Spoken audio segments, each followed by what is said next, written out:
2, 3, 4, 5, 6.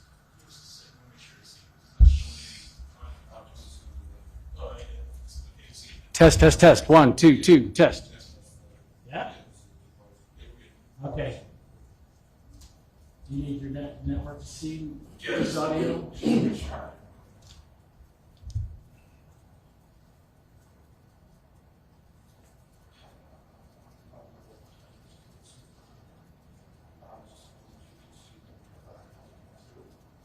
One, two, three, 4, 5, 6.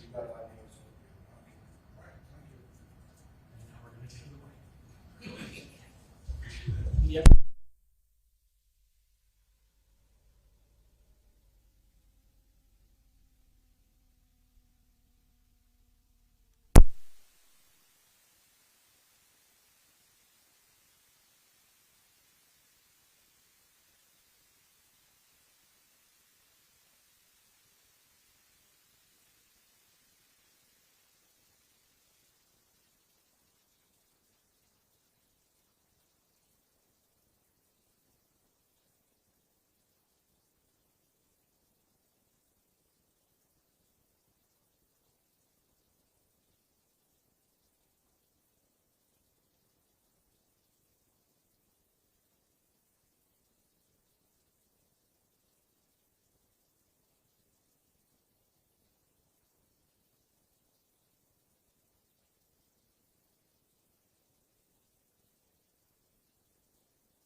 podium is not.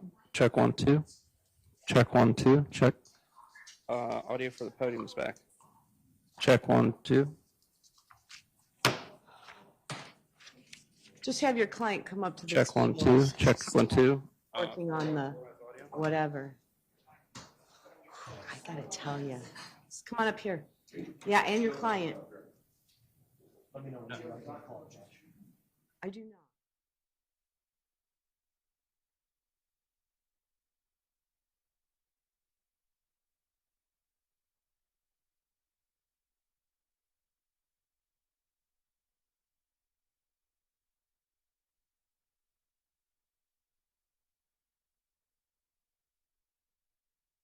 Mr. Troy Reeves, Mackin, on behalf of the state of Ohio.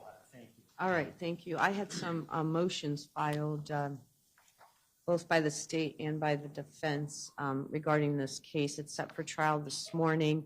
Unfortunately, State of Ohio versus Quinton Nixon is going forward, and pursuant to the rules of superintendents, because Mr. Nixon is in custody, his case is required to go first, and also because it is the oldest, and therefore the court is unavailable to try this case today.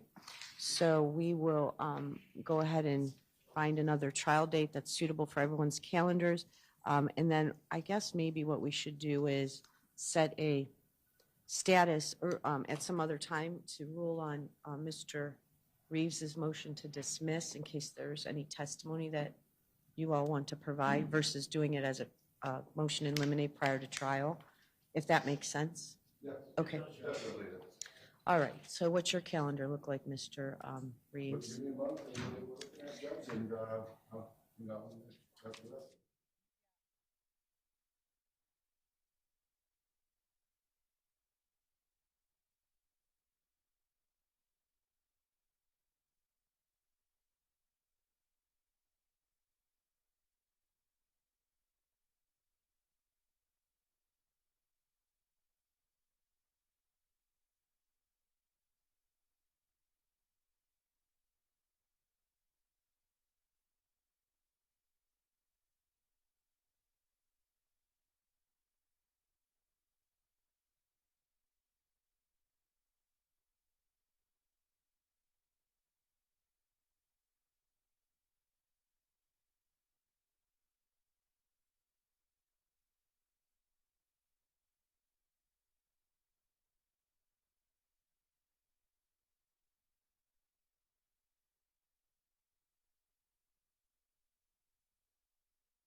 think the judge has to do it.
All right, so just so you know, the first two witnesses do not want to be videotaped. You can, I mean, clearly play their audio, but no, put it on something on the wall. Please, thank you. All right, go ahead, call the cases, please. Your Honor, this is the State of Ohio versus Quinton Nixon. We are here on two cases, case numbers 2022-06-2276 and 2022-09-3102. Mr. Nixon is present with standby counsel Joe Perry for the defense for the state, Assistant Prosecuting Attorney Felicia Easter, and Jeremy Villette. Thank you very much. All right, so we are, it's 9:20. We're proceeding with trial. There are some motions that were filed late last week that the court is going to address before we get started. All the previous orders that I have either granted or found or held in abeyance, I will rule after hearing the testimony. So first we have the motion to dismiss filed by Mr. Nixon on September 20th for motion to dismiss based on vindictive prosecution. Go ahead, Mr. Nixon.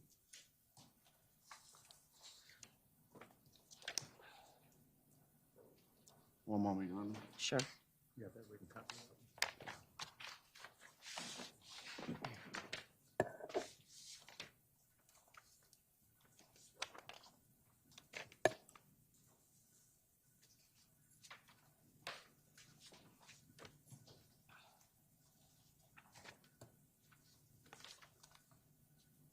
Your Honor, that motion was filed by me based on Several of my rights have been violated since the beginning of this court proceeding or endeavor. I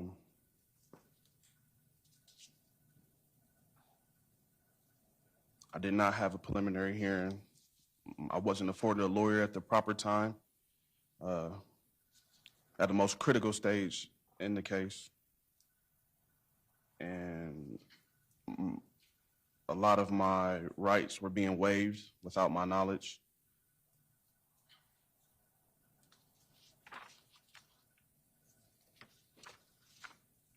Donald Malarsic was my lawyer at the time of the case. When the case started, I believe his excuse was he was sick, I believe. Well, I had 2 arraignments I wasn't present for in municipal court and a grand jury hearing I wasn't present for or notified of, as well as my preliminary hearing. And me denied those rights have prejudiced and affected my case in a very negative way. Had I would have been afforded a preliminary hearing or being allowed to testify at the grand jury hearing as a witness, because technically I'm still innocent, I believe my case would have moved forward in a different direction. And a lot of things that have to be clarified now would have been clarified in the beginning.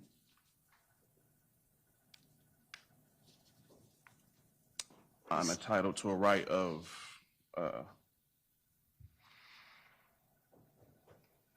competent. At the time, I was entitled to a right competent lawyer. And yeah, him not being there violated my rights as well. So that's what that motion was based on. All right, thank you. Ms. Easter, anything on behalf of the state? Thank you, Your Honor. The state will respond. The defendant's claim to the motion as titled, the state does not believe are on point or pertinent to the vindictive prosecution. The defendant is arguing procedural matters that have been argued throughout the course of this case that the court has already ruled on. As for the motion itself, he cites general state and U.S. constitutional law. It's not stated with specificity regarding vindictive prosecution. I actually have not been privy to vindictive. I would align this in terms of a motion he already filed and has been denied by the court, which is selective or malicious prosecution. I will not state those grounds again, but we argued that as stated in previous motion hearings, Your Honor. Thank you. So it does seem as if this motion is cloaked in arguments of all previous motions that the court has ruled on with regards to the preliminary hearing. There was an indictment process that superseded that preliminary hearing process. As for the grand jury, I've already previously ruled on that issue, and with regards to Mr. Nixon indicating that he was denied the ability to testify. There was never a request to testify, and therefore there was no denial of him to testify at the grand jury. And therefore, the motion to dismiss based on vindictive prosecution is denied. The next is Mr. Nixon's motion with response to medical records. I've read your motion, Mr. Nixon, and without any additional arguments, those records were ordered by the court based on arguments that you made during the motion to suppress, and based on that ruling that I've ruled on, that motion is denied. The next is the motion to dismiss felony charges for delay of preliminary hearing. Go ahead, Mr. Nixon.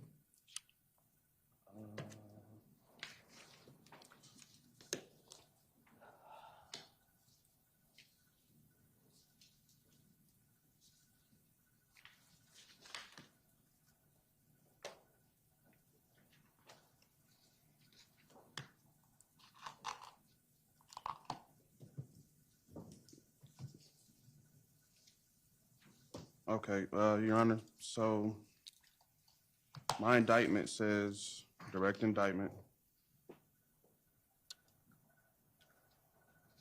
This is a murder case. My charges cannot be direct indicted. And I was in Summit County's custody at the time.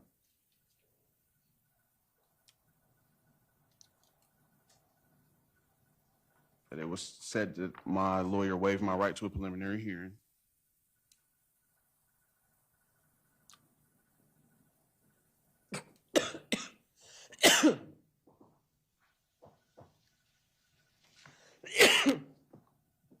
Is that it?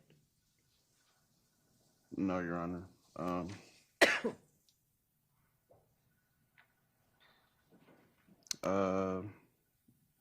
Notwithstanding any provisions to the contrary in Criminal Rule 5B, shall be accorded a preliminary hearing within 15 consecutive days after the person's arrest. If the accused is not held in jail in lieu of bail or on pending charge, or within 10 consecutive days after the person's arrest, if the accused is held in jail in lieu of bail on the pending charge, except as provided in Division C of Section 2945.73 of the revised code, shall be brought to trial within 270 days after the person's arrest. Being that I have two charges, that is what I fall up under. Discharge for delay in trial. A charge of felony shall be dismissed if the accused is not accorded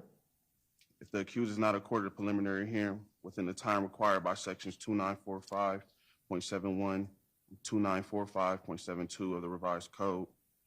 Such a dismissal has the same effect as a nolle prosequi.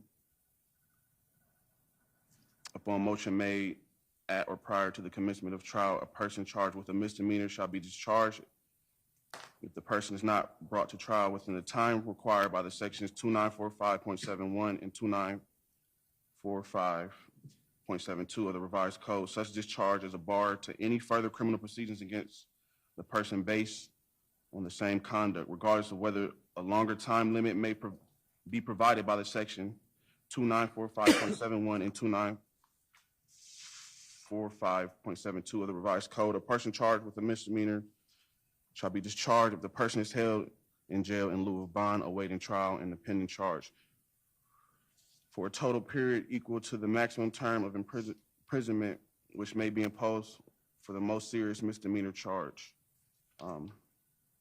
For a total period equal to the term of imprisonment allowed in lieu of payment of the maximum fine which may be imposed for most serious misdemeanor charge within the offense or offenses charged constitute minor misdemeanors. A discharge under B2 of this section is a bar to any further criminal proceedings against a person based on the same conduct. A person charged with a felony who is not brought to trial within the time by Sections 2945.71 and 2945.72 of the revised code is eligible for release from detention. The court may release the person from any detention in connection with charges pending trial and may impose any terms or conditions on the same release that the court considers appropriate.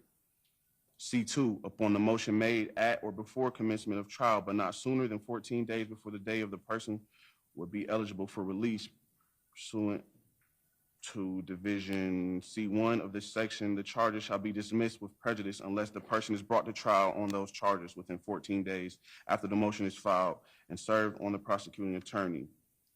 If no motion is filed, the charge shall be dismissed. The prejudice unless the person is brought to trial on those charges within 14 days after it is determined by the court that the time for trial required by the Sections 2945.71 and 2945.72 of the revised code has expired. If it is determined by the court that the time for trial required by Sections 2945.71 and 2945.72 of the revised code has expired, no additional charges arising from the same facts or circumstances or its original charges may be added during the 14-day specified under this division. The 14-day period specified under this division may be extended at the request of the accused or on the account of the fault of misconduct of the accused.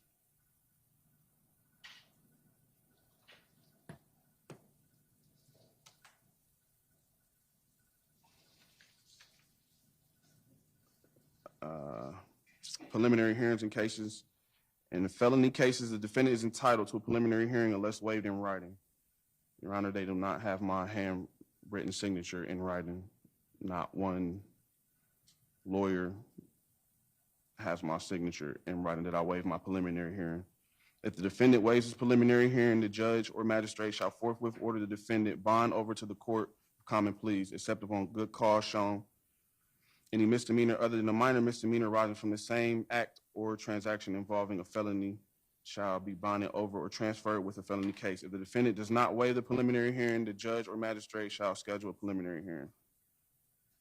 I repeat, if the defendant does not waive a preliminary hearing, the judge or magistrate shall schedule a preliminary hearing within a reasonable time. There was not a preliminary hearing scheduled.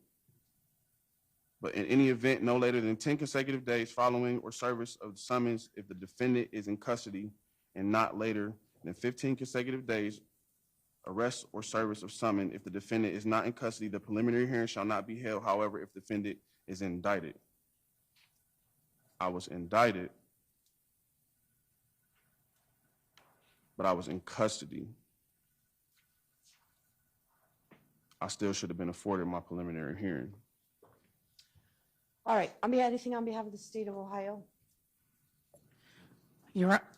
Excuse me, Your Honor, the state argues again that this issue has already been litigated in previous hearings. You actually just talked about it in the previous motion. The defendant, Mr. Nixon, just read in his last line, if there's an indictment held, that is sufficient. There was an indictment with the grand jury process in a timely manner, Your Honor. Thank you. So again, I've addressed this issue in numerous motions already filed by the defendant or Mr. Nixon addressing the preliminary hearing issue. I will address it again and then rule on this motion. The state or Summit County's indictment process is what is referred to as a direct indictment process instead of or in lieu of a preliminary hearing. The evidence is submitted to the grand jury for their determination. This grand jury issued a true bill, and therefore Mr. Malarsik's waiver of the prelim at the Akron municipal arraignment, it was appropriate. What Mr. Nixon is referring to is when there is not a direct indictment process and the defendant consents to a direct bind over and waiver of the grand or preliminary hearing process.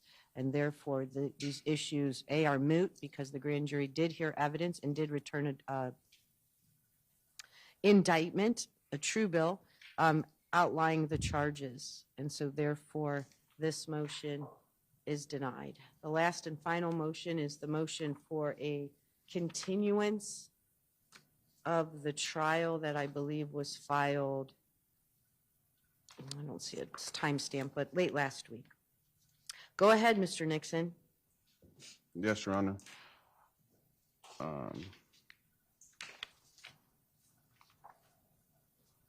I would like to put on record that a direct indictment is also known as information or direct filing. It is a legal process in which prosecutor initiates criminal charges against an individual without involving a grand jury. Instead of presenting evidence and seeking an indictment from a grand jury, the prosecutor files a formal charging document called information directly with the court. Direct indictments are typically utilized for less serious offenses or cases where the evidence is clear and involving a grand jury. Are you arguing your motion to continue, or are you arguing the motion I've just ruled on? I'm not Because if you're arguing. arguing the motion that I've just ruled on, you're going to move on, and we're going to address your motion to continue. I have a right to be heard, Your Honor. I'm not arguing. I have heard you. I have read your motion, and I've now ruled. So I'm we're not moving on arguing to anything. we're moving on to the next motion. Your Honor, Do you I'm want not- to make any arguments to this court on the motion to Your Honor, I'm continue? not arguing anything. I'm putting something on record. Your motion's on record. Everything you've read is on record. We're moving on your motion to continue. Do you want to address those issues in that motion, or do you want me to just rule? So here's your opportunity.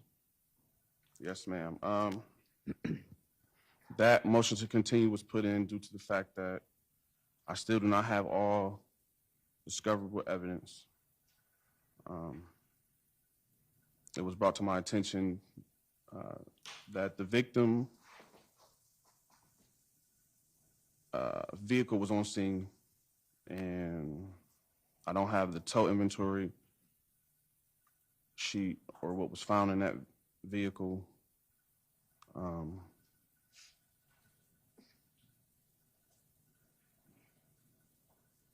As well as the SWAT's narrative. I have a list of SWAT names, but I don't have the actual officers that breached the home. So I can't cross-examine them if I don't have their name and badge number. I have a rough draft or a summary of what they're saying happened, but I don't know who are the physical officers that breached the home at the time of my arrest.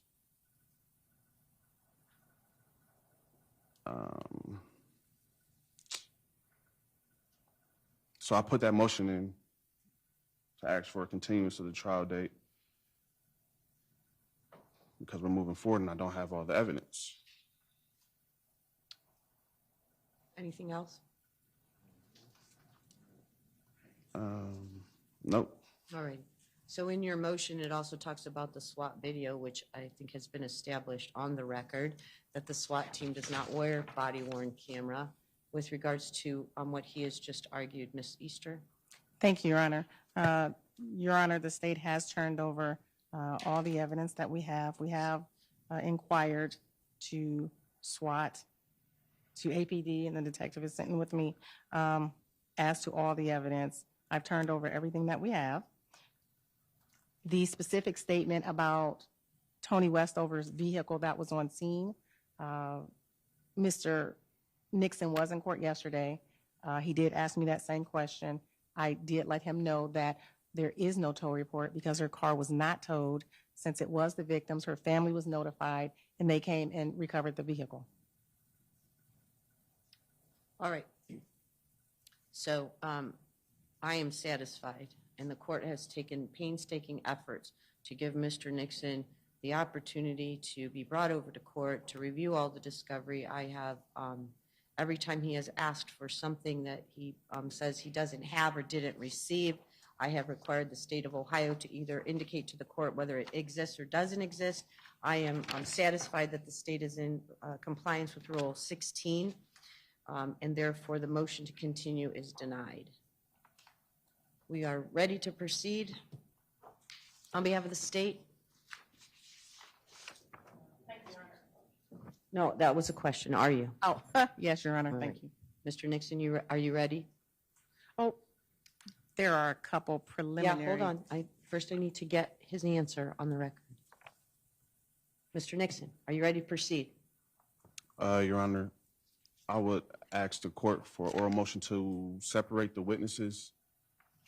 I don't want. That's all you need to say. Okay. I know exactly where you're going. And I am ordering that anyone in the courtroom that is going to testify may not remain in the courtroom until their testimony is completed, with the exception of Detective Hornacek, who the state is permitted to have a representative sit with them at trial. So he is permitted to remain. Anyone else? And I'll make sure that the state of Ohio monitors who enters the courtroom to make sure that none of their witnesses enter the courtroom before they testify.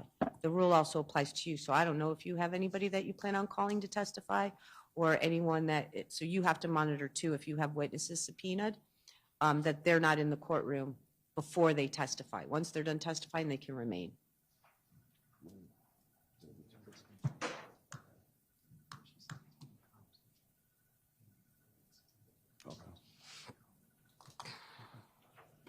Yes, Your Honor. I'm ready to proceed. Thank you. Ms. Easter, what are your preliminary motions? Your Honor, at this time, in case number 2022-09-3102, the state moves to dismiss count 4 of the indictment. That count 4 is having weapons under disability, a felony of 3rd degree. Also, Your Honor, just for the record, since it's the day of trial, I know the court inquired of the defendant on the clothes he would like to be brought over in. The court gave the defendant on the record the option of street clothes or the jumpsuit that he currently is in. Mr. Nixon opted for the jumpsuit. This is a trial to the court. The court is able to discern the two with no prejudice or bias involved. Thank you. All right, Mr. Nixon, they are moving to dismiss count 4, which is the weapons under disability. And based on that motion, I'm assuming you have no objection. No, Your Honor. All right, count 4 is dismissed. And then, Mr. Nixon, again, I'll inquire. The last time we were in court having hearings, I did inform you that you were able to wear street clothes if you chose to, or remain in your orange jumpsuit. At that time, you indicated that you were fine with wearing an orange jumpsuit. Is that correct? Yes, Your Honor. Okay, all right. I am satisfied then that Mr. Nixon understands what his options were and the fact that it is a trial to the court. Him being in a jail uniform has zero effect on this court, as the court is well aware that Mr. Nixon has been in custody since his arrest. All right, Ms. Easter, you may begin with opening statements.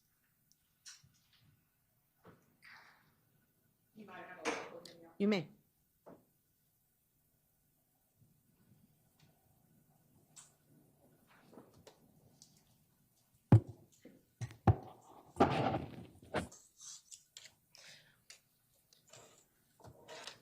All right. Your Honor, we are here to hold the defendant, Mr. Nixon, responsible for the actions he chose to take. We are here to hold him accountable for what he did on June 5th, 2022, and July 2nd, 2022. The state will prove beyond a reasonable doubt that the defendant, Mr. Nixon, committed the crimes of improperly handling a firearm in a motor vehicle, murder with a firearm specification, and there are 2 counts, felonious assault with a firearm specification, and tampering with evidence, and that these acts were not committed in self-defense. Before I get into what happened and who all was involved, I want to take a minute to talk about self-defense, Your Honor.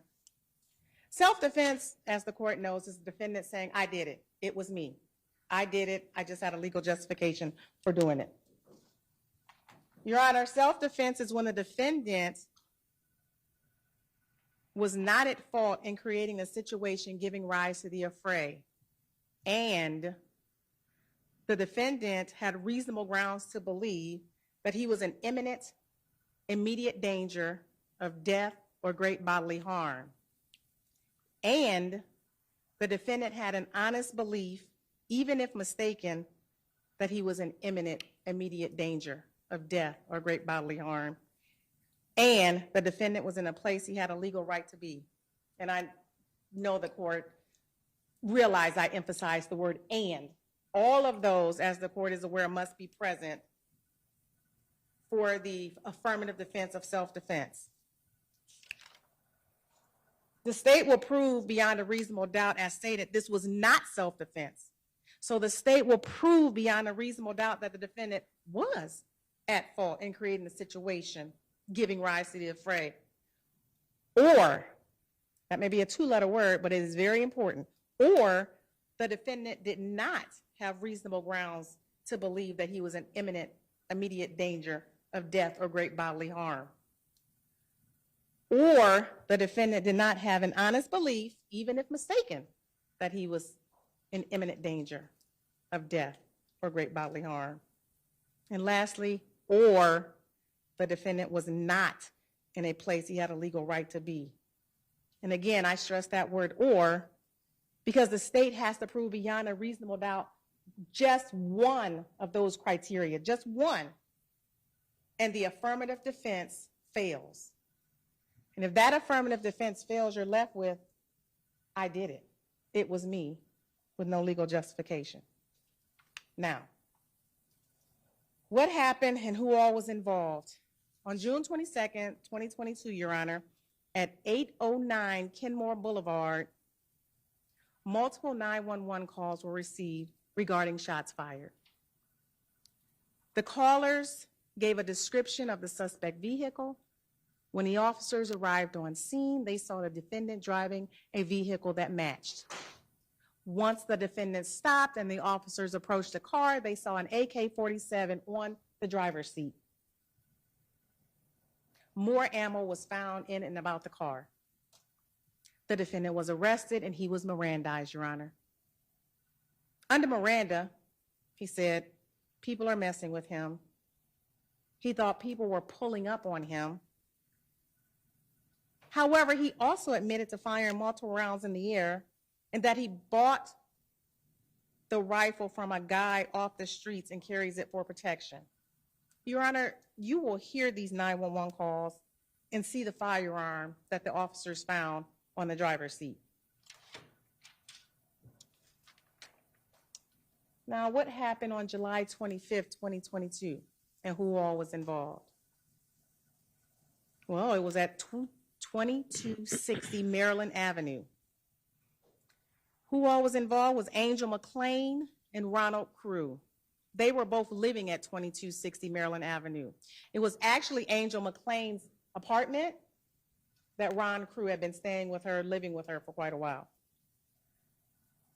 You also have Adam Wright, Ashley Broughton, and the defendant, Quinton Nixon. They all had been staying there visiting between 1 and 3 weeks or so as well.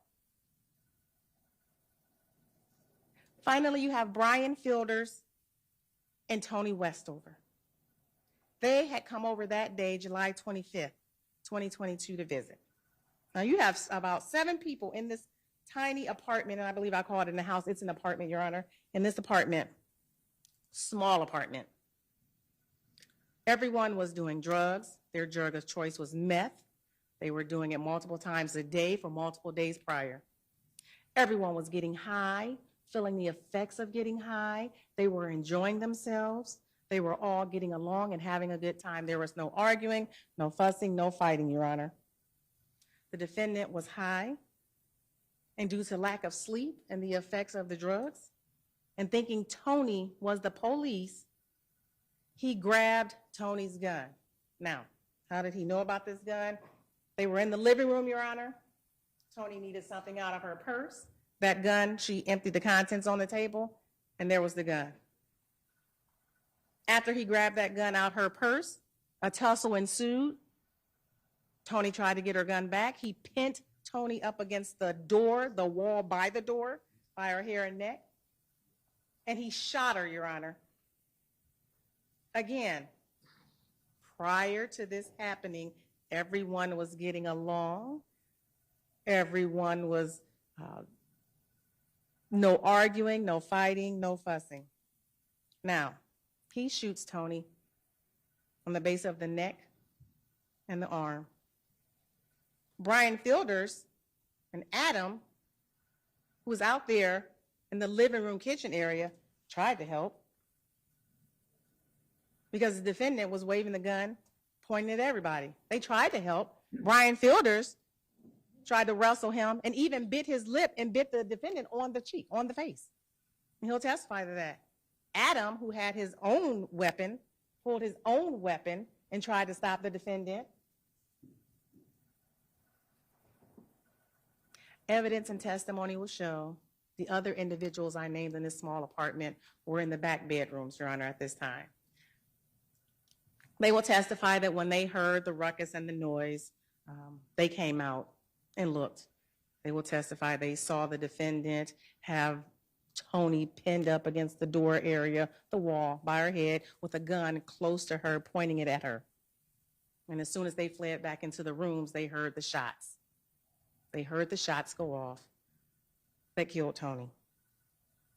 Now, once this happened, everybody, again, smoking, a lot of individuals had warrants, they decided to flee.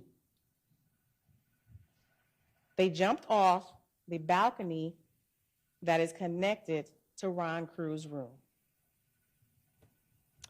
As the defendant fled the scene, Your Honor, he took Toni Westover's gun and her purse, dropping the purse as he hit the ground, leaving it. No one was caught that day. No one was found that day. Prior to that, individuals were interviewed, with the exception of Adam Wright, who was recently interviewed. The defendant, Your Honor, was arrested approximately a month later on August 24th, 2022, at 525 Gridley Avenue. The defendant was arrested after a standoff with the police, and SWAT had to be called out. Chemical agents were deployed in the house because the defendant was hiding in the attic in a small crawl space. By this time, the defendant had changed his appearance to try to evade capture. He had shaved his hair and his facial hair. SWAT did successfully apprehend the defendant that day, and he was interviewed. He was taken to the station and interviewed. Evidence and testimony will show that the defendant made admissions, and he changed his story multiple times in this interview, Your Honor. In the beginning, he never fired a gun. That it was Brian saying Toni was the police. That he did not leave with a gun. Later, he admitted he had a gun and dropped it or lost it while he was running. He admitted using meth that day. And he said he shot Toni because they made it seem like if I didn't shoot her, they would kill me, Your Honor. The defendant said Brian, with his eyes, by the way he was looking at the defendant, told the defendant to shoot Toni. Your Honor, you will hear the 911 call. You will see the video of the individuals jumping out the balcony. You will see the photos from the scene. And you will have the medical examiner's manner and cause of death. You will also hear testimony from Angel Wright. The state is anticipating you hear testimony from Angel McClain, Ronald Crew, Ashley Broughton, Adam Wright, and Brian Fielders. Those are the individuals who were in that apartment that the state anticipates the court hearing from. Based on that evidence and testimony, Your Honor, the state is confident that you will find this defendant guilty of improperly handling a firearm in a motor vehicle that occurred on June 5th of 2022. You will find him guilty of the murder with the firearm specifications, both counts, felonious assault with a firearm specification, and tampering with evidence that occurred on July 25th of 2022. And most importantly, that these acts were not committed in self-defense. Thank you very much, Your Honor. Thank you, Ms. Easter. Mr. Nixon, you may choose to stand if you want at the podium, or you may remain seated. It's your choice.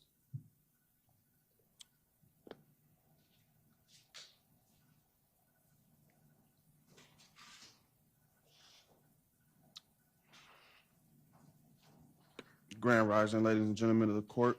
The case that is being presented today by the state of Ohio is not murder, nor is it felonious assault. Things aren't always what they seem. This case is a case of facts, truth, and common sense. It is not murder if it is self-defense in defense of others. It is not felonious assault if it is stand your ground. It is not my responsibility to prove defense, self-defense, or defense of others or stand your ground. It is on the state to prove it wasn't. I will ask this court to put aside emotion as much as possible with respect to the victim and pay attention to the facts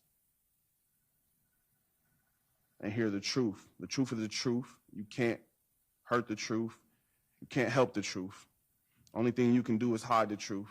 And the truth is the state is attempting to hide the truth. I, Quinton Nixon, am not a convicted felon. And me not being a convicted felon, I'm allowed to carry a gun.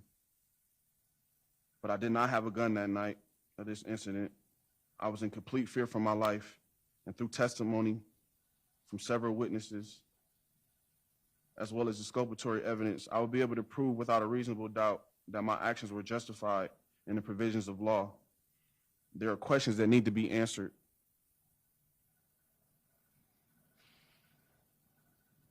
Such questions would be, what is a procedure when someone brandishes a weapon? What do you do? What is a procedure when someone puts a gun to your head? What do you do? And you don't have a gun. I have my Ohio Peace Officer Academy certificate, which my job of choice was armed security that I did for several years. And human nature, when put in situations like that, it is either fight or flight. And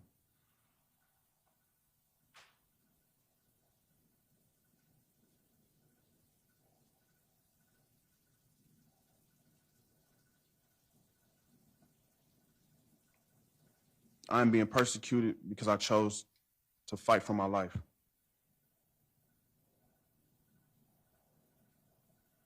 I chose to stand my ground. I was legally allowed to be where I was at. I could never have started the situation or the fray if I didn't have a gun.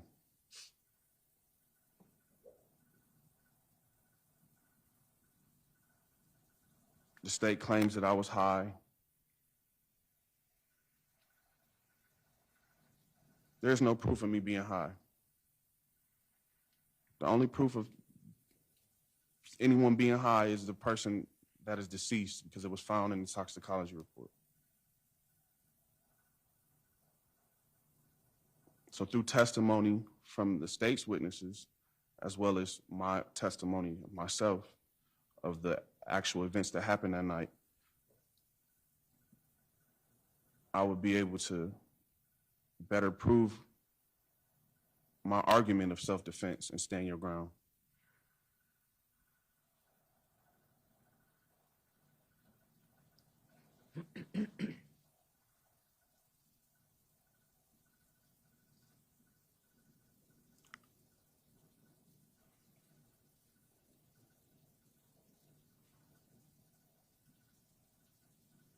Excuse me, Your Honor.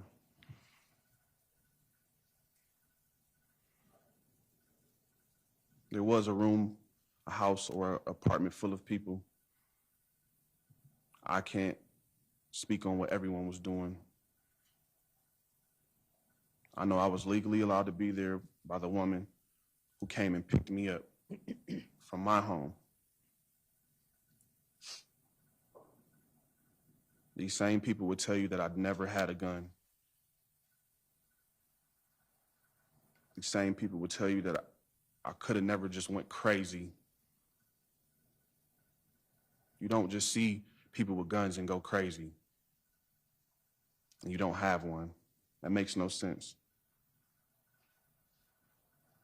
I did give an inconsistent testimony or statement, or however you want to call it, because I was beaten by SWAT.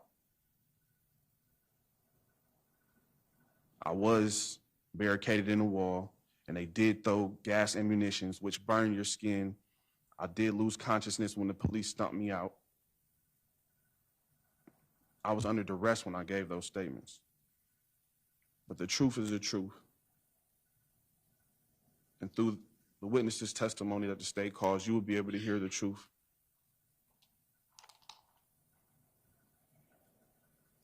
And I just asked for a fair trial and asked everything in its totality of the circumstances be taken in consideration.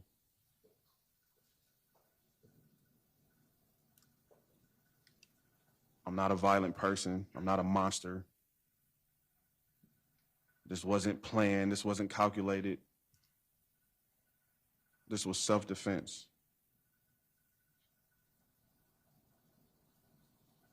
I was being jumped and beaten. For what reason? Maybe it was because I was dealing with the woman whose home it was, and her ex-boyfriend was there. I don't know.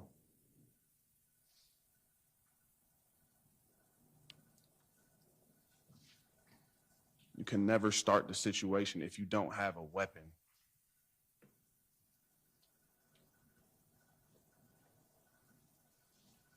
That's all, Your Honor. Thank you. All right, Ms. Easter, you may call your first witness.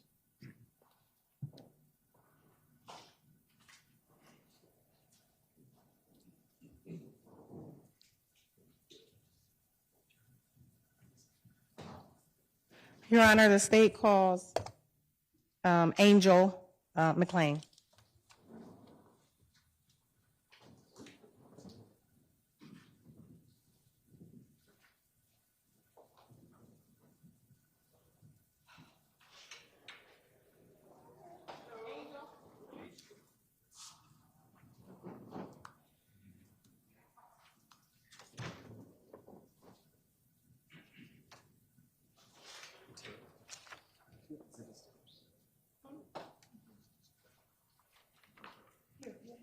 Oh, I'm sorry. That's right. I'm sorry. It's not Angel McLean. I'm sorry. It's Officer Costa. Sergeant Brooks. I apologize, Your Honor.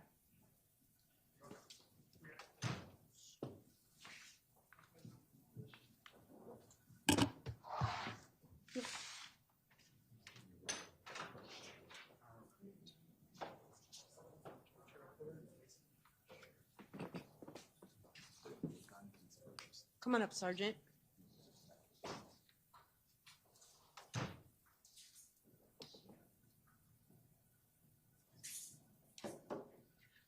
Do you solemnly swear or affirm to tell the truth, the whole truth, and nothing but the truth, so help you God? I do. Go ahead and have a seat, please. Make sure the microphone light is blue, and then if you'll keep your voice up and speak into the microphone, please. All right, Mr. Villette, you may proceed. Thank you, Your Honor. Sir, can you please state your name for the record, spell your last name? Louis L. Brooks, Brooks. Where do you work? Akron Police Department, And what do you do there? Communications Supervisor, And what's your current rank at the police department? Sergeant, And how long have you been with the Akron Police Department? 29 years. When you first became police officer, did you go through academy? Yes, And are you still currently a certified recognized law enforcement officer in Ohio? yes. And prior to your current assignment, what other work have you done with the police department? I was in patrol for 21 years, Detective Bureau for approximately 1 year, and currently in my current position about 7 years. As supervisor in communications, what do you do? I supervise the police and fire dispatchers. Okay. And more specifically, what does that entail? It entails scheduling their vacations, just all kind of human relations stuff. Monitoring 911 calls, making sure that they're getting answered properly. Okay. And so if a citizen were to call in for 911, is that call recorded within the department? Yes, And is that a system that you have any access to? yes, And do you have any oversight over that system? yes. How so? Complete oversight of the calls that are coming in, all the police channels. And so when a call comes in, is that call recorded? Yes, And is it recorded in real time? yes, And is it recorded completely? yes. And when a call comes in, how is it tied to, say, the related incident? How do you know that in the system? You pull up the report number and you can tell what phone it came in, if they're calling from a cell phone or, Okay, so everything's logged under the respective report number? yes, And are you able to, after the fact, go back and listen to those calls? yes, And are those calls kept in the same state that they first come in as? yes. I want to take you to an incident from June 5th of 2022. It would have been report number 2022-06888. Have you had a chance to go back and see if there were any calls related to that report number? Yes, And were there calls? yes, Did you have an opportunity to go back and yourself listen to those calls? yes, I have. When those calls came in, did they appear to be accurately and completely recorded? Yes, Were they preserved in the system in accordance with standard Akron Police Department procedure? yes, they were. And when you reviewed those, was there any evidence of any alteration or any deletions in those calls? No, Your Honor, at this time, the state would move to play the respective phone calls. Do you remember, let me go back. Do you recall how many calls there were? Particularly on this one, I want to say one. Okay. And if I were to say that there were 3 calls associated with that report, would that? That would be accurate. Okay. First, what will be marked as State's Exhibit 1, Your Honor. State would move to play that with the court's permission. Go ahead.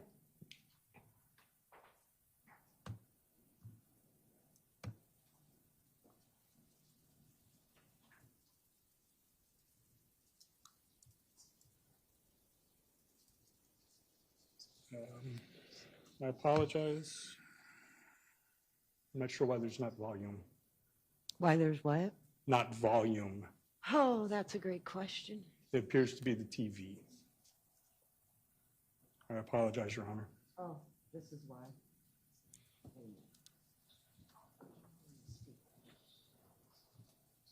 I'll turn down.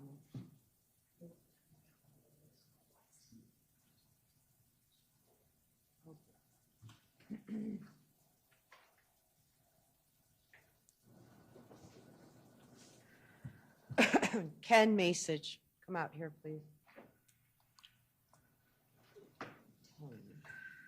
They're turned down, and every time I turn them up, they go back down.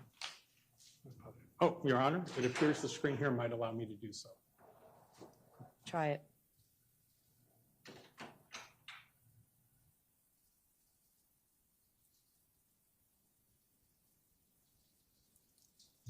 It won't maintain the volume over here. Right. So I every time I apologize. try to turn the speakers up and I move it, it goes back down. All right, unfortunately, we have to take a short recess to what? I just had a suggestion, Your Honor, since it is to the court, laptops are kind of loud. Yeah, sure. Can we try, if you Yeah, can? play it and put the speaker down there till they get it figured out. Yes, ma'am. Since I asked them to check this all out before we started this morning. 2022, 22 hours, 31 minutes, 34 seconds. Can the court hear that? I can. Akron 911, what's the location of your emergency? 809, Kenmore Boulevard. Someone shooting a gun right next door to me. Okay. And how many shots did you hear? And did you hear any fighting or any vehicles screeching off? No, no. Okay, you said it's coming from right next door? Yeah. Okay. Anonymous. And did you want to meet with the officers when they come out? No, I remain anonymous. All right. I will have them check the area. Mm-hmm. Sergeant Brooks, is that one of the phone calls that you were able to access? Yes. And is that an accurate recording of that phone call as you reviewed it? Yes. This time, the state would move to place State's Exhibit 2, Your Honor, which is the second 911 call. You may. June 5th, 2022, 22 hours, 31 minutes, 36 seconds. Akron 911, what is the location of your emergency? Hey, somebody's out here on the boulevard shooting guns. Okay, what area? It's a corner of 10th Street and the boulevard. The dude lives right on the community center side. He just walked over there. It's an AR-15 or something. Okay, He just fucking busted up. Yeah. Did you actually see the weapon? Yeah. He's fucking getting in his car right now. How many times? And he's leaving. I'm gonna tell you, it's a gold Toyota. It's a gold Toyota. He's pulling out of the house. He's pulling onto the boulevard right now, man. And he is. I'm waiting for him to pull out. I'm hiding behind a fucking cement pillar on my front porch. Oh my God. He's shooting at some dude on the boulevard. Oh shit. Is this dude coming back now? Oh shit. How many shots did you hear? Probably fucking 9 or 10, 11 maybe.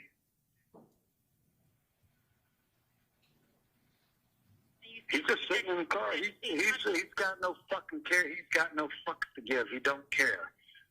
He's out in the middle. He's just sitting in his car, still talking shit to somebody. So. You said you seen an AR-15? Yeah. Huh? You said you seen an AR-15? It's a fucking, yeah. I mean, I could just see the silhouette. He's hanging it down. It's fucking, yeah. It's got a long barrel. Yeah. Okay, so he's still sitting there? Yeah. He's fucking sitting there right now. I don't know if he's waiting for the dudes to come back, but there's a cop. Oh, no, that's not a cop. Oh, my God, man. He's pulling out, and he's heading down the boulevard towards Circle K. He's heading west down the boulevard. It's a little Toyota Camry. It's tinted black windows. There's a girl and a guy in the car, a white girl and a black guy.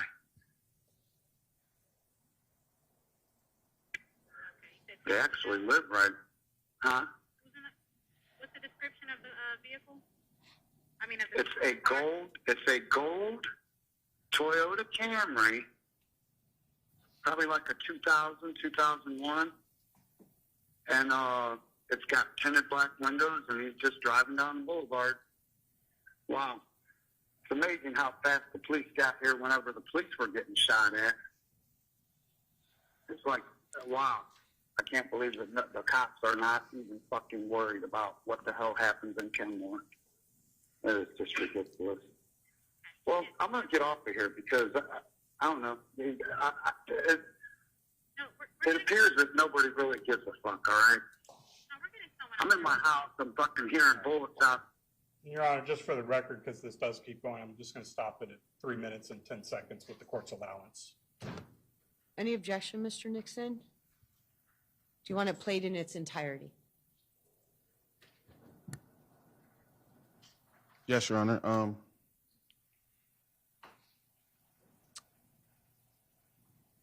I was never in a vehicle. No, we're not arguing about the facts. I'm asking you, he wants to stop playing this 911 tape. Yeah. No, there's no. Or do you want it played in its entirety? Oh, yes, I would like to hear everything. Go ahead. Thank you, Your Honor. The street, I called 911, and I mean, you're asking me a bunch of dumb questions. Where are the police? Okay, I'm asking you questions so we can try to find this vehicle and these people in it, sir. Are the police coming, or have you fucking transferred that yet, or what? Yeah, I already have the call in. I'm just getting information so they can try to find them. Okay, well, I just gave you the information. They just fucking drove away in a gold car, and they sat there for... Okay, sir. Wow. We're getting someone out there, okay? No wonder everyone's fucking carrying guns now. I'm about to fucking get one. Fuck this shit.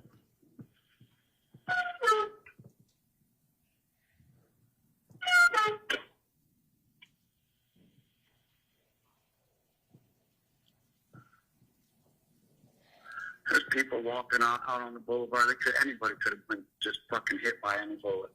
Sir, we have multiple cars coming into the area, okay? Yeah. Where are the police? They're heading towards that vehicle. When there's a fire, 10 cops show up to a fire, but no cops are coming to a gunshot. That's just ridiculous, man. Sir, the police aren't where you are because we went going after the vehicle. You said it pulled off, so they went there. Yeah. Okay? And it looks like they already caught him, okay? Well, good. Yeah. You sound, thank you for calling, okay? I appreciate you. All right, yeah, this ain't the first time. This happens right here at the boulevard. This is probably the 5th time in the last couple of years that shit like this has happened. And nobody does nothing. I got jumped out here and some people trying to rob me, and when the police came, and the guys, all the black guys took off, and I'm sorry, I'm white, and they were black. They were all black guys that took off running. They were jumping 2 innocent white people because they couldn't catch one white guy that they were trying to jump. And then when the police show up, the police throw me down on the ground and treat me like a criminal while they watch all them run away. All right? Then they never came back, let me file a report or anything. And one of the bystanders, somebody that came by the and seen me getting put down on the ground by the police, she's standing there, and this female cop is insinuating that I'm a big fucking drug dealer out here and there was a drug deal going bad. No, it was 6 black people fucking jumping on 2 white people, and nobody does shit about it. Yeah, I'm sorry to hear that. You'll do something if once I get a gun and fucking start shooting somebody when they jump me, then you'll do something, right? I'm sorry to hear that. The police need to do better. You know, I'm talking to you. I need to go down to City Hall and do something. I'm going to get a band of fucking people to go down there and protest at City Hall because you guys are fucking turning a blind eye to Kenmore, and it's ridiculous. Well, I'm glad that you guys got them. We did. You know, your description Well, good. us, okay? So I don't want you to think that we didn't care. That's why I was asking you all those questions so we can try to find them. Well, I'm sorry, but I'm out here. Somebody's got a high-powered fucking rifle out here shooting rounds off, and the police. I mean, I've seen the police come speeding up the fucking boulevard because there's a fire. Okay, 10 cop cars, and yeah, I've just seen some. There's just too much crazy shit that goes on around here, and it seems like nobody does shit about it. So, and I'm an ex-felon. I do everything I can to. I haven't been in trouble in 30 years. I do everything I can to stay out of trouble. All right, and I try to do the right thing, and then I hear I'm getting jumped out in the boulevard and being told I'm a fucking drug dealer. It's fucking stupid.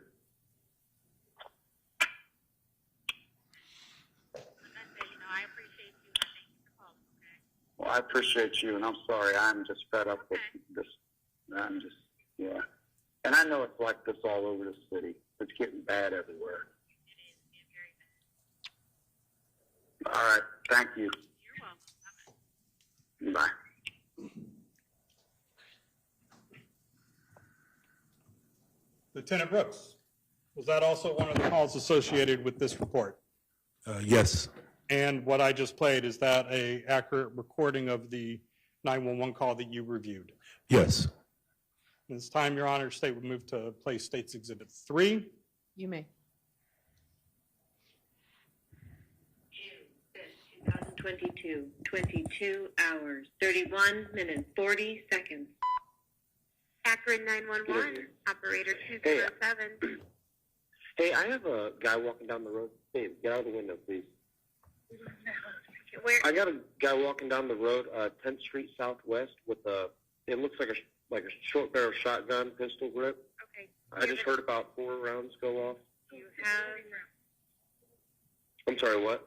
Can you describe this guy to me? Is he white or black? White or black? He's leaving. He's black. Okay. Maybe 5.5 foot tall, 5'8". He's leaving in a silver car, turning right on Kenmore Boulevard from 10th Street. Which way did he turn on the boulevard? Well, he's sitting right now. He's looking out of the car now. Is he by himself? He went into did he get in the driver's seat, babe? Yes. Yeah, he's in the driver's seat, so I'm assuming he's by himself. Okay. Is the vehicle on? Is it running? Yeah, he's at the stop sign. You didn't happen to see the plate on there, did you now? I can't, no. I'm about a block away. What is your name? It's too dark. Josh Myers. Silver sedan. And it's a silver 4-door sedan.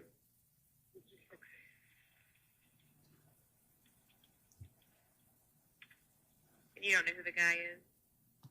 No, we're sitting here watching TV, and I heard a couple rounds go off, and it sounded really close, so I looked out my bedroom window, and he was right there at the end of our road, right on the boulevard, walking back and forth, hollering and swinging the gun.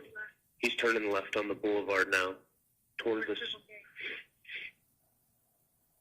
going towards the library and everything. Do you want the officers to stop and talk to you there? Or no? Yeah, that's fine. What is your address?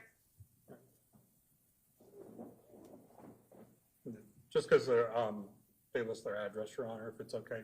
You may. Just skip that portion. Yes. Right, and that would be at timestamp 220. So come back at timestamp 225. All right, sir, we're going to get someone out to you. And by the way, this is Rachel. Hey, Rachel? Yeah. Oh, okay. All right. Yeah. I just wanted to say hi really quick. All right. Hello. We're going to get All someone right. out there. If anything changes or if you get more information, please call us right back at 911. All right, I'll keep my eye out. All right, Josh, I'll talk to you later. Thanks. Bye-bye. Bye. Sergeant Brooks. Was that the third call that was associated with this report? Yes. And what I played in court today, was that a accurate recording of the call is preserved in the Akron Police Department system? Yes. You reviewed. Yes.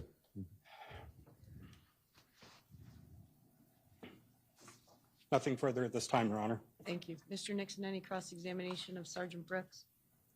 No, Your Honor. Thank you, sir. You may step down. Who's your next witness? Be Officer Costi from the Akron Police Department, Your Honor. Just so the court is aware, I did email your bailiff for the tech people because we have 2 videos. Is that what he's going to do now? Yes. All right, well, we're going to stop then. So, I'm sorry, Miss Easter. Tell him we're going to take a short break so that they can, sorry. So they can get the audio and video working. All right, we're going to adjourn. I have 10:20. We'll be back at 11:15. Thank you.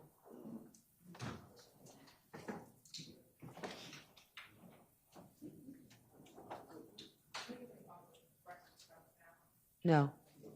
Well, I'll come back in a little before we start back up.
go ahead and be seated.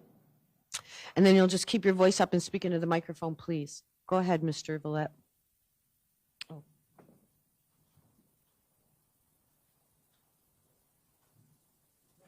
Well, I'm trying to do the... I know that.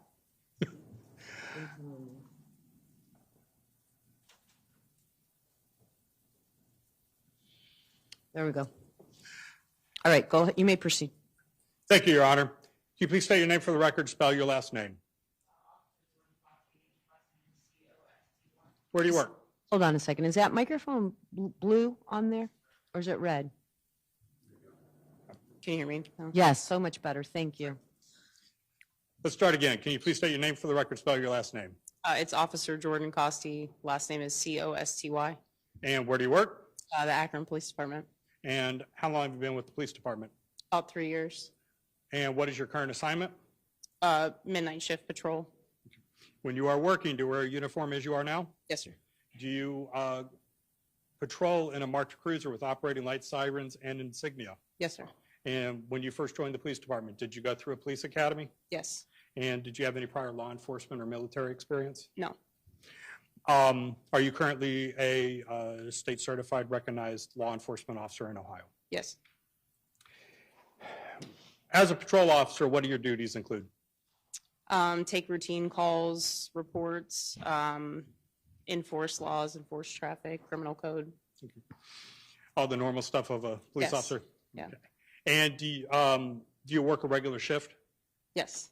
Now, back in 2022, in June of 2022, what shift was that? I believe I was on 7 p.m. to 3 a.m. And was there a normal area of town that you worked in? No, I was a fill car at that point, so I would be assigned wherever they needed me. Okay. And when you were working, were you normally with same partner most nights? No. No. Is that just because you were in the fill car? Yes. All right. Pretty new. When you are working, do you have operating body camera? Yes. And just since we're here, just for the court, where does that camera actually fit? Right here on the front of my chest, actually, where the holder is. Okay. And back in June of 22, was that camera in proper working order? Yes. And it recorded your interactions with the public and how you responded to calls? Yes.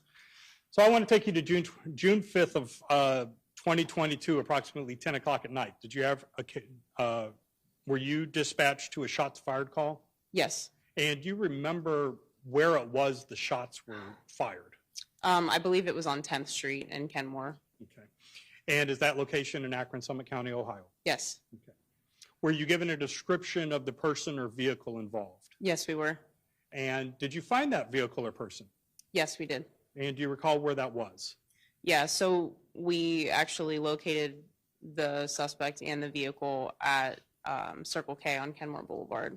Okay. And is that location also in Akron, Summit County, Ohio? Yes, it is. And you said you located that individual. Yes. First off, do you see that individual in the courtroom today? Yes. Can you point him out, describe what he is wearing? Right here, he's wearing an orange jumpsuit, glasses. Okay. Record can reflect identification of the defendant, Your Honor. The record will so reflect. So when you actually made contact, well, let me ask. When you made contact with Mr. Nixon, was all of your interactions with him recorded on your body camera? Yes, they were. Have you had a chance to review your body camera of your response in that incident that night? Yes, I did. And did it accurately record your interactions with Mr. Nixon and how you responded to the scene? Yes.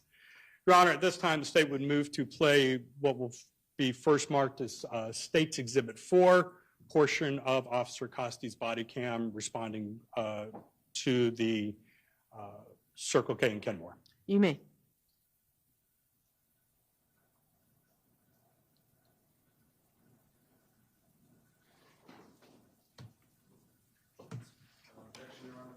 All right, hold on. Stop it, Mr. Villette. Objection, Your Honor. I would like the whole video to be played in its entirety. All righty. Go ahead, Mr. Villette. Let me, in that case, Your Honor.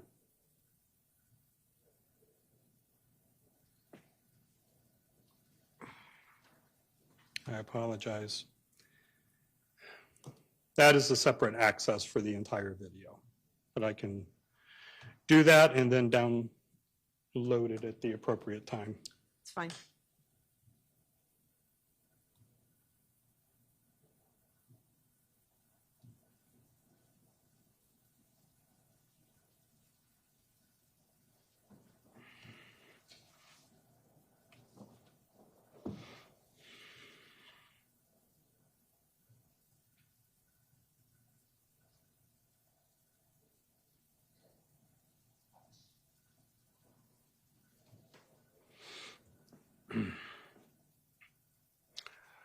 As this begins, Officer Costi, Yes.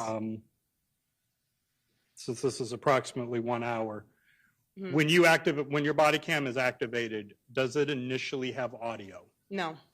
Okay, is that something that turns on after a period of time? Yeah, so when we originally turn our body cameras on, it goes back, I believe, 30 seconds, and that doesn't record audio, just video. Okay. And then in the course of your response to that incident, when you are not interacting with suspect or public, are you able to turn off the audio? Yes. Okay.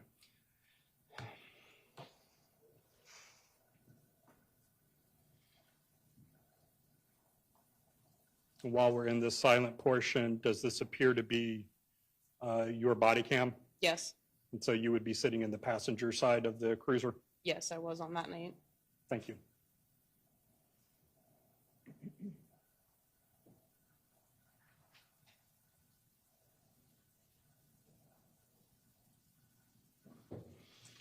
Okay, and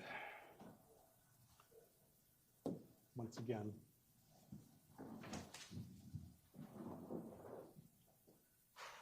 just for the record, I paused this at 38 seconds, Your Honor, because audio should be turned on.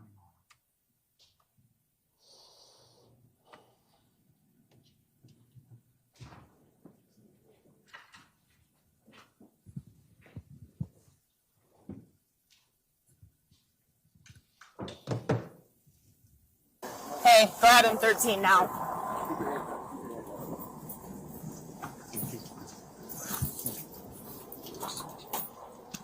$17.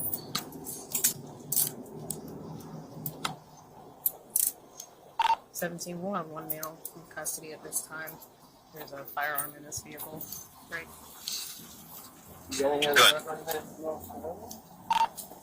John David William, 7921. Copy.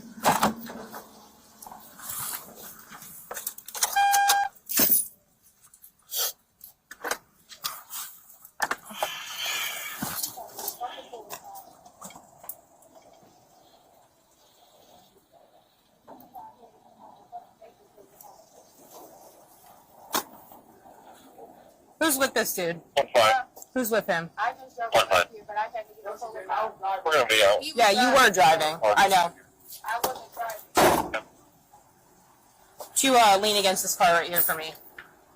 And don't move. Yeah, let me do it. Well, I gotta figure that out, because... No, I'm 70, like, flat out. Alright. Man, just chill out. No, that shit's weird. Hey, can someone just keep an eye on her? 'Cause she was in the car, too. She did nothing wrong. Alright, well, as long... Hey, if I figure that out, then she'll be on her way. No, I understand that's your job, but I'm telling you. My dog's in the back seat on the floor, just to let you know. She's not aggressive. Where? She's a lab. Alright. She's just laying back here. Yeah. I didn't get to get a good search of this vehicle. I just grabbed this, so...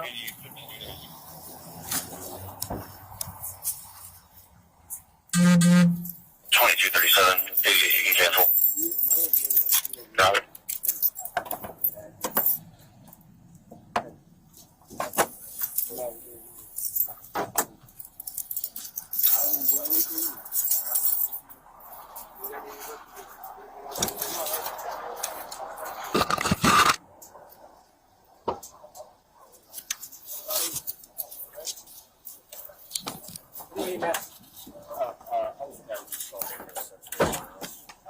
About what?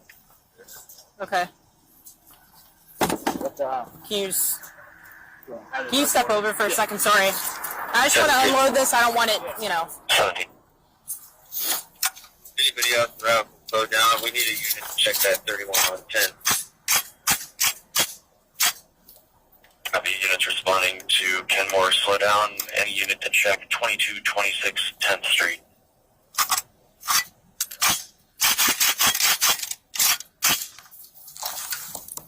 Watch right now, 10. Copy. Here, do you want to double check this? Is that a Draco? I'm red. No, it's an AK-47. All right, thanks, man. Regular. All right. No switch on it. Yeah, search it. It was in plain view, and he has an open container anyway. The wine bottle in the back seat.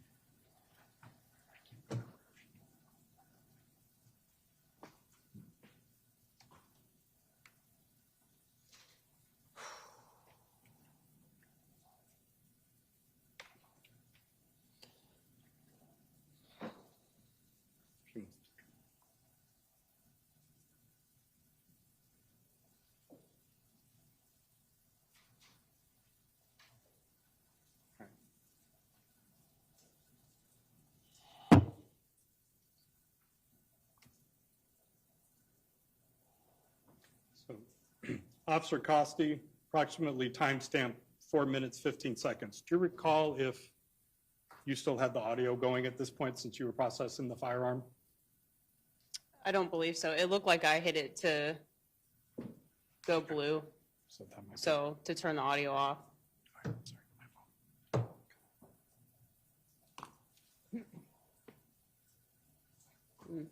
Yeah.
So about another six minutes.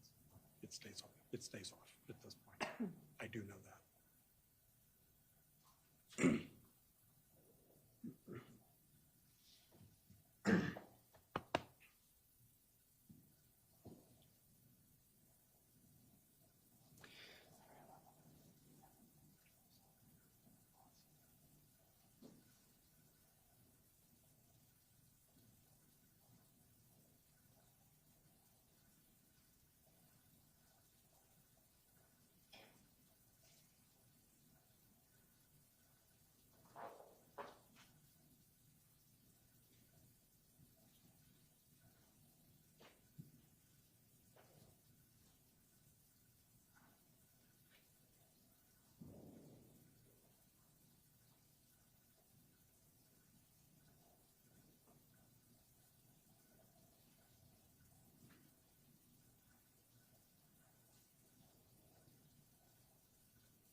Your Honor, if I may, I know that the court, when he objected, said to play it, but for the purposes of expediency, if the state may play its clips, I understand that Mr. Nixon may wish the whole video played, but he would also have opportunity, if relevant, to do so during his presentation. The state, would not object to the authenticity of the video at that time, so that Officer Costi does not need to be present. Well,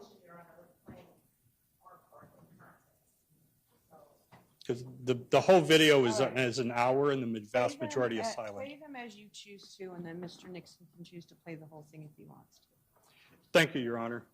So, Your Honor, at this time, while the video has been silent, it is stopped at timestamp 7:51, 7 minutes, 51 seconds.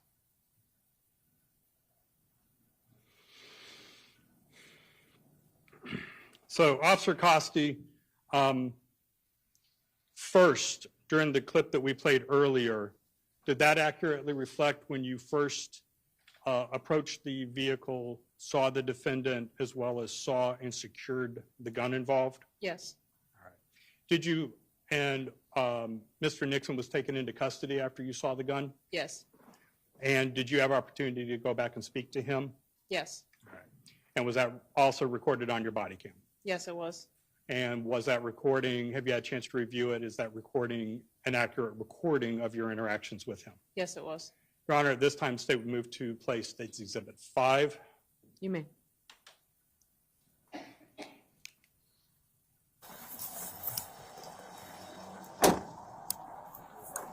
Okay. What's your first name? Quinton. Quinton.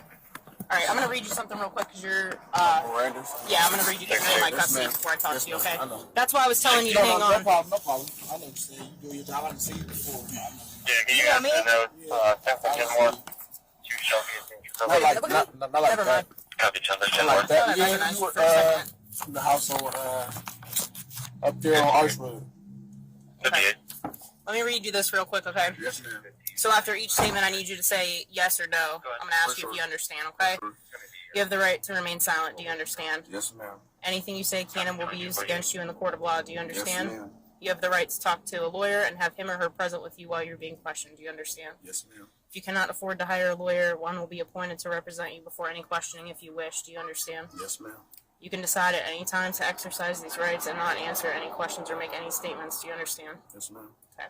Do you understand each of these rights as I have explained them to you? Yes or no? Yes, ma'am. Having these rights in mind, do you wish to speak with me? Yes or no? Yeah, I mean, Okay. So, what's the deal? Like, what happened? nothing for real. Everything that you see in that car is mine. She had no idea of it. Okay. AK's yours. Yeah. All the I ammo mean, in the back. Yeah, the ammo in the Trunk, back. the The bag, AK I the bought off the street. Okay. You know, I got my old powders. I knew I shouldn't have bought that K off the street, but I bought that K off the street. Okay. I don't know what's on it. I'm not gonna lie to you. I don't know. Well, it didn't come back to I know because So- I know the woman that called me about Okay. it. She wanted to buy it back. But Have you ever been charged with convicted of a felony or anything like that? I was back when I was before 18, but I had my own powders. I'm a licensed security officer. Okay. I know better. All right. You know, So here's the deal. We Yes, got ma'am. a couple. So where's the deal? We got a couple calls, okay, off of 10th Street. All Yes, right. ma'am. So is this your friend, girlfriend? Who is that? she's my recently new girlfriend, Okay. So and I know she's been in trouble, but she has nothing to do with it. I was So- just protecting her and her mom because they were getting threats. all right. So that's what I'm going to ask you. So new girlfriend said Yes, ma'am. that you guys were on 10th Street, right? Yes, ma'am. Okay. So we got the shots fired call from 10th Street. Okay. Okay. So what happened at her mom's house then? It was just people pulling up. You know what I'm saying? I didn't recognize cars, tinted Okay. windows, and stuff like that. And I let shots off, and not in any direction because I know I'm in a residential Did you area. point him up? Did you point him Yes, down? ma'am. I pointed them. Point him up. Yeah, it was me. Okay. I'm not gonna lie to you. It was me. I let those shots off. Okay. How many rounds do you think you fired? Like 5, maybe 5 or 6. Think 5?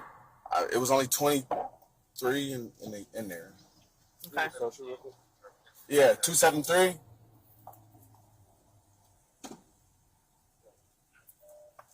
she trying to get her kids back. She don't need none of this shit. So whatever it is, it's my fault. What is it, Quinton? 273-94-7026. I have a misdemeanor warrant for my arrest. Okay. Let you know. And yeah, she ain't had nothing to do with So, okay, so like I said, we did get a call, so we also heard shots when we were coming down Kenmore Boulevard, okay? Sounded like a lot more than 5.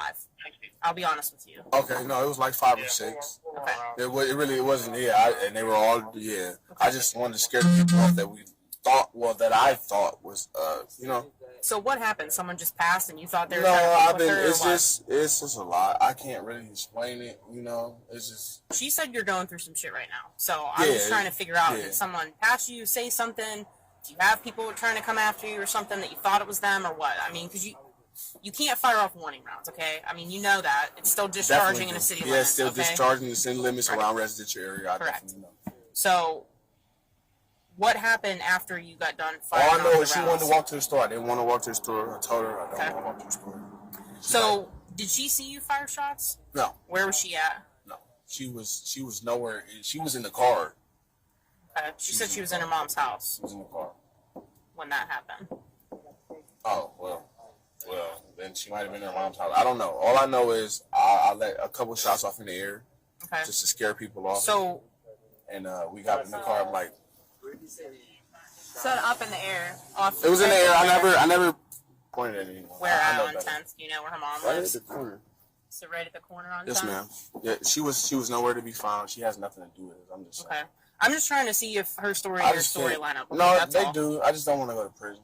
All right. So listen, here's the deal. She said she was in her mom's house whenever you let shots off. Yes, okay, ma'am. you're saying she was in the car. All No, right, I'm not so- saying she was in the car. I was saying we were getting in the car. We were supposed to go to the store. She did go up on the porch.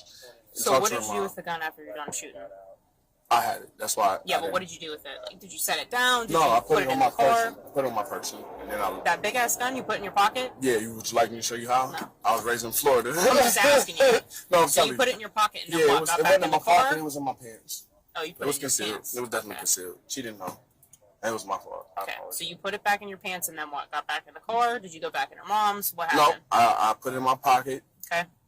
She didn't know about it, and then we pulled up here. And then, Okay. She Yeah, I mean, asked- someone she- called and gave your exact description with that car. yeah, I'm sure. Okay. I mean, wasn't I'm hiding. not trying to bullshit you. Like No, I said, I I mean, know. we even heard them. So, I No, mean, I knew you I'm- probably I'm- had something in there. I mean, that's just, For sure. and I appreciate you being honest No, about it.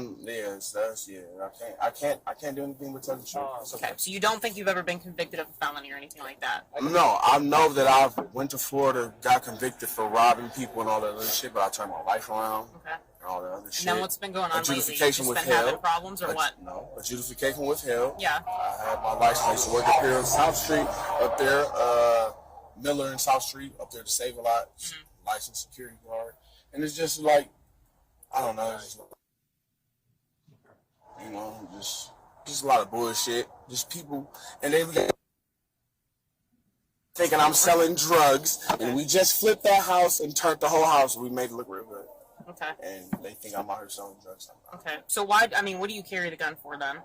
Protection. I mean, we are at war. They don't want to tell us that. But it's So okay. you bought this off of this girl that you kind of know?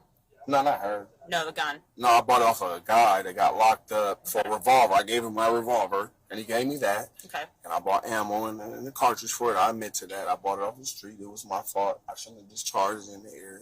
Okay. How long ago did you get it? I couldn't tell you. It's been a year. Oh, it's been a while? Not even a year. It's been a year. It's not even a year or two. It's been a year. Okay. And you just use it for protection. That's why you got it in her Of car? course. or My what? first rifle was a hunting rifle. 410. All right. I apologize. I know I broke the law. And third. Well, you did, but now we're here, right? Yeah. I So- mean, I don't.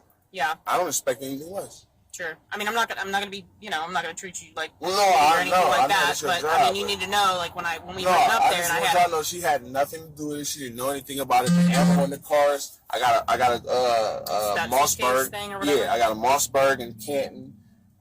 That's our dog. Yeah, All that's the super third. dog there. Thank you. Yeah. All right. Well, I mean, I appreciate it. I'm gonna talk with my partner. Okay. I want you to watch her leg here. I'm gonna shut the door. Okay, Quinton? So, Officer Costi, was that video an accurate recording of your interactions with the defendant? Yes, it was. Just one moment. Well,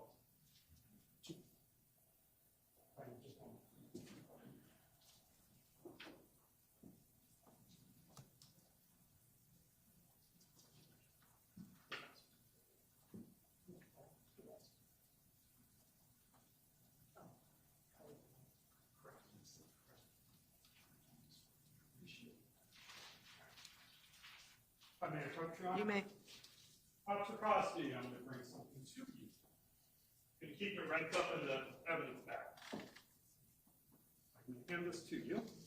Do you recognize what I'm handing you right now? Yes. What is this? This is the firearm that we pulled out of the vehicle that Quinton Nixon was in. And that would have been I think at one point there was a comment that it was a Draco. Yes, my partner, I think, said that. And what was your partner's name that night? Officer Jackson. Okay. And in that bag, it appears that there's also a clip with some ammunition. Yes. Was that loaded in the gun at the time as well? Yes, it was. And it looked like on your one video when you were securing the gun, you were actually, when you were securing it, were you actually removing the ammunition? Yeah, I was trying to clear it of the ammunition so that we could secure it in the back of the cruiser. Okay. So at the time that you saw this gun and took possession of it and processed it on scene, was it initially loaded? Yes, it was. And when you spoke with Mr. Nixon, there was comment about other ammunition.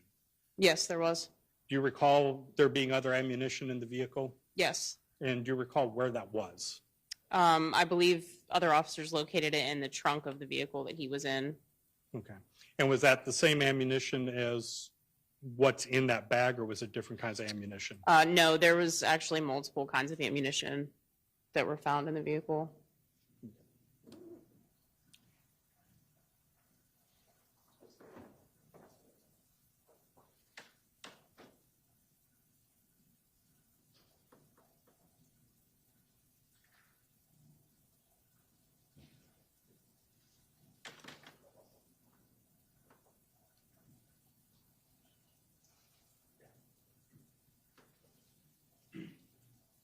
And so just to make clear, what we're going to be marking as State's Exhibit 6, that is the firearm that you found in this incident? Correct, yes.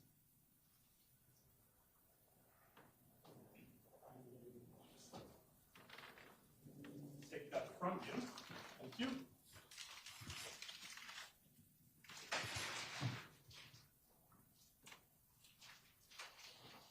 We will mark this as State's Exhibit 6.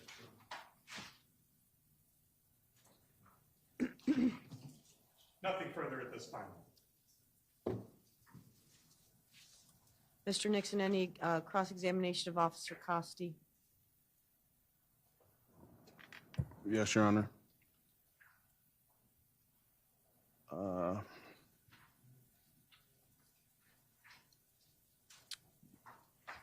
The video, your body cam video shows the gun was located on the driver's side of the vehicle.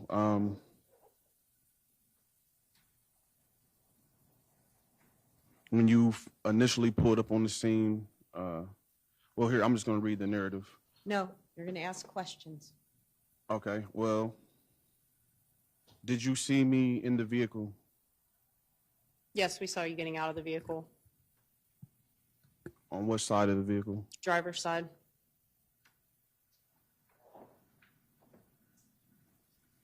How could you see me getting out of the vehicle when you were en route? When we pulled up to Circle K, we saw you both getting out of the vehicle. While we saw you getting out of the driver's side, and whenever I walked up on the passenger side approach, that's where I saw the gun laying across the driver's seat. The video clearly shows me at the window ordering. Correct. You had gotten out of the vehicle and walked up to the window with the girl that was in the car with you. So where were you at? I don't know how far you would have been, because I was already at the window. There was a line, so I would already have been at the window ordering. So we were westbound on Kenmore Boulevard whenever we got the information that vehicle and the male that was shooting off the rounds were headed towards the direction of Circle K. So we continued westbound on Kenmore Boulevard, and when we pulled up to the Circle K, that's where we located you in the vehicle. Right. And in the on your body cam camera footage, as soon as you hopped out of the squad car, you said something to Miss Lamp of the nature, "I seen you driving." Correct? When I initially got out of the vehicle, my vehicle, Yes, ma'am. I'd said to my partner to 13 him, as in you.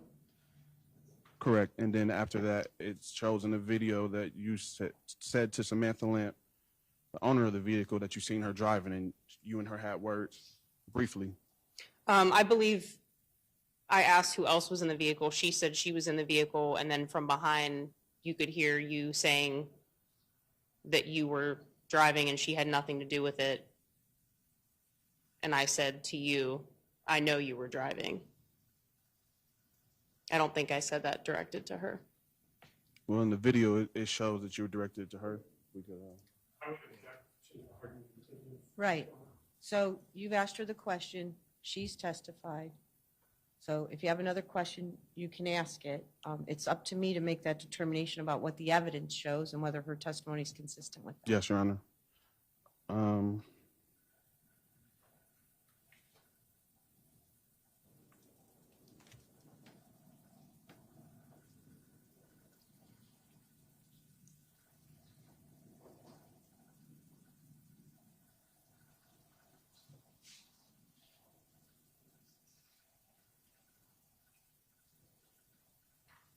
I can ask to replay it.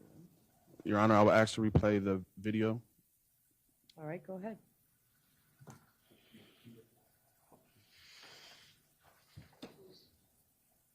Well, they're not going to play it. You need to play it. I thought you already had it queued up, I guess. I don't know which one it would be. Okay.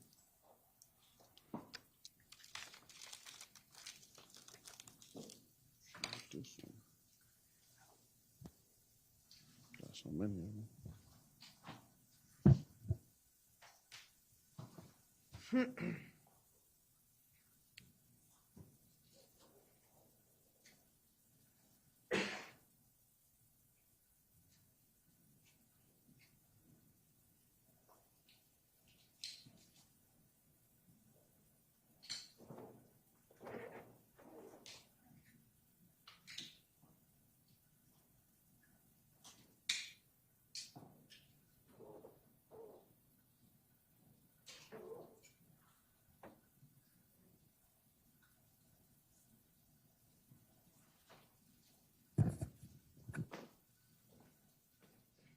We have to put the entry mark in. You can just play it. You want to put it on the next one, you see? Yeah, normally they had a thing we look up.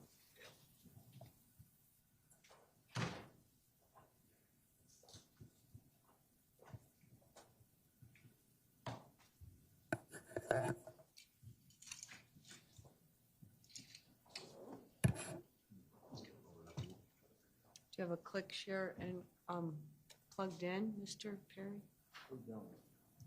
Well, that's why it's not going to show up. Yeah. I was trying to see if there was one in there. But yeah, just go ahead. Get the call sheet. Sir.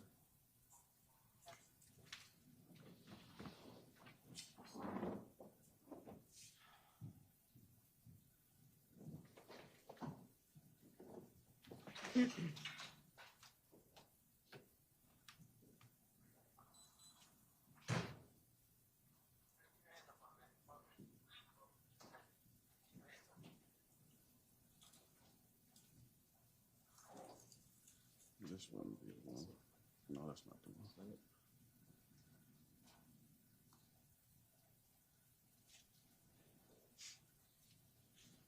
It's this one.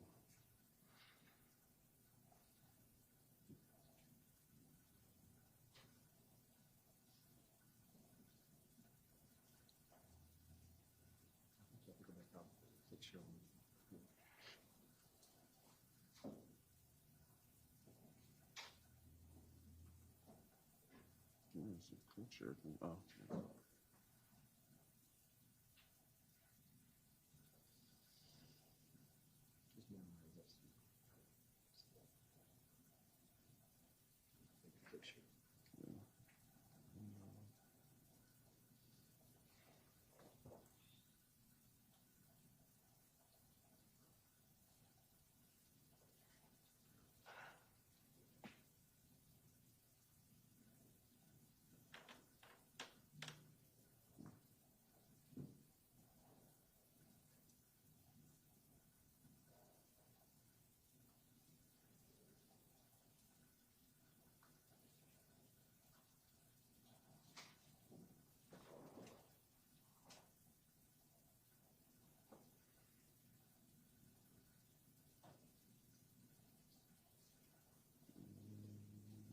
So it should be ready now.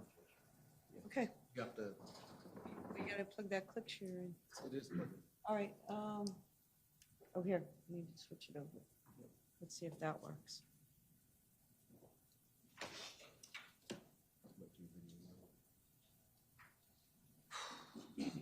There you go.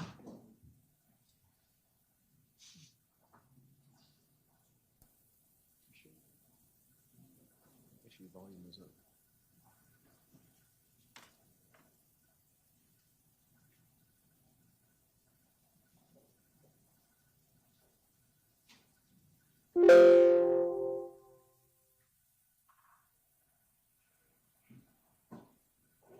If I may, Your Honor, this would actually be the incorrect video. That's a, Yeah. She did nothing wrong. Sorry, it was me. It was all This is the wrong video. that was a driver's side video. I just wanted to point out, Which is Officer Jackson. which would be Officer Jackson.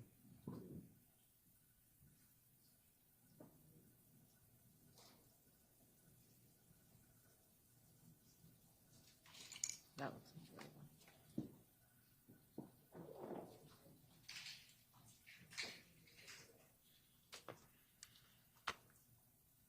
That's not it either.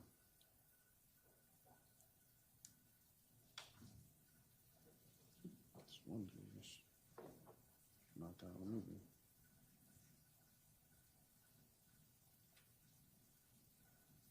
Not that one.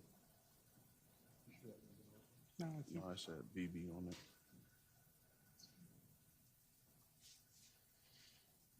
Why don't I have it then? Tripping. No, I just wrote the timestamp down. It shows it on the right.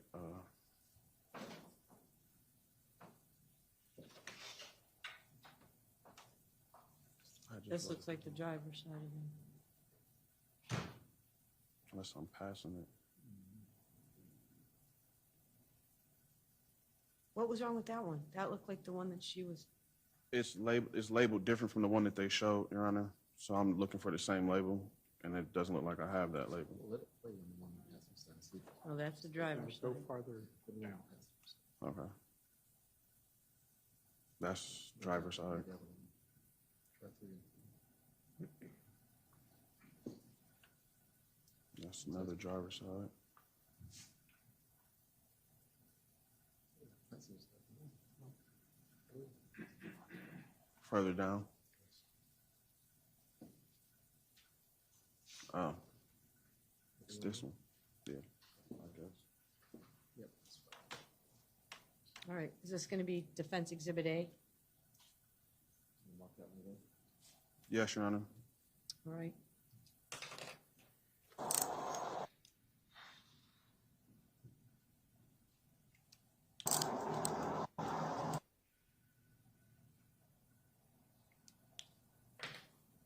So,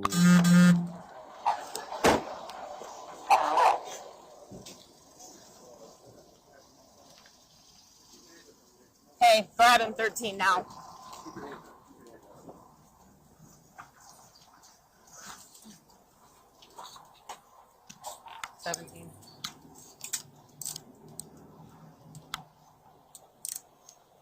17, we'll have one male in custody at this time.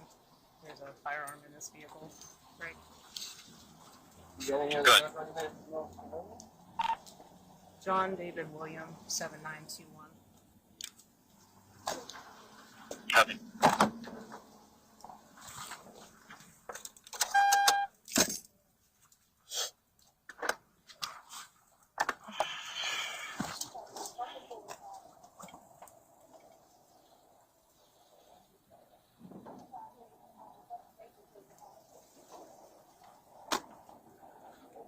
Who's with this dude? 1-5.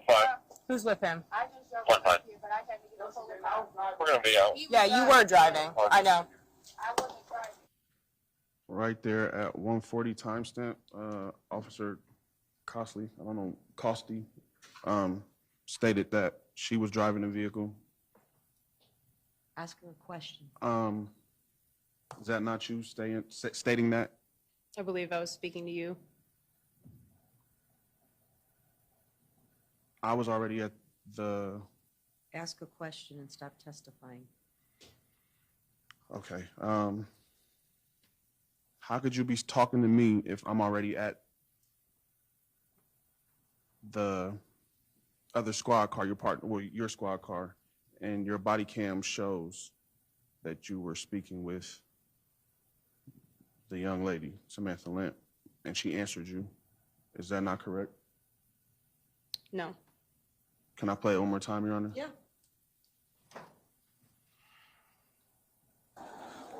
Who's with this dude? 1-5. Who's with him? 1-5. We're gonna be out. Yeah, you were driving. I know. Is that not you stating to her that you were driving? I was not stating to her. I was stating to you. You stated you were driving in the background, if you can hear in the video. Okay, I'll play it one more time, and I'll turn it up. Who's with this dude? 1-5. Who's with him? 1-5. We're gonna be out. Yeah, you were driving. I know. Would you lean against this car right here for me? And don't.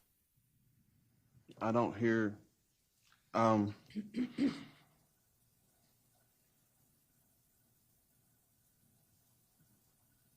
this video clearly shows you answering to her. Objection. Mr. Nixon, ask a question. That's a fact for me to decide. Yes, ma'am. Once again, I just wanted to know am I driving the vehicle if I'm at the window, already have ordered? You could have never seen me or visibly seen me driving unless you have me on camera driving.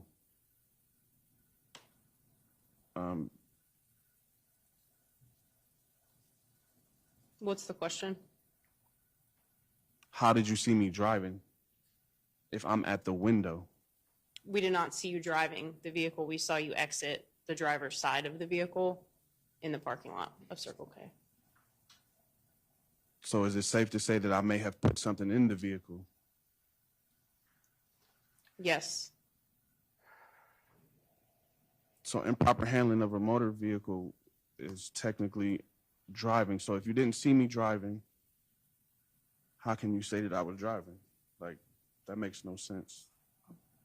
Objection. Sustained. It's argumentative.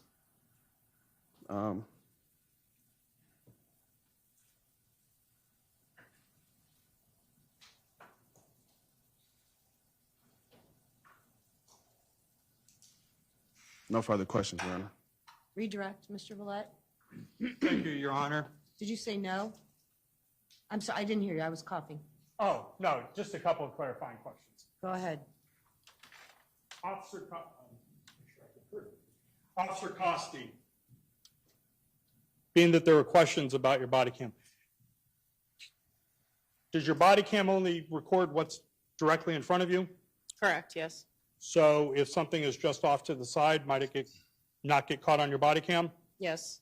And so when you first got out of your cruiser, do you have any doubt that Mr. Nixon was the person getting out of the driver's side? No, I do not. And then in your interview of him, to your recollection, did he admit to shooting the gun in the street and driving? Yes, he did. Nothing further, Your Honor. Thank you.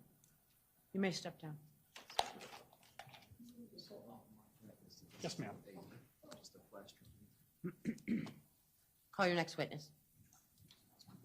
State would call Officer Hudnall to the stand, Your Honor. Hudnall? Yes, ma'am. Thank you.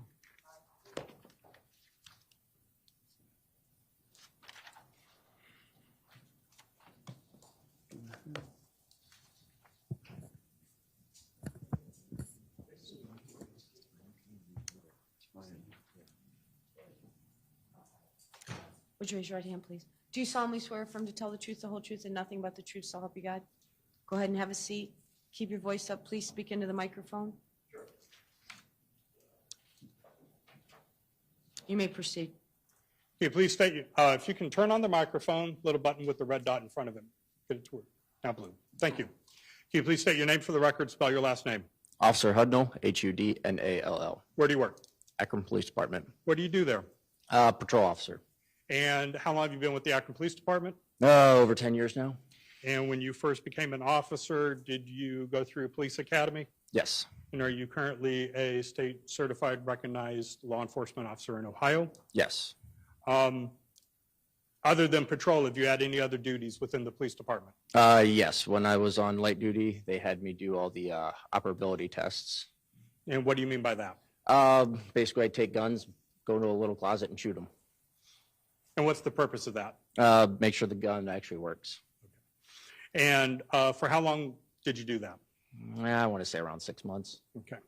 And do you recall having occasion in report 2022-6888 doing an operability on a AK-47 style rifle? Yeah. All right. First, if I may approach, Your Honor. You may.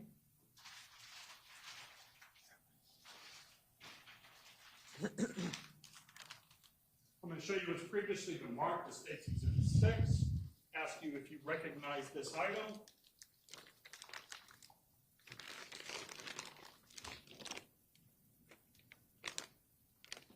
Yep. And would that be the weapon involved in this incident? I would assume so. When you do a operability test, what exactly do you do? How do you go about doing that? So basically, we have like a little room in the bottom of the department. For a rifle such as this, we can't actually fire a whole round because it's too dangerous. We don't have the setup for it. So I take the round out and do a primer test, basically. So you're shooting around without powder or projectile, and then yes, powder. Okay. And then fired into a little container that's got some media that supposedly, if anything does come out of the barrel, it'll catch it and makes it safe. And then if it works, then you write a little report saying it's operable. If it doesn't work, then you say it's not operable. Okay. So say you were doing, to kind of clarify things, say you were doing you say you don't fire off, say, a full loaded round because of safety issues. Yes. So is that because of just the style of weapon? You could say that it's because of the round that the weapon uses. Okay. And what about, say, a handgun? Would you test that differently? Yeah, you actually put like a full round in the pistol. The trap, what we call it, is able to take all pistol calibers, but it can't take rifle rounds. Okay. And so when you change it up for a rifle round, then what exactly is it you are looking for? Just operability, to make sure that the primer strikes, that the firing pin goes forward, hits the primer ignites, and if there was other stuff in the bullet, all that would go. Okay. But, so with the primer there, do you still get any kind of noise or any kind of... Yeah, it's like a pop. Okay. And is that what you did with this particular rifle? Yes, sir. And what was the result of that? It was operable. Okay. When you are doing an operability test, do you do a report for that? If I may approach, Your Honor. You may. I'm going to show you what's being marked as State's Exhibit 7. Ask you if you recognize this document. I do. And what is this? This is an evidence report. And who created this report? I did. And would this have been the evidence report created when you did the operability test on this firearm? Yeah, And does it accurately reflect the results of the test? it does. And what were the results? That it was operable. Would you have created this report at the time of the testing? Or soon thereafter? Yeah, soon thereafter. Okay. And this was 2 years ago? Yes, sir. Okay. And how many guns, in your 6 months of doing operability testing, how many firearms do you think you tested? Oh, hundreds. And would this test result and report go with the weapon that's currently in your lab? Well, let me double check here.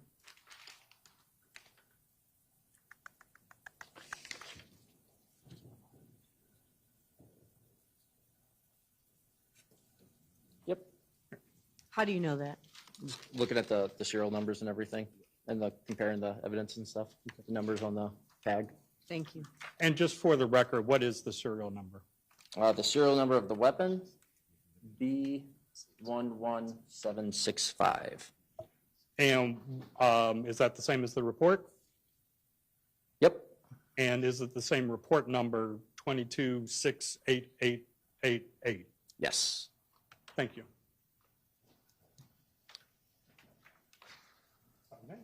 Sure. Any questions, Mr. Nixon? Yes, Your Honor.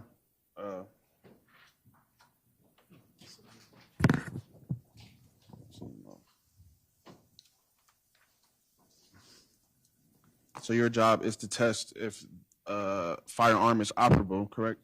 Yeah, that's what I was doing. So would you know what the weapon was used for or used in as far as a crime or not? Nope. I have nothing to do with any of that. No further questions, Your Honor. Thank you. You may step down. Thank you, officer. Who's your next witness? Yeah, wait. I know. I just informed the cameraman.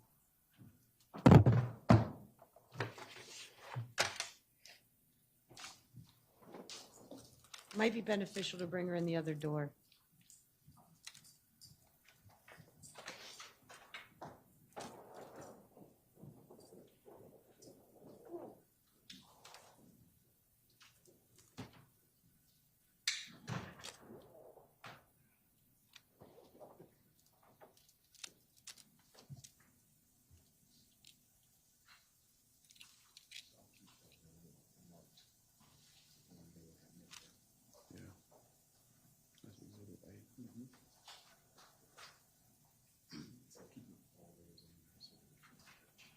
Thank you.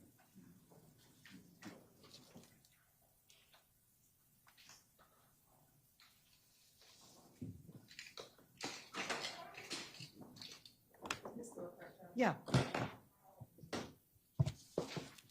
I just think you should bring the lay witnesses in that way. Ma'am, if you would face me and raise your right hand, please. Do you solemnly swear or affirm to tell the truth, the whole truth, and nothing but the truth, so help you God? Go ahead and have a seat right there in that witness chair. Please keep your voice up and speak into the microphone.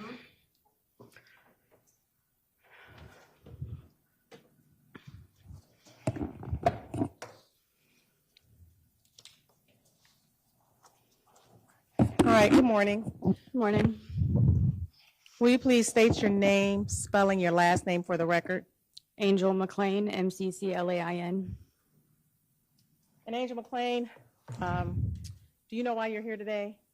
Yes. And you're here to testify about what occurred July 25th, 2022? Yes, ma'am. Okay. How old are you, Angel? 35. Back in July of 2022, where were you living? On 2260 Maryland Avenue, Akron, Ohio, 44314. Is that in Summit County, Ohio? Yes, ma'am. Wait, I'm sorry, Judge, does the microphone sound funny to you, or is it just me? No. Oh, Yeah, okay. I don't hear it. Do you hear something? Yes. Okay. All right. Will you please tell the court about your living arrangements at that point in time? Were you in a house, an apartment? I was in the top floor apartment of a four apartment building. Were you living by yourself, or did you have a roommate? Ronald Crew was living with me. Who is Ronald Crew? He is a family friend I've known since I was little. Just got to speak up a little bit. Okay. Thank you. And just, I know you're looking at her, but you got to try to keep speaking into the microphone so the court Okay. reporter can take down everything that you're saying. I've known Ronald since I was little. He was my little brother's football coach. I've known him since I was probably 12 or 13. Okay. How long had Ronald been staying with you at that time? I want to say maybe a couple months. I'm not too sure. I want to say maybe 2 or 3 months. Do you know how he came to stay with you? He was going through a really bad divorce and needed help, so I lent a hand. Okay. Now, on July 25th of 2022, during that time, were there any other individuals staying with you? Not living with me, no, but I did have visitors. Will you please tell the court who some of those visitors were? Brian Fielders, Adam Wright, Quinton Nixon, and Ashley. I don't know her last name. And then Ronald, of course. Okay. You said Brian Fielders. Yes, ma'am. Who else did you say? Quinton Nixon, Ronald Crew, Adam Wright, and then Ashley. I don't know her last name, though. Brian Fielders. Who is that? He's Adam's best friend. Okay. And he was actually staying with you? No, he was visiting. Oh, he was visiting? Yeah. What day was he visiting? The day that happened. You don't know Brian Fielders? I met him maybe 2 days prior to that, but no. When he came over that day to visit, did he come with anyone? The day it happened, Correct. he came with Toni. Did you know Toni? No, I just met her. Was that your first time seeing her? Yes, ma'am. Okay. You said Quinton Nixon. Do you see Quinton Nixon in the courtroom today? Yes, I do. Will you please point to him and describe what he's wearing? He's wearing an orange jumpsuit. Your Honor, will you let the record reflect the witnesses identified the defendant? The record will so reflect. Okay. And you stated Quinton, the defendant, was staying with you as well? He was visiting, yes. Correct, visiting. Yes. How long had he been visiting? He came, I want to say on his birthday, so July 18th. And this happened July 25th. So approximately 8 or 9 days, give or take? Yes, ma'am. How do you know Quinton? I used to date his uncle. And how did you get along with Quinton? We were like family. The next person I believe you listed who was visiting was Adam? Yes. Would that be Adam Wright? Yes, ma'am. How do you know Adam Wright? Known him since I was little. He's family friend, close friend. Known him probably 15, 20 years. And approximately how long had Adam Wright been visiting you at the time of the incident on July 25th? I want to say maybe a week. Do you know what brought Adam to your house? No, he just did random pop-ups to visit. And I believe the last person you said was Ashley, but you didn't know her last name? Yes, ma'am. Okay. How do you know Ashley? She was Ronald's girlfriend, I guess you would say, and she was visiting him. And how long has she been there? A couple days. Okay. And this is can you describe your apartment? Yes, I can. Will you please describe your apartment? Yeah, so when you walk in, it's the living room to the right, kitchen to the left, straight back is the bathroom, and then off to the right was my room, off to the left was Ronald's room. Okay. And would you consider this apartment, was this a small apartment? I mean, yes and no. We had a lot of space. Tell the court the arrangements, the sleeping arrangements. There were 5 individuals. Am I correct, prior to Yes, Brian Fielders and Toni coming over? Yes, ma'am. Talk about your day-to-day activity. How were you? Honestly, a lot of people didn't sleep. It was wherever they just fell, I guess, in that sense. But I slept in my room, and then Ashley and Ronald slept in his room. And you said, honestly, people didn't sleep. Was that because of the drug use? Yes, ma'am. Okay. Will you please tell the court about the drug use going on? We were all using methamphetamines. Okay. Would you use it more than once a day? Yes. And were you using it more days prior to July 25th? Yes. Okay, and when you say we, who was we? Everybody that was there.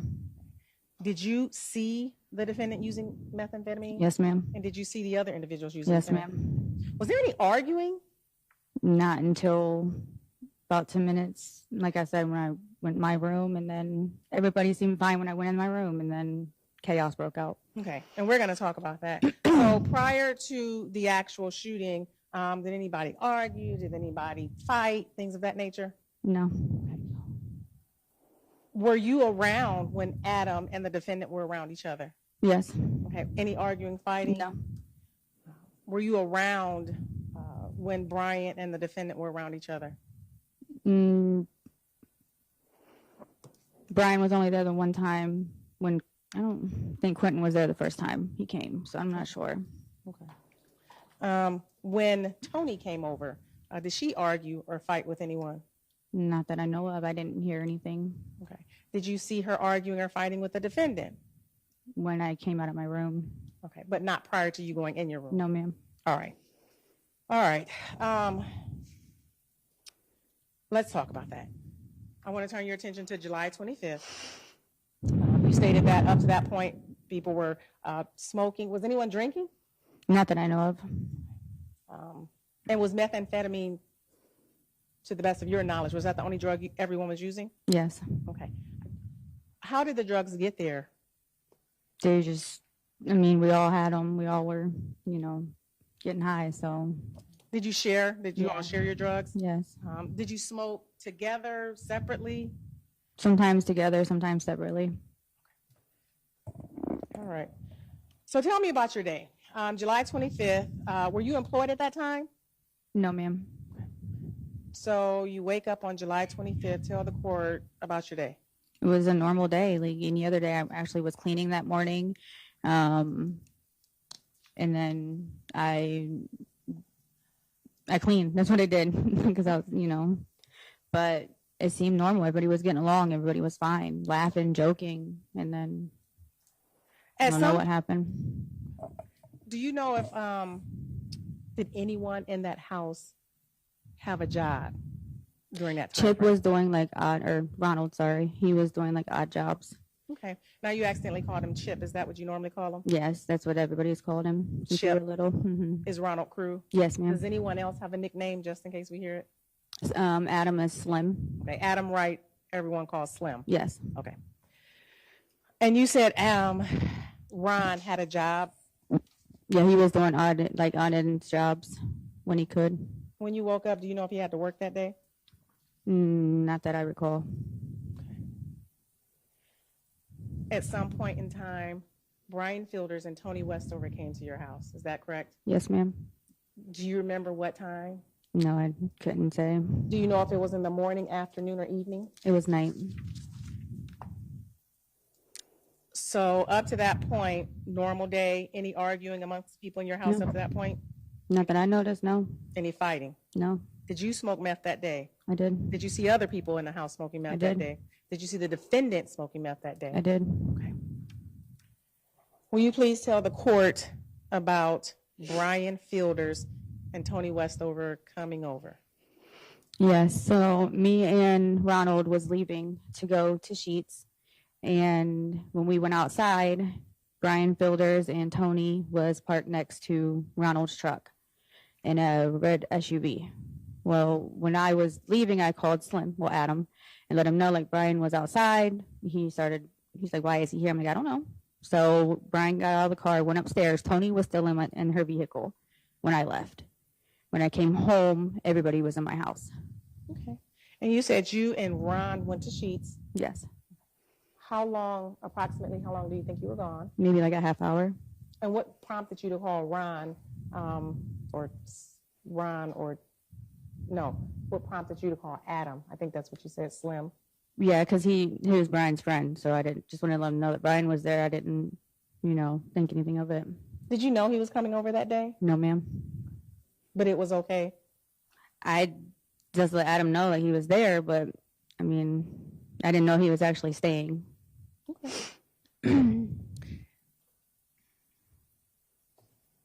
Talk about what happened when you got back. So when I walked in, Toni was sitting on my couch.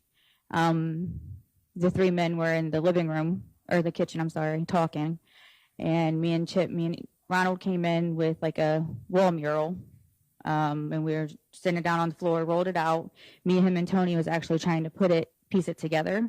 We couldn't figure it out, so we rolled it back up. And me and Ronald went into my room and started hanging lights off my headboard. Okay. And you said a lot. You said you came home, the three men were in the kitchen, and that would have been Quinton, Adam, and Brian Fielders. Yes, ma'am. Okay. And Toni was in the living room. Yes, ma'am. Did you see Ashley? She was in Ronald's room, I think. Okay. You came in with you said a wall mural? Yeah, it's like a sticker. Describe that mural? It was like a wall mural of like downtown Cleveland. It's like it wasn't no bigger than me, maybe the same height as me. And we were trying to piece it together, but. What do you mean? Or maybe I don't get the concept of a mural. What do you mean piece it together? It was like the stickers that you can get off of like Temu or Wish. And they're like big wall thick stickers of like scenery and stuff like that. Okay. Who was helping you and where were you trying to piece it together? Me and Ronald and Toni. Toni was still sitting on my couch. Me and Ronald was sitting like in the hallway by my kitchen and living room and rolled it out, and then we couldn't figure it out. Okay. When you came back, was anyone arguing at this point in time? No. Fighting? Everything seemed normal. Okay. I'm going to show you some photos because you are describing areas in your home, and I want to make sure we properly understand where you're talking about.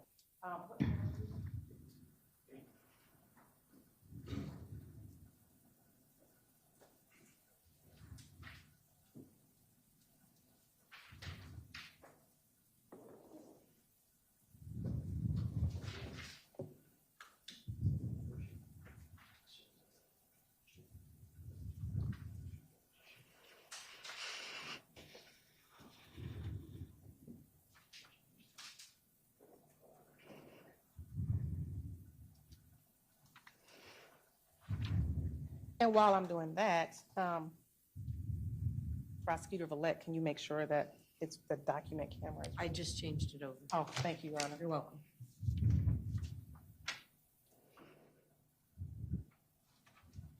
You need to show Mr. Nixon those photos before you publish.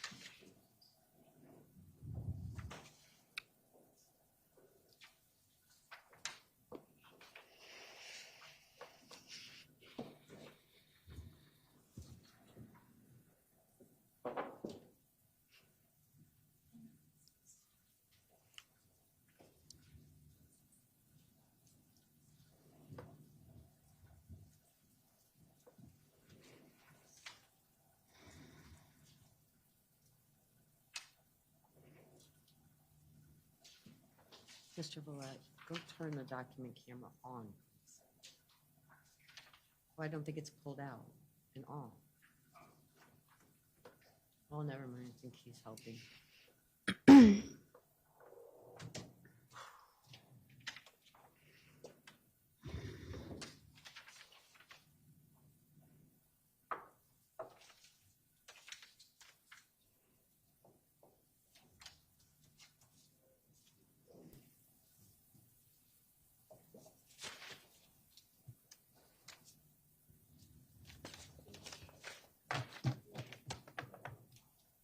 All right, I'm going to show you. Hold on a second.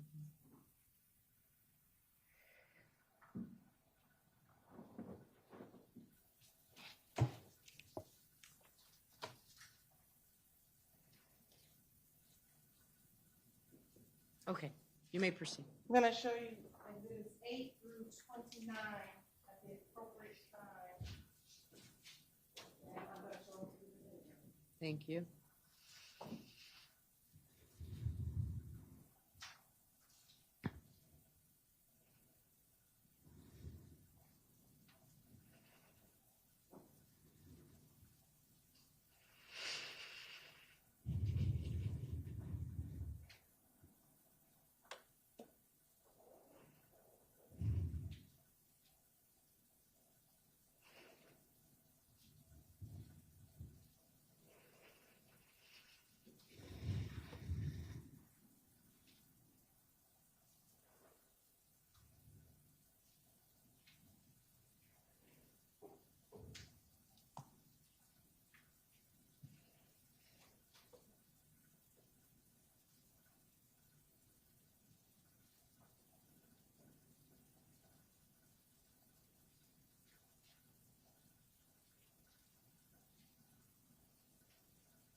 want you to take a moment and look at each photo.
Do you recognize those photos?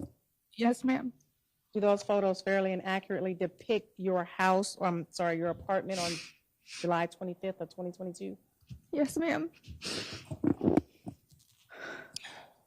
going to show you what's been marked as State's Exhibit number 8. When I show you the photo, I would like you to describe to the court what we're looking at, okay? Can I turn this? Yes, it's on a lever. There you go.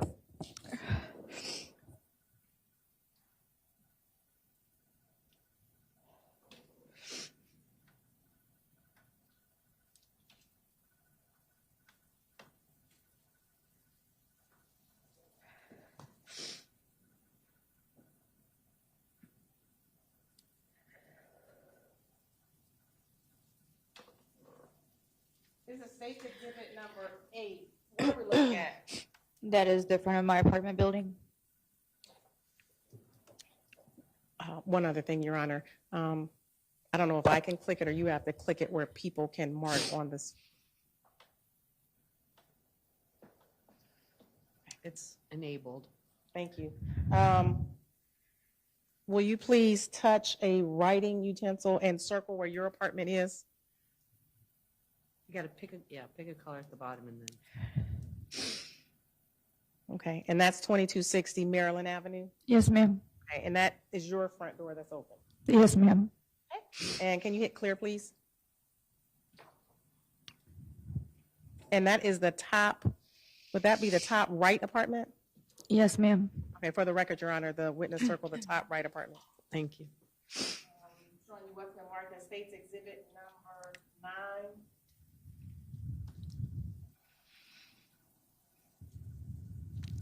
Please tell the judge what we're looking at. My front balcony into my apartment. I'm going to show you what's been marked as State's Exhibit number 10.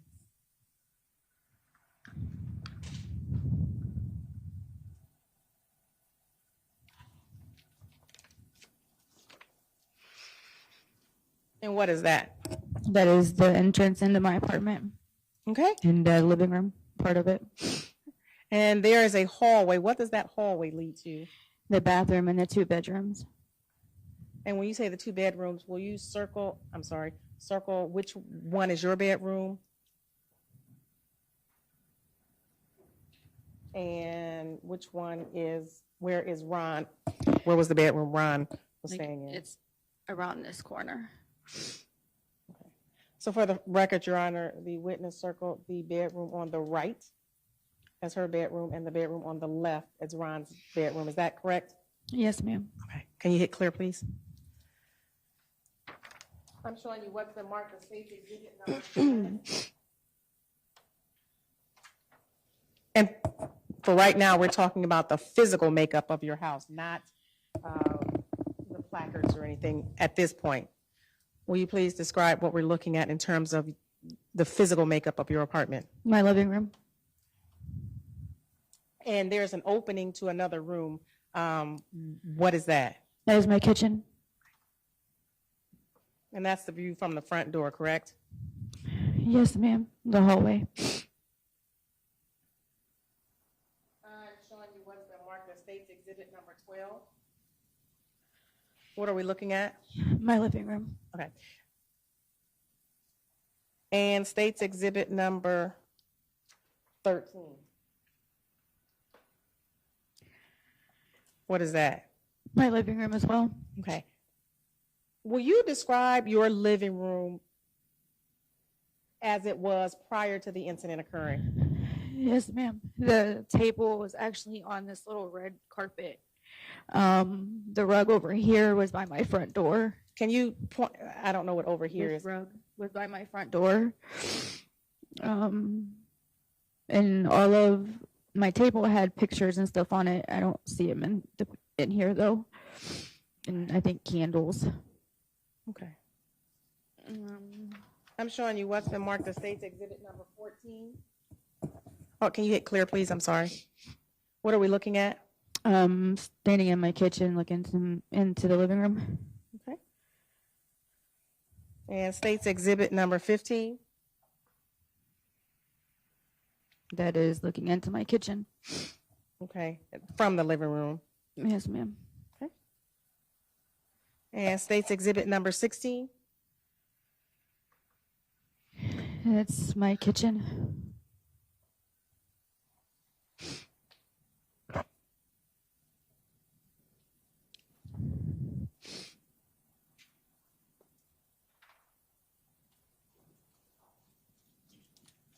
Now, when we first looked at State's Exhibit number 10, that led back, that room in the back is the bathroom. Is that a fair statement? Yes, ma'am.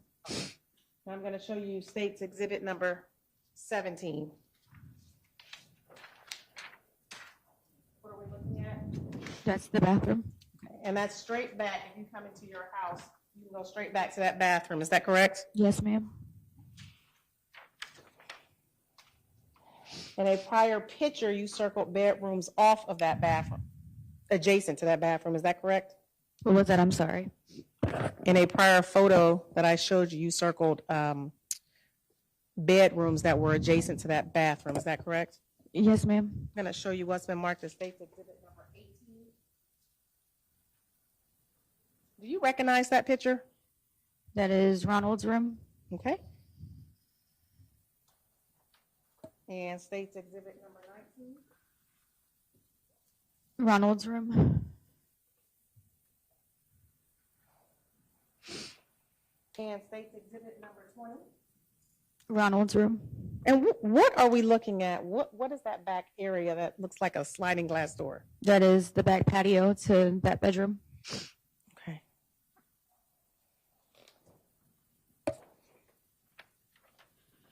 Do you have that same sliding door in your room? No, ma'am. And State's Exhibit number 21. That's Ronald's closet. Okay. Well, these are out of order. State's Exhibit number 25. I'm sorry. Hold on. State's Exhibit number 26. What are we looking at? That is my room. Okay. And that was the other door you circled. Is that a fair statement? Yes, ma'am. Okay. State's Exhibit number 25. My room.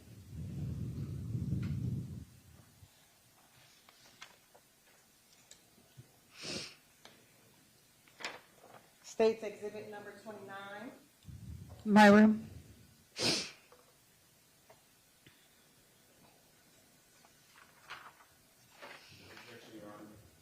Basis. The exhibits that she's showing, I was not shown. You just looked at them. Not all of these. She's mixed in other ones that were not in this pile. What's the objection to that photo? From No, what's the objection? Is there something prejudicial in that photograph that you No, don't? I was just let it be known that I wasn't Okay. shown these. Your Honor, for the record, I shown exhibits 8 through 29. Overruled. You may proceed. I'm showing you what's been marked as state's exhibit number 22.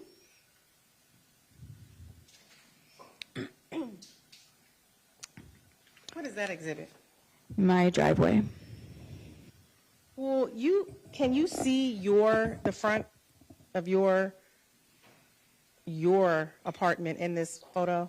You can see it a little bit. Will you please circle it? You can see the front balcony. That's about it. Okay. And where would that be? Can you please circle it for the, oh, okay. Yeah. And state's exhibit number 23. Will you hit clear, please?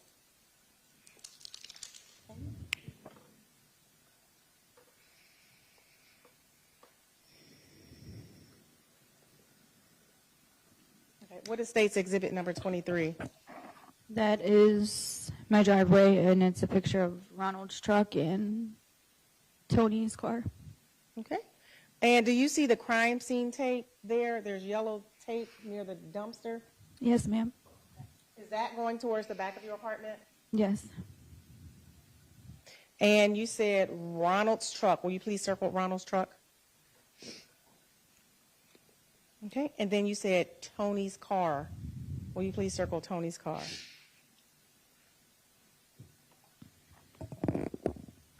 For the record, the witness circled a truck, a Z71 truck, as Ronald's truck, and a red crossover as Toni Westover's car. Thank you. Go ahead. I'm showing you what's marked as state exhibit number 24. What are we looking at? My backyard. There's also a balcony. Do you see that? Yes, ma'am. Is that the balcony that is connected to the doors in Ronald Cruz's room? Yes, ma'am. Okay. All right, so prior to the photos, we were talking about you putting together the mural on the floor in the living room. Is that a fair statement? Yes, ma'am. Approximately how long did you all stay in the living room trying to put that mural together? Maybe 20 minutes. And were you successful? No. What did you do once you all were not able to put the mural together? Ronald wrote it back up and put it back in his room. Did Ashley stay in Ronald's room the whole time, or did she come out and help? She came out after the fact. Okay. Did anyone from the kitchen, any of the men, come out and partake in putting together? No, ma'am. What did you do after you were not able to put together the mural? Me and Ronald went into my room and was hanging lights on my headboard that he had got me. When you went into the room, where was everyone situated in the house? Tony was still on my couch, and Adam, Brian, and Quinton were in my kitchen when I went into my room.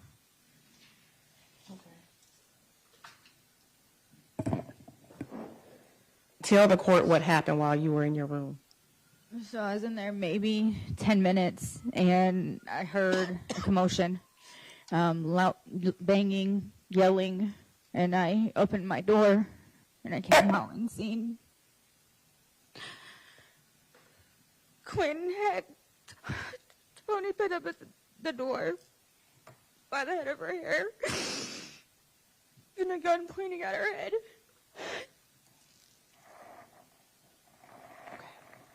Prior to that, you mentioned a gun. Prior to that, had you seen Tony with a gun? No, ma'am.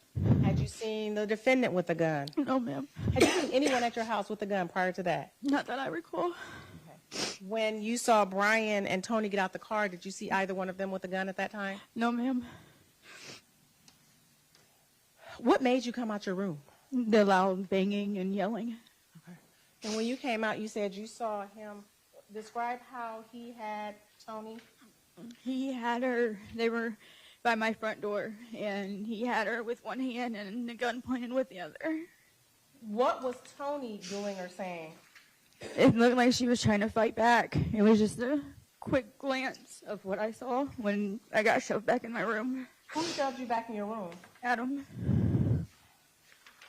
I'm going to show you what's been marked as State's Exhibit number 11 again. Will you use your pencil? Where did you see, I believe you said the defendant had her pinned up against the wall by the door. Will you please put an X where you believe they were? They were like right here. Okay. Now the door is open here. The door would have been closed, correct? Yes, ma'am. Did you see Brian or Adam at this time? When I came out, Brian took off running from the living room into the kitchen. Okay. Adam was in the hallway. You said Adam was in the hallway? Yes, by my door. Okay. Where was Ron? He was behind me. Okay. And where was Ashley? In Ronald's room. Okay, so she had not come out yet? Not that I remember, no. Can you describe the gun you saw? It was so quick, I honestly couldn't. If you can't, that's fine. Was anyone else saying anything or doing anything at this time?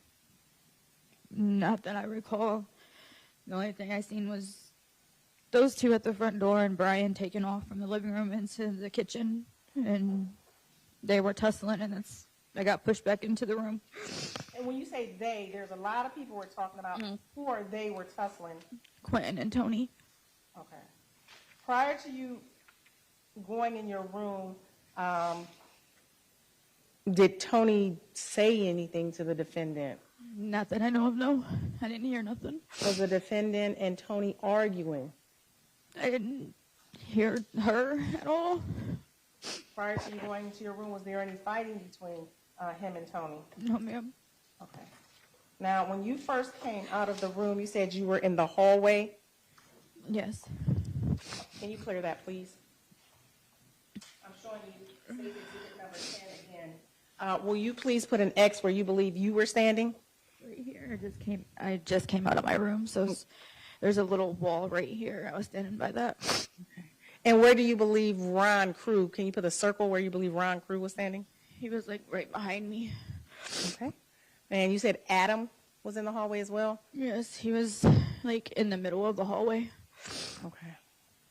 And Ashley was in Ron's room? Yes. Okay.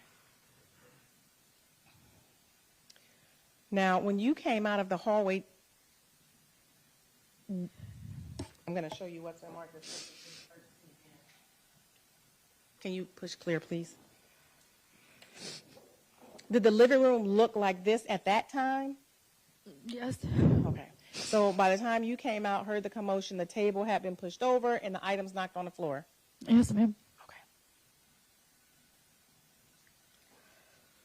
How long do you think you stayed in the hallway? Not long. Adam, I came out, I asked Quinton what the hell he was doing, and then I got shoved back in the bedroom. Did he answer you? He turned the gun at me. Okay. How did that make you feel? Scared.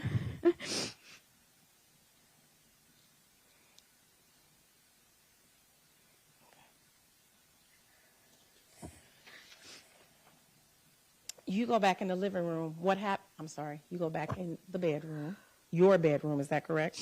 Yes, ma'am. Okay. What happened while you were in your bedroom? When I was shutting the door, the first bullet that we heard, gunshot, the bullet came through my bedroom wall and went right past my face. It ricocheted off of my TV and ended up, the ricochet particles cut Chip's face, and then it ended up in my back bedroom wall.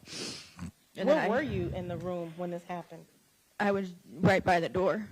I just got shoved back in. Who all was in your room at this time? Me and Ronald. Okay. At any point in time, did Ashley come in your room? After all the commotion was over. Okay. And they started running out of the back. She came in there. And how long were you in your room prior to hearing these shots? All together, or when I got shoved back in? How long after you got shoved back in did you hear the It was- gunshots? Like as soon as the door was shut, the bullet came through, so seconds. And when you got shoved back in your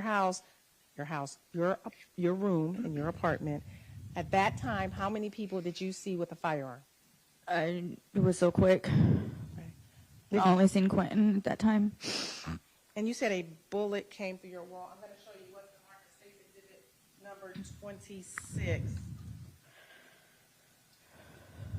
you recognize what I'm pointing to behind your door? Yes, ma'am. Would that be the bullet that entered your room that you were referring to? Yes, ma'am. Okay. In that same photo, I'm also going to point to the TV that's on a dresser. Do you see where I'm pointing? Yes, ma'am. Will you please describe to the court what I'm pointing to? A bullet hole. And that's what you were referring to, went through your TV? Yes.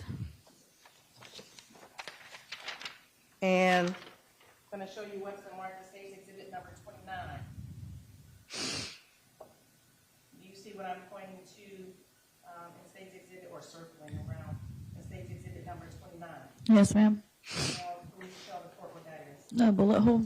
And is that the bullet that you were referring to that went by Ron? Yes, ma'am. You also talked about, and I don't want to go too far, so now you're in your room and a bullet almost hit Ron. But prior to that, you were talking about putting up lights. Before I get too ahead of myself, I'm going to show you what's the marked States Exhibit number 25. You recognize that? Yes, ma'am. Okay. Will you please show the court what lights you were referring to? They're like hanging down. Okay. And how were you and Ron putting those lights up? What were you using? Thumbtacks, and then if Ronald had trouble, he used the hammer. Okay. At any time that Ron leave out that room with that hammer? No, ma'am. Did he have that hammer prior to putting the thumbtacks or helping you put up lights with the thumbtacks? No, ma'am. Did he ever try to attack the defendant with the hammer? No, ma'am.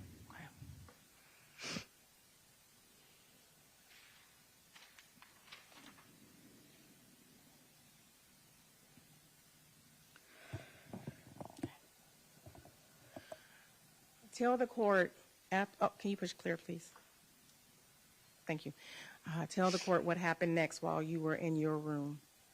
I heard maybe 2-3 more shots, and I heard glass breaking. I opened the door, and I seen Quinton and Brian tussling by my door, my bedroom door, and Adam shut the door again, shoved me back in the room, and then that's when I heard the glass breaking from Ronald's room. Okay, you said you opened the door and saw Brian and the defendant tussling. Where were they tussling? Right in the hallway, like by my bedroom door. Okay. Do you know if the defendant still had the gun? I couldn't recall. I didn't see. Okay. Now, you don't know how everything started in the living room. Is that a fair statement? Yes, ma'am.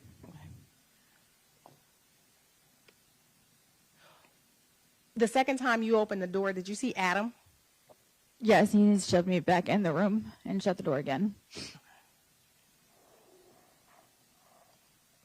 And did this happen all fairly quickly? Yes. I just asked you to describe a lot. It seems like over a long period of time, but it's fair to say this all happened fairly quickly. Within seconds of each other. It seemed like just instant. Okay. And there's some things you say that you didn't remember. Is that correct? Yes, ma'am. And you were smoking meth that day, correct? Yes, ma'am. When you looked out the second time, were you able to see Toni? No. Was not able to see her until everybody cleared out of my apartment.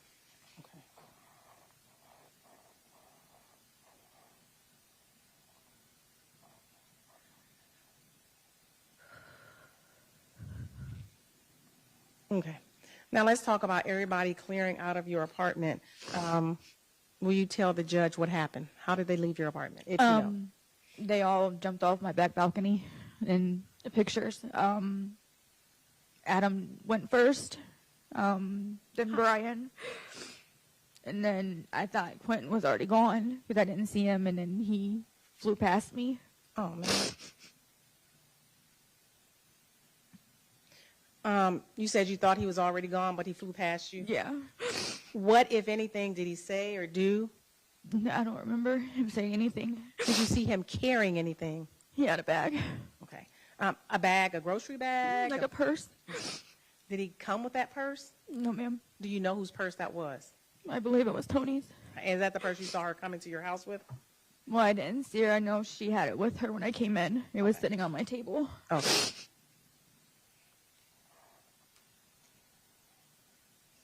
What, if you remember, what was the defendant's demeanor? How was he acting? Everybody seemed normal.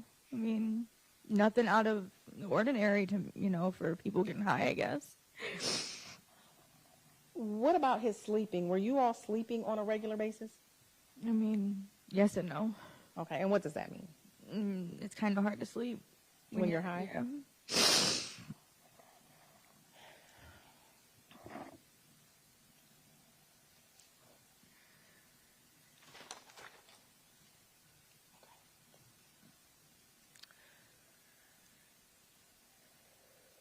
After everybody jumped off the balcony, the one person we still haven't talked about was Ashley. Do you know what she was doing, or at any point in time did she come in your room? She came into the room, and then she came into the room after everybody had already jumped off the balcony, and she said something about a warrant that she had, and she jumped off the balcony as well. Okay. Right. As anyone was jumping off the balcony, did they say anything to you as they were leaving? Brian did. And what did Brian say? I asked him, what the hell, like, what am I doing? What's going on? And he said to call the police and say that he killed him. Who was he? Quinton killed her. And he left as well, correct? Yes, he was holding on to the banister and then just dropped down. Yeah, gotta speak up a little bit. Yes, ma'am. He was holding on to the banister and he let himself go after saying that. Yeah, gotta speak up. Say it one more time. Okay, he was holding on to the banister and then, let himself go after he was done saying what he said. At any time, did the defendant come into your room? Not that I recall.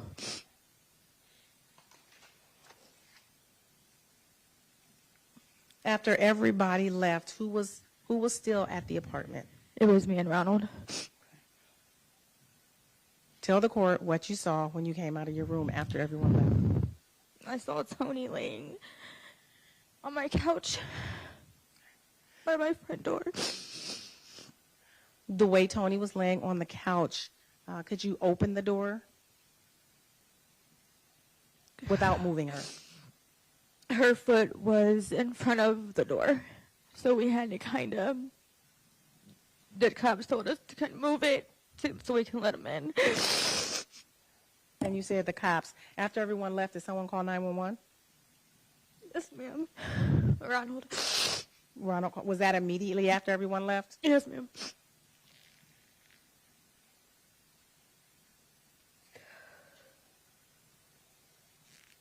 There were, prior to this incident, were there any bullet holes in your apartment? No, ma'am. So any bullet holes that would have been in your living room would have been from what happened on July 25th? Yes, ma'am.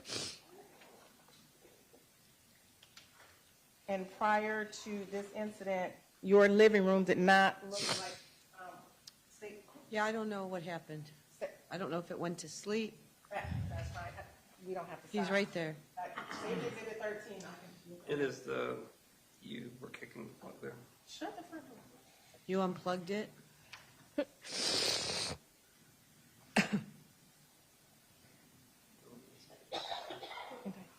not trying to keep it moving. State's Exhibit 13 that I showed you. Prior to this incident, your living room did not look like this. No, ma'am. Is there anything else I need to do?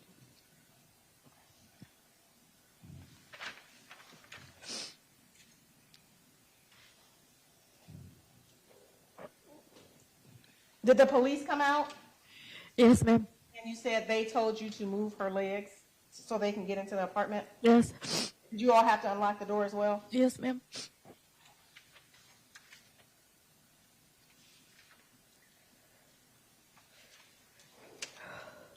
And when the police came out, did you and Ron talk to the police? Yes, ma'am.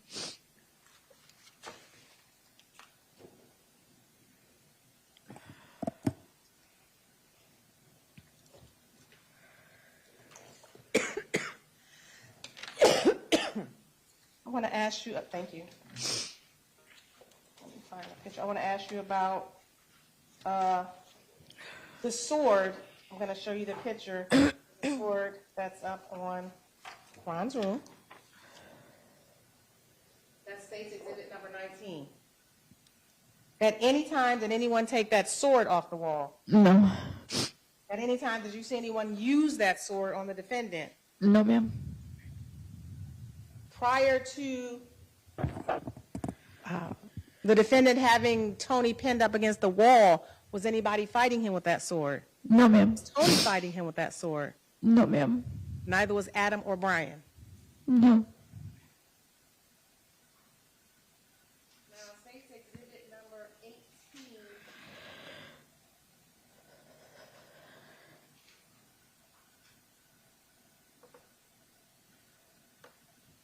On the floor next to the shoes. Can you see that? Your Honor, can you see that? Is it too dark? No, I can see it. Okay.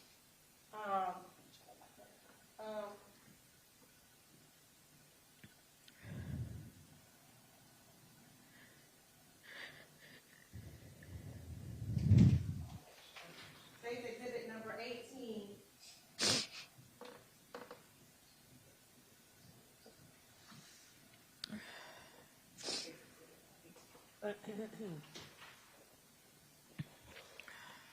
Do you know what the item is I'm pointing to? I'm pointing to an item next to a blue hamper on the floor. No, ma'am.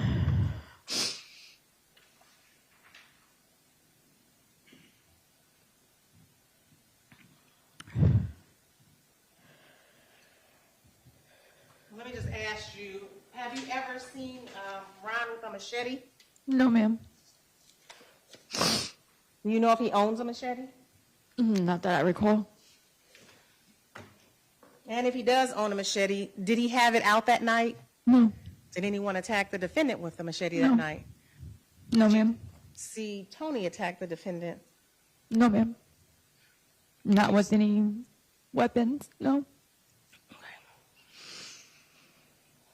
Did anyone try to roll the defendant up in plastic? No, ma'am. Did you have any tarp or plastic like that at your house? No.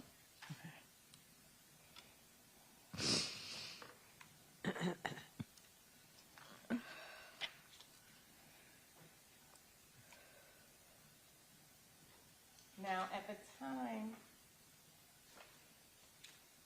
of the incident in July, will you please describe for the court what the defendant looked like, meaning his hair, if he had any facial hair? Gosh. He had dreads like he has now. Facial hair.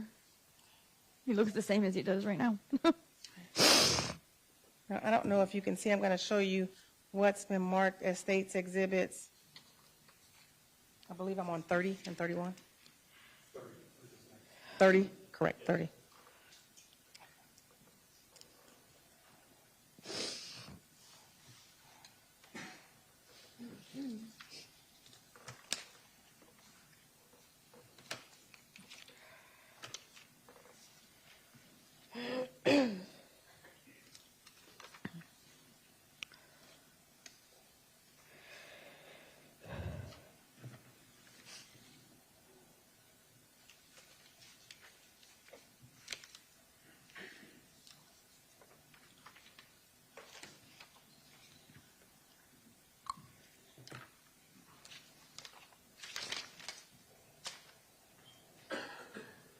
Okay, I'm going to show you what's been marked as State's Exhibits 30, 31, 32, and 33.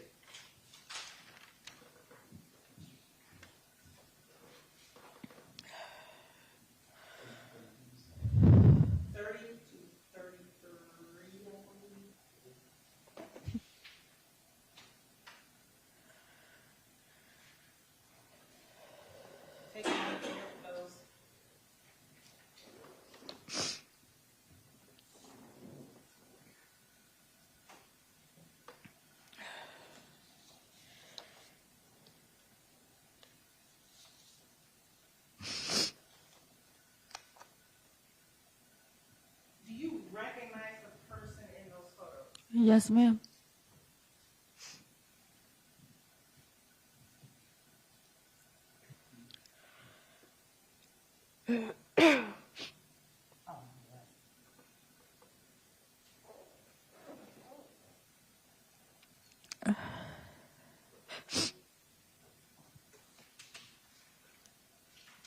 In State's Exhibit, in State's Exhibit number 30, who do you recognize the person in the photo to be? Quinton Nixon.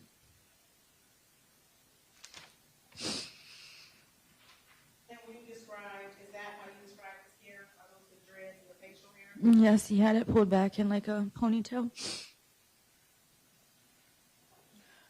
Exhibit number 31. Could you recognize the person and the items in that exhibit? Yes, ma'am. Who is in that exhibit? Quinton Nixon. And what item do you see on the ground? Tony's purse. Is that the item that you saw him run by you with? Yes, ma'am. State's Exhibit number 32. Yes. And is that Quinton Nixon with that purse? Yes, ma'am.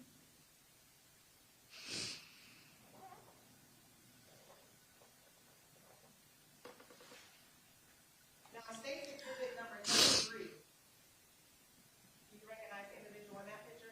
Yes. And who do you recognize that person as? The defendant. What is different in this photo? He cut all of his hair and facial hair off. This is not the way he appeared on July 25th, 2022. Is that correct? I've never seen him like that a day in my life. And how long have you known him? A couple years. And you've never seen him cut all of his hair off or all of his facial hair? No.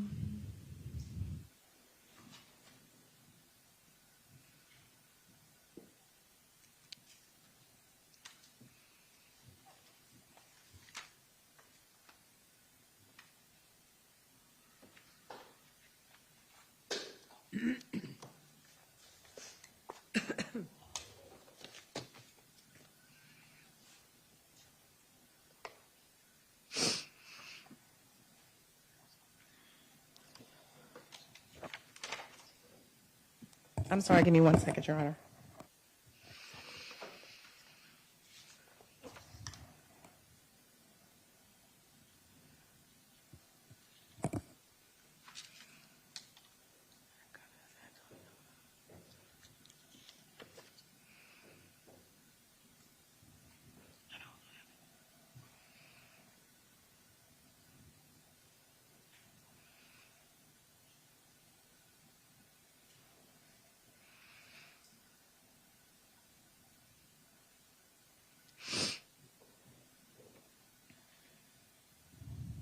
Your Honor, I have no further questions.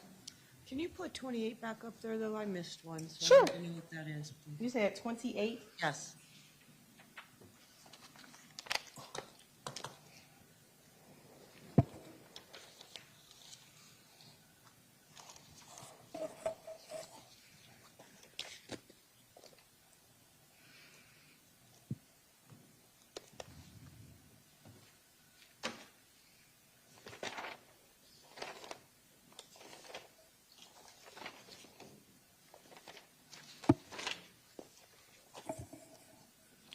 I didn't do 28. You didn't miss it. Okay. I didn't do it. All right, thank you.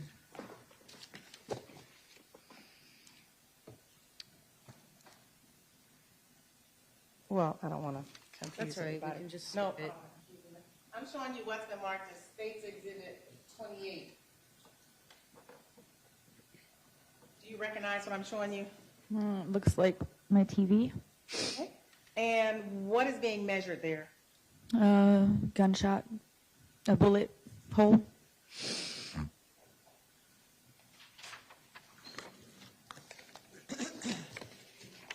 I'm done. I'm getting my stuff, Your Honor.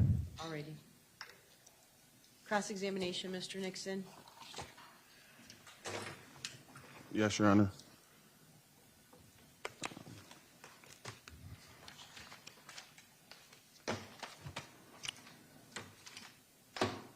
Ms. McClain, is it correct that you made a statement to Akron Police Department about what happened today in your apartment on 9/14? No, excuse me, forgive me. The night of the incident, 07/25/2022. Yes, yes.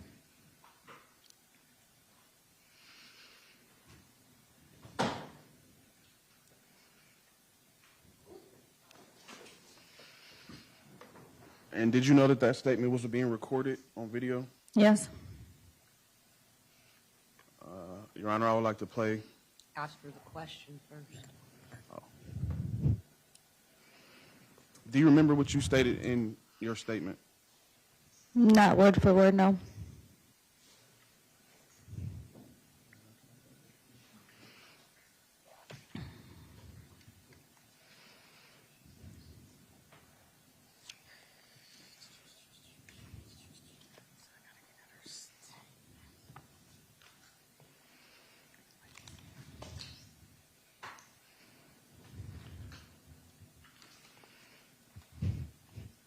In your statement, what you made today under oath,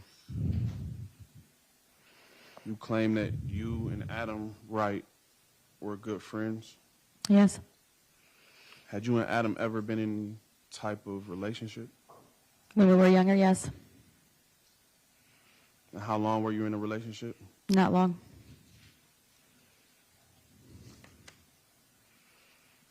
Can I ask why you didn't tell that to, or did you tell that to the detective? I don't recall. Do you remember telling the defendant that you and that man were in a relationship? Years ago, yes. So you remember telling Quinton Nixon that you were in a relationship with Adam Wright? Years ago, yes.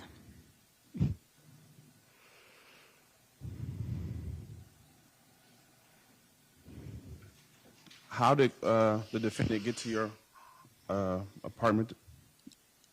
I picked you up from your mom's. Do you remember what the defendant stated? Do you remember the reason why you picked me up? Because it was your birthday and you wanted to hang out.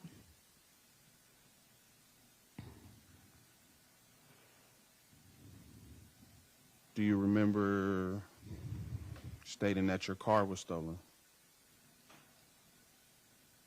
My car was stolen months before any of that.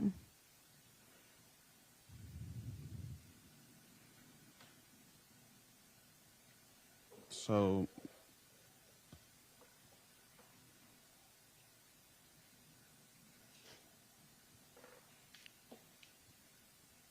you have no recollection of telling me that you needed help finding your vehicle?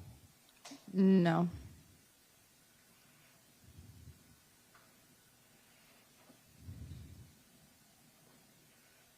The police were already handling it.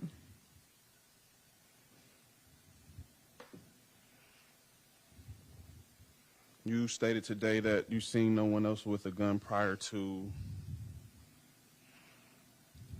the incident. Yes. You don't remember seeing Adam Wright with a gun prior to I don't this? recall. You don't recall, or you don't remember seeing him with one? I don't remember. I didn't like guns, to be honest, so. No, there's a difference between not remembering and not seeing him with the gun. I don't remember seeing him, no. Okay.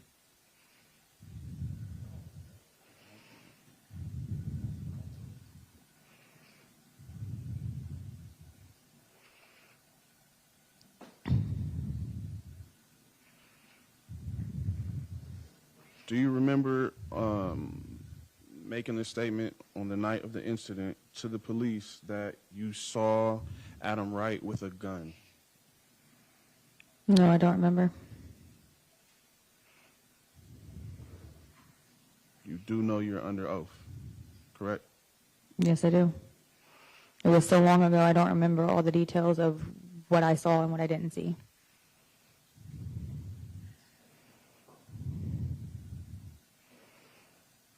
Your Honor, I would ask to play the interview. Mark it as Defense Exhibit B. Yep, I gotta move it over. Is he playing that portion, or does he? I don't know the answer to that question. Oh, I'd like to play the interview in its entirety. I would object to the whole portion being played, only the portion for impeachment purposes. Understand? Do you know where that is? No, Your Get Honor. it on the- No, Your Honor, I do not know where it is. Yeah, we're not gonna play your whole video, just the portion that you're using to impeach your testimony. So you're gonna have to figure that out.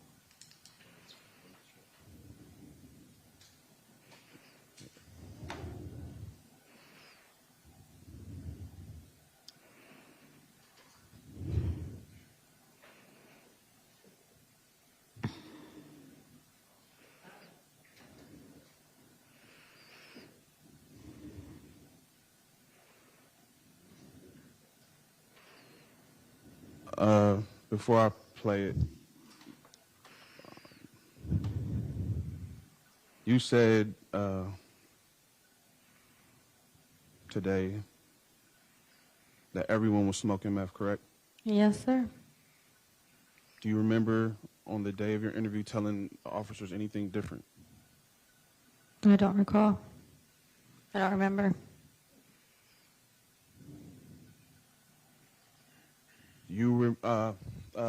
So back it up a little bit. You stated today that you and Ron went to the store. Correct? Yes. Can you say who you left in the home? Quinton and Adam Wright and Ashley.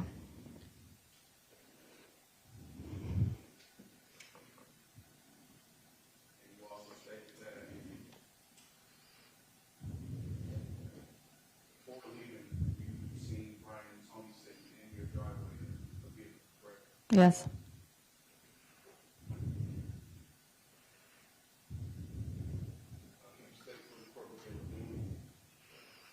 I don't know what they were doing in the car. I only seen Brian get out of the car when I was pulling out. I didn't say nothing to him. Did you see anything in Brian's hand? No. You seen Brian get out the car first? Yes. When you made the phone call to Adam, or did you make the phone call to Adam, stating that you seen them in the driveway? Yes, I did. I called and let him know that Brian was outside. Didn't know why.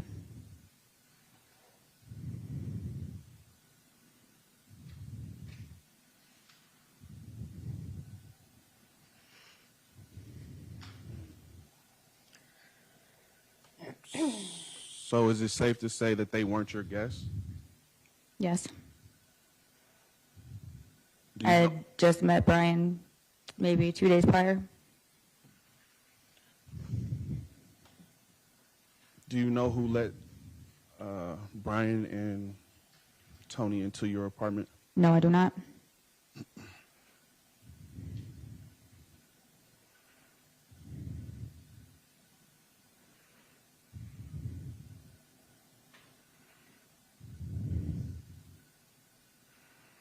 Did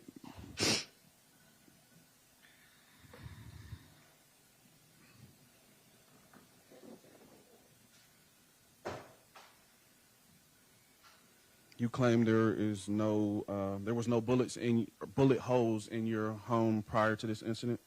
True. So you have no recollection of any other shootouts or anything inside of your home? No.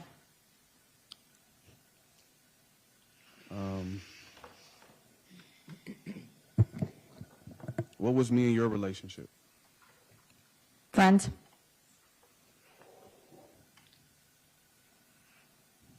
Did Adam Wright know we were friends? Yes.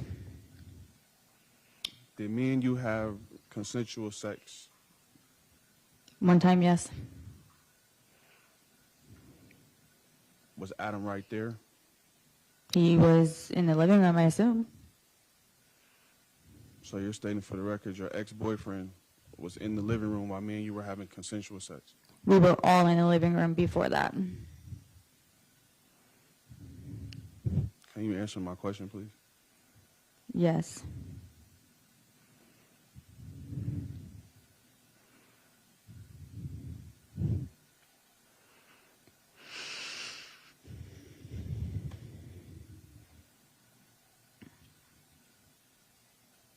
So you did not give consent for Brian or Toni to be in your home? No, I had left. But you were fine with it when they came back, correct? It seemed like everybody was getting along. Everybody was laughing, so I didn't have a problem with it. So there wasn't any, you testified today stating that there wasn't any problems, there wasn't any arguments. Was there any arguments prior to this day between me, you, Adam, or anybody else in the house? I don't remember.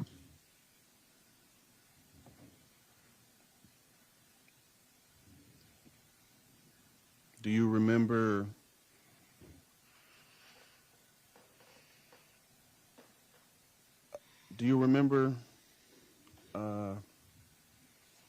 any type of discrepancies between Adam and Brian prior to the incident? I know that a couple days before that, they were ironing out some issues that they had from in the past. Other than that, no. Did that alarm you in any way? No.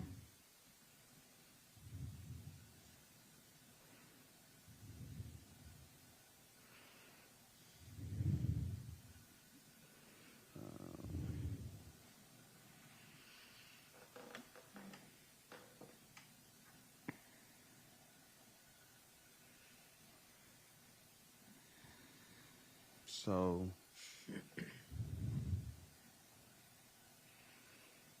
just for clarification, you never seen anyone in your home prior to the incident with a gun? I do not recall. I don't remember seeing a gun at all. I don't like guns. And Adam and all them, everybody knows that knows me. I don't deal with guns. Did I have a gun? I don't remember, no. You don't remember or no? You didn't bring one.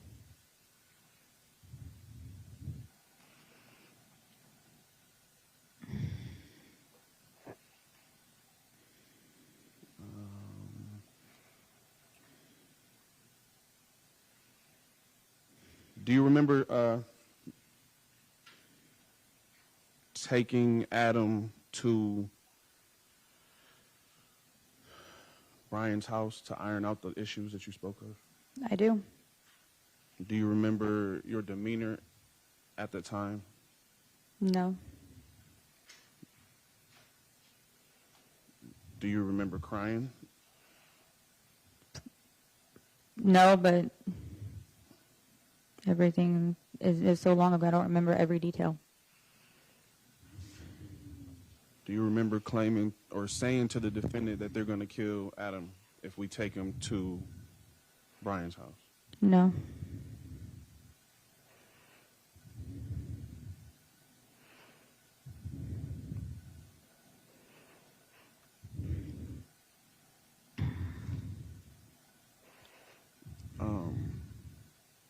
So it's considered your home and Ron's, correct? Yes.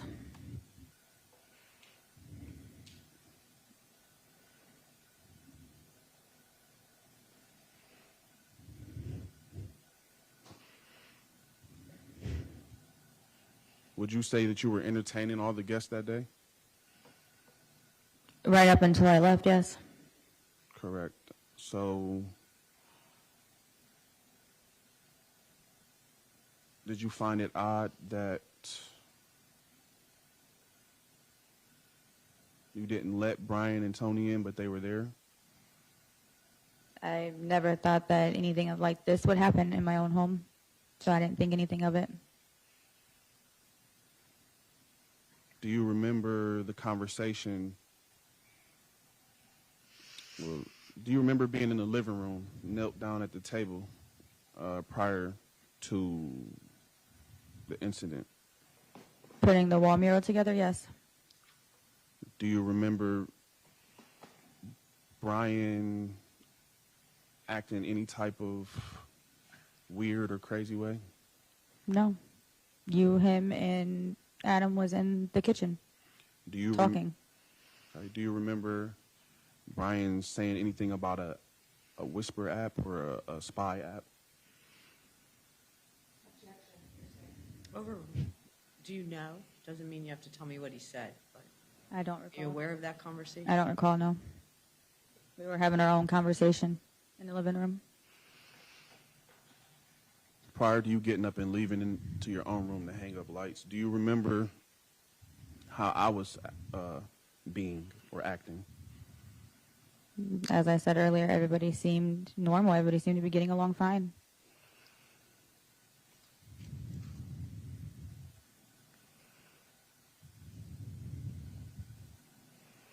So you don't have any, do you remember me stating anything of the nature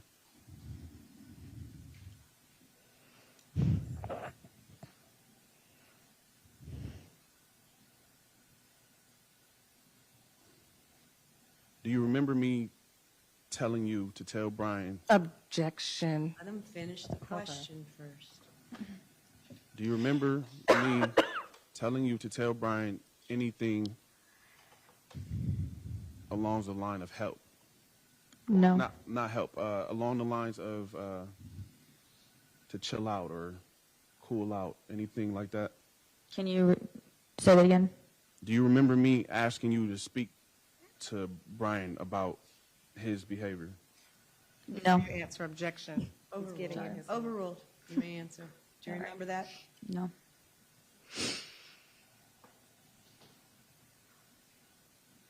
Do you remember where everyone was sitting before you went into the room? Adam was sitting at my table, and you and Brian were standing at my kitchen sink, and Toni was sitting on my couch.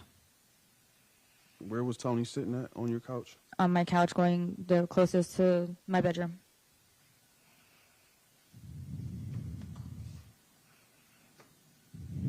Do you remember me having a cell phone? Yes. That night, did you ever see me give my cell phone to Brian? I wasn't there when you and Brian were interacting like that, so no.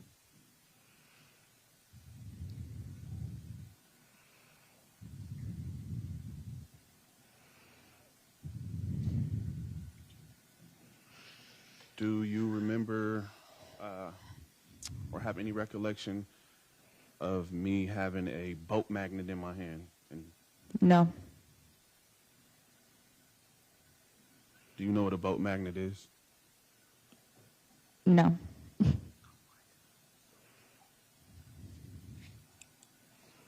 never seen me with a gun, correct? I don't remember. Not until I saw you at the front door with Toni. Okay. So prior to that, you never seen me with a gun? No.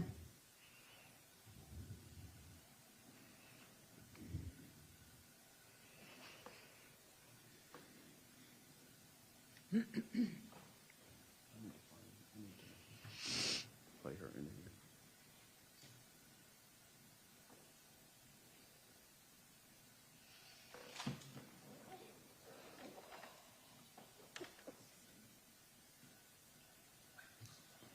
Your Honor, I would like to play this interview in its entirety. There are several inconsistencies in what she's stating today inside of this interview. How long is it? It's 35 minutes. All right, go ahead. For the record, the state would object, Your Honor, for proper impeachment rules. Overruled.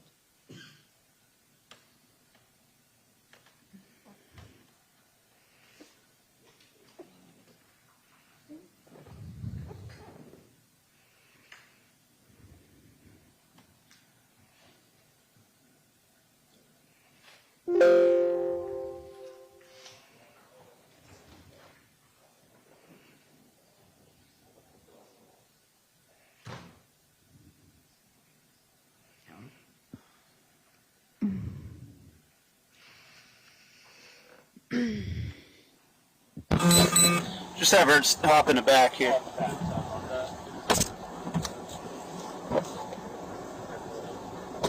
What's that? Which side? That's fine, that side. Here, I'll...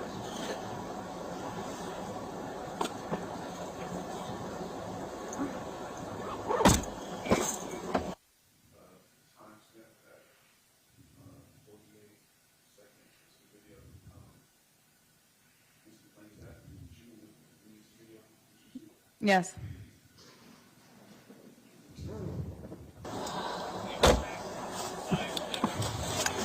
How you doing? Okay. I'm Detective Taylor. Detective McConnell. Okay. Charge your auxiliaries. You can try to get that one over right there. Oh, That's great. What's your first name, ma'am? A-N-G-E-L. Your last name? McLean, M-C-C-L-A-I-N. Is it M-C capital C? Yeah, M-C. Well, like lowercase c and then capital C. L-A-N? Yes. M-C-C-L-A-I-N. L-A-I-N. Yeah. And what's your birthday? 11/4/1989. Your social? 233-376600.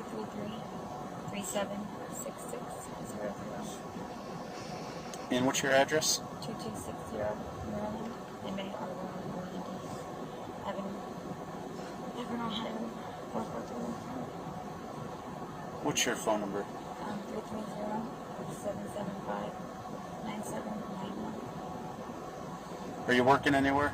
I'm in between jobs right now. I was working at Babies as a server. Are you on Facebook? What's your Facebook? Angel Marie. A-N-G-E-L Marie? Yes. M-A-R, all one word? You on like Instagram, Snapchat, anything like that? I have an Instagram, but I don't get on it. I don't log in. I'm not a driver. I do understand. Let me get the right spelling again for your last name. I'm sorry. Is it M-C-C-L-A-N-E? A-I-N. Or A-I-N, sorry. Confuse me with the E. M-C-C-L-A-I-N. Can you just kind of like start at the beginning, what happened tonight, like basically from the time you got here or everybody got here? Me and Chip, well, Chip was Ron. He's my roommate in the car in front of me. We came back from Sheets, and we come in. They were all upstairs laughing, joking. Who's all? Brian, which is, I don't know his last name. The girl. Where's Brian from? I have no clue. I've only met him twice. I have no Black clue. male? No, he's a white male.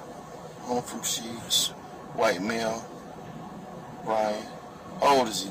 If you had to guess. I want to say late 30s, early 40s.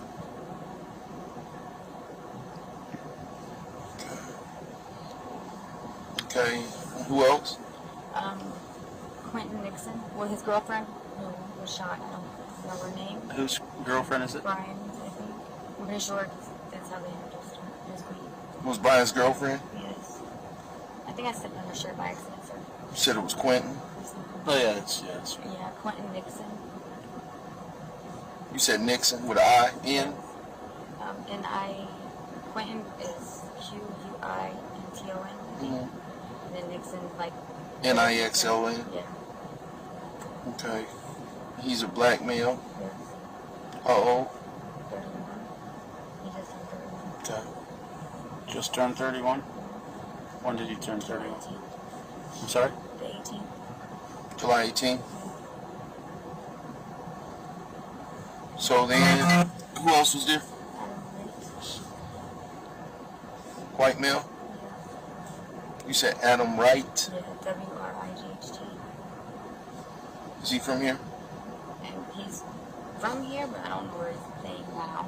Okay. He just came home from either North Carolina or Toledo. He was visiting for a couple days. How long had he been here? Let's say 3 or 4 days. And who does he know? Me. I've known him my whole life. Was he your friend coming up? Yes. Okay. Known How him old is for he? like 10. I want to say 36, 37. I can't keep the ages right. Okay.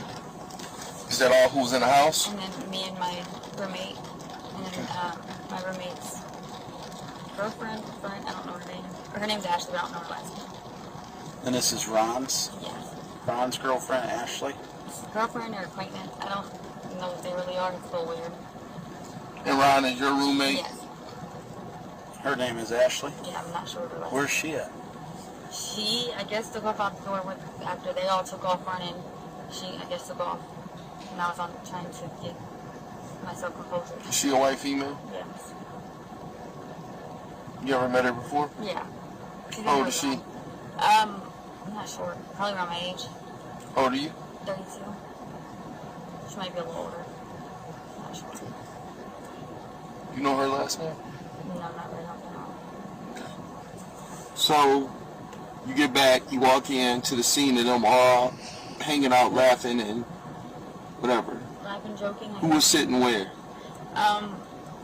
It was me and I don't know. I want to say Tori was in the living room. Where was she sitting? On the other couch. When you walk into the door or past? Yeah, when I walked in the door. No, you walk in the door and you look dead at her. I looked dead at her when I walked in. On the couch closest to my bedroom. Okay. And then the three guys, Quinton, Brian, and Adam were in the kitchen. Okay. And then were they sitting or just standing up? Adam, I think, was sitting. Ronald, or not Ronald, sorry. Quentin and Brian were standing over by the sink. Okay. And nobody was arguing, no nothing? Everything seemed fine. Like, everybody was joking, laughing. Me and Ron, he bought me some lights or whatever for my room, and I was putting them up on my bed. So we went in there to do that. And we heard the tussling, and I went to go open the door, and I heard more gunshots, so I shut the door and tried to have my closet. Now, when you say your bedroom, which one is your bedroom? The one with the air conditioner. Right here, if you look up with the pink curtains. The pink room, I guess you could say. So, when you walk into the front door past the couches? To the right, my room. With your TV on the dresser? Yeah, the bullet or something. Silver? Yep, the silver bedroom? Yeah. Okay, you were in the room then? Yeah, me and Ronald was. Okay, so y'all was in the room putting up the lights. Yeah. Was the door shut? Yes, it was. Okay. So, then when you were in that room at that time, how long were you in the house before you start hearing arguing? Maybe half hour. Who was arguing? I'm not, they all were kind of arguing, I guess. I didn't hear her much say anything. But I heard all the men, for sure. And what were they arguing about? I couldn't make it out, honestly. Okay. Did they have any issues? Thank you. Sure, I don't know better. I have no clue. I don't know what caliber, nothing. I don't really like guns. Okay. Is Brian known to carry a gun? Yes. So Brian's known to carry a gun too? At 14, excuse me, Ms. McClain, did you hear the answer you gave the detective timestamped at 14:02? Yes. He asked you, is Brian known to carry a gun? What was your answer? Yes, and that's from what Adams told me about their past.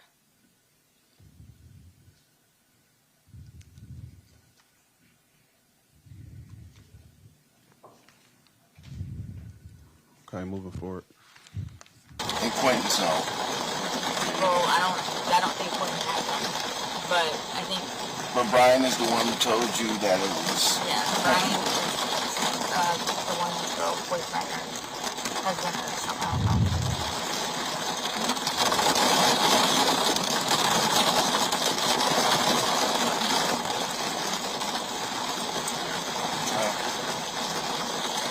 And I remember when Brian ran past me, he had a brown bag at the end of her. You had a tan person, is he? I want to say it was the lady's purse. And how long was it before you ran past you? Like, you were in Ron's room. Yeah, I was coming back into my room. You quickly ran past you. It wasn't too long after they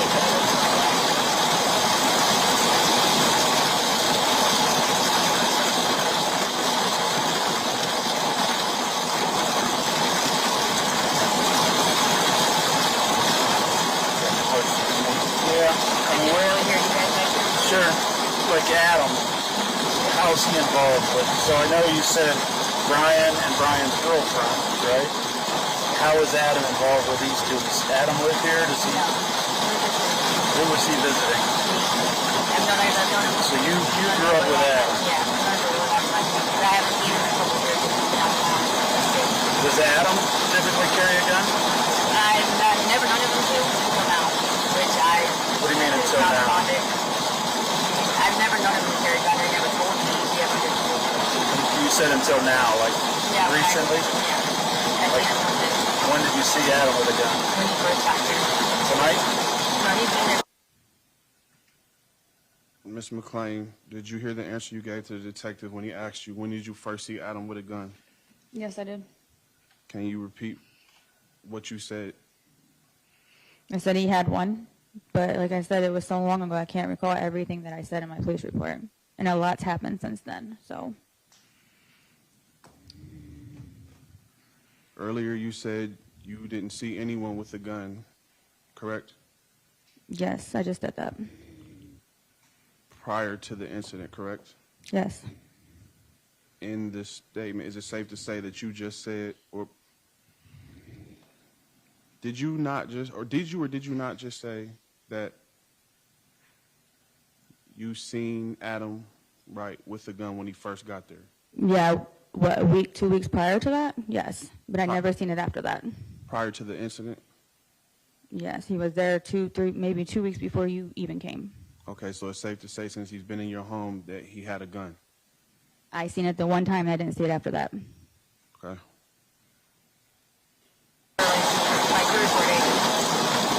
So 3 or 4 days, like, when did you see Adam with a gun? When he first got here. Tonight? No, he's been there for like 3 or 4 days. So 3 or 4 days ago, he came here to visit with you from North Carolina or wherever? Yeah, they're at Toledo. That's where exactly the point. So somewhere out of Akron. At 6:16, did you hear what you gave, the response you gave to the detective when he asked you, when did you see Adam with a gun? When he first got there, I said that. You had just, did you not just say that Adam was there 2 weeks? You said you seen him with a gun? A week or two prior, yes. Did you hear what you said in your statement? Yes, I did. Did you hear that you said 4 days prior to this? Yes, I did. So is it safe to say that you answered correctly? It was a mistake. Okay.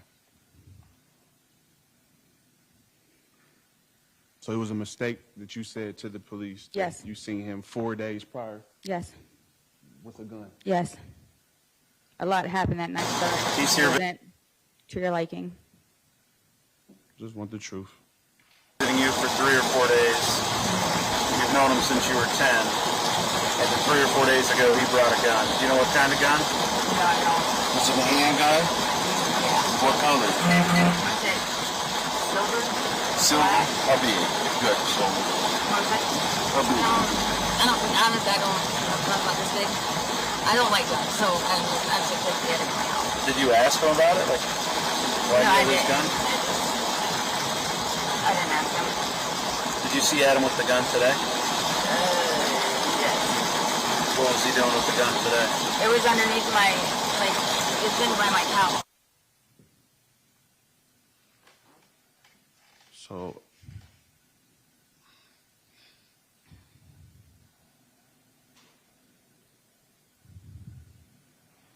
did you hear the question that the detective just asked you at 6:58 timestamp? Yes.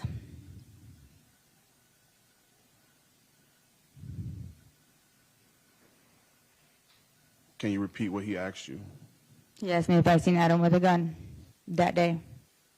And I said yes, but I don't remember seeing him with it that day, honestly. So why would you tell the police that you seen him with a gun that day? I don't know. I didn't see no guns that whole day, the whole time, so I don't honestly know. Ms. McClain, do you know you're under oath? Yes.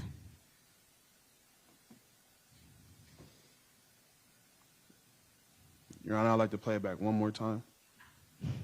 She answered it. Move on. Yes, sir. Yes, ma'am. Excuse me.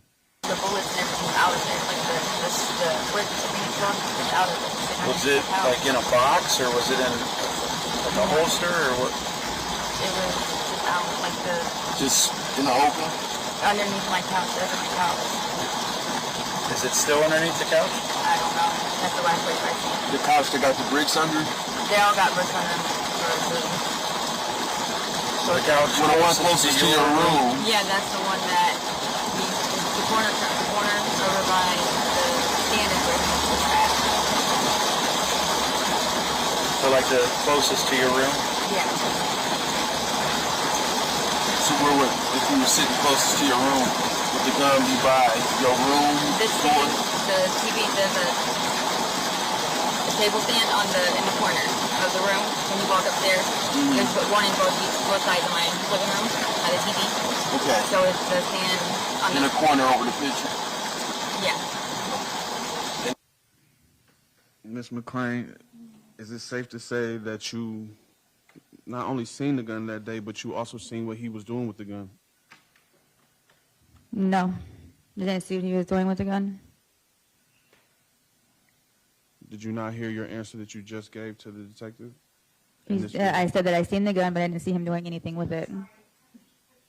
I said I seen the gun, but I didn't see him doing anything with it. It was sitting from that. It said that it was sitting on the floor. Did you not just say that you seen him take the clip out of it? I didn't hear that. I'm sorry. Your Honor, may I play it back? I heard it. She's answered. Move Yes, on. ma'am. You saw Adam with the gun today? Yes. He's had it. Like I said, last time I seen it, it was taken apart. The bullets wasn't inside of it. So like by itself. the gun was not like, so there, when you say taken apart, you mean like there was no magazine in it? Like Yeah, there's nothing in it. They were separate. The magazine and the gun? Yeah. And you saw it like that today? Yes. Not long before we left the sheets. Why was it out? Like were all of those people there when you left for No. sheets? Who all was there when you left for sheets? They were sitting in the driveway when we were sleeping. Brian and his girlfriend were sitting in the driveway when we were sleeping. Which car? The red car is sitting next to the gray, the gold truck. Does she like stay in that car from time to time? I don't know. I don't know. I've never met her until tonight. And that's Toni or Tori? Yeah. Okay. What's Adam's last name? Wright. W-R-I-G-H-T. And what about Quinton? How'd he get there? He is a family friend too. Oh, you? Yeah, I call him my nephew. I used to date him about 4 years ago.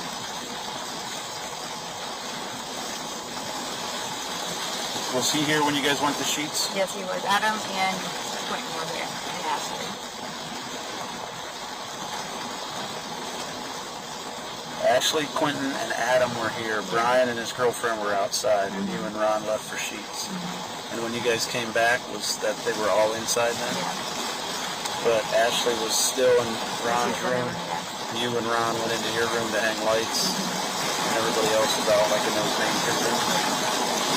When you heard the shot, or the shots or the arguing or whatever, and you ran outside and that bullet went by you at your bedroom, when they ran by, did you see anybody with a gun? I seen Brian trying to hand the gun off to Slim, but then Quinton also had a gun also.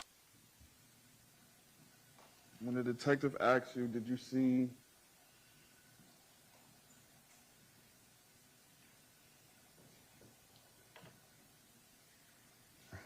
after the shots, the detective asked you, did you see, when you came out of your room, did you see anybody with a gun? Do you recall your answer?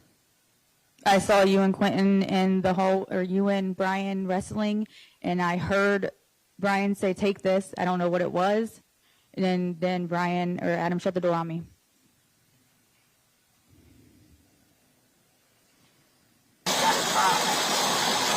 So that gun that you saw Brian try to hand off to Adam, was that Adam's gun? I don't know. I think it's What color was it? I want to say silver.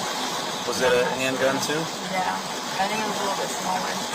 How about Quinton's gun? Was it? I didn't know that he had one. Honestly, he was, I don't know.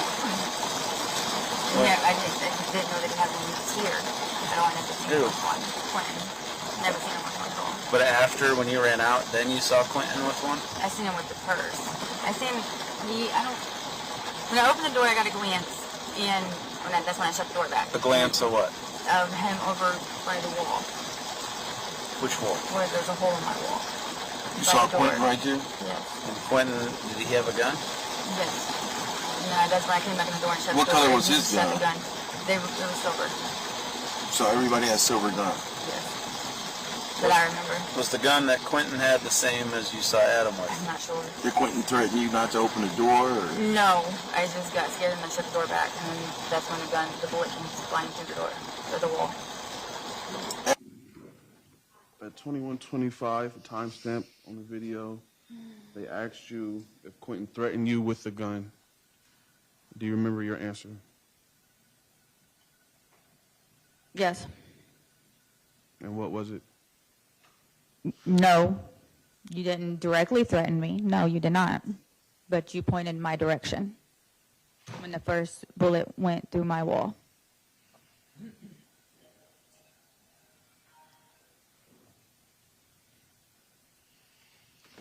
Gotta put your phone away, ma'am, and on silent, please. Thank you.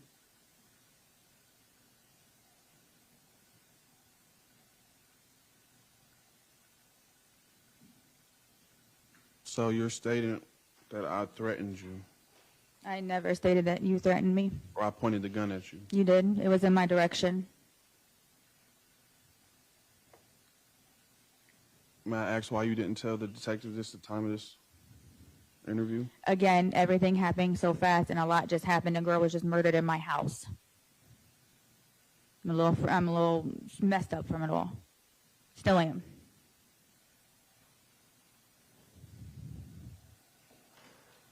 Understandable. Your Honor, I'd like to play that portion back. So, Mr. Nixon, the purpose of that is for you to impeach her. She's answered your question. Okay. So it's up to me to determine her credibility. Your Honor, can I please stand for a second? Okay. Go ahead. I just have back injury.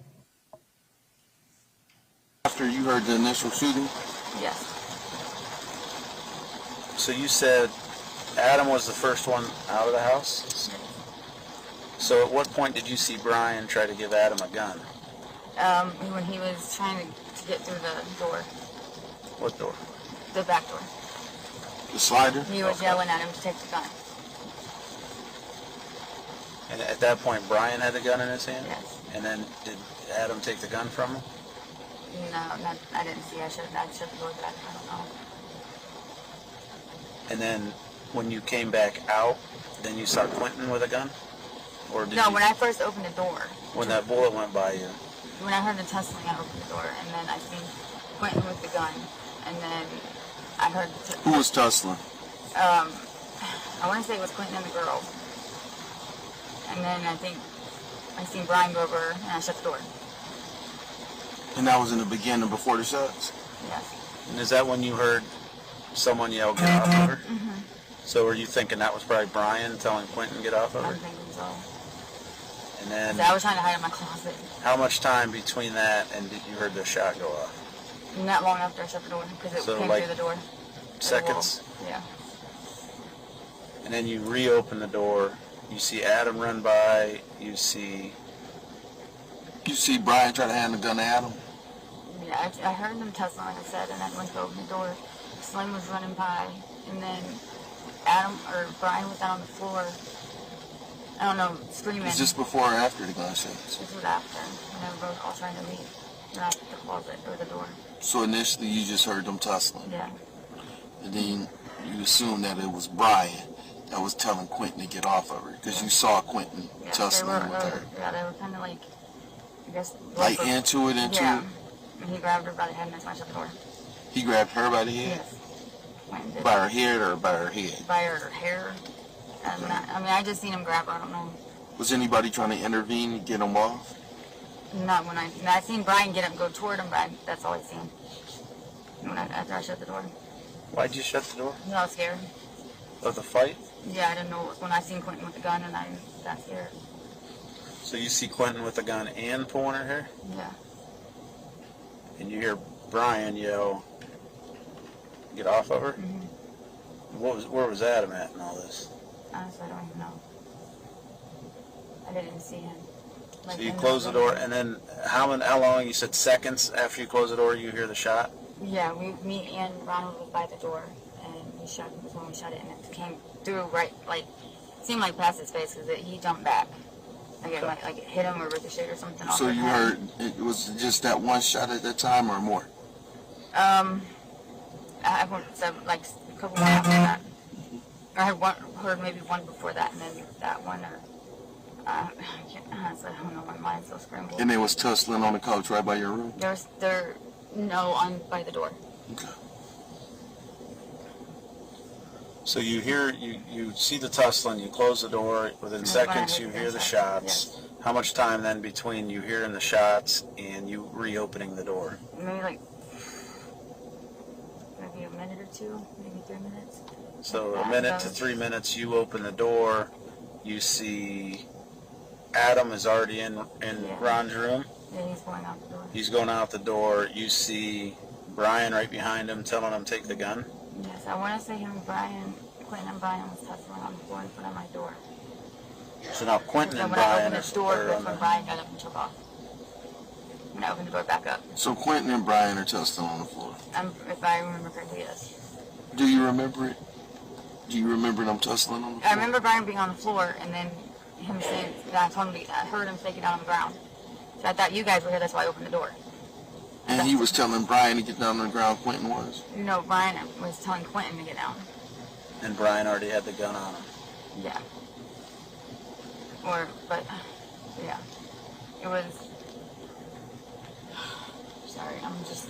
No, you're fine. Just take your time to process. We're not trying to confuse you or anything. I know, I'm messing. We're trying to just get all the facts so we can put this puzzle together. Yeah, I'm almost positive that Quinton and Brian was arguing in front of my door, and I heard to get down the ground. After this is all after the shots. Yeah. And Adam's already out the door. Yes. Okay. But if Adam's already out the door and you hear he was getting ready to go. He was going into the bedroom to climb out the window, out the door. But you also told us that Adam said Brian told him to grab the gun, and I never seen him come back to grab it. So I didn't see the gun being handed off to Slim or not. So who told you again that he shot? Brian did. And then that's when Quinton came flying through with her. When I say it was her purse. Quinton took her purse? Yes. Does Brian's girlfriend, the one that was shot, did you see her with a gun at all? No, I did not actually. No, she had a purse. I don't know what she had in it. What color was the purse? Like a tan and brown color. Was it leather or cloth or? I want to say it was cloth. Like Michael Kors, I think. What is it? Michael Kors. Okay.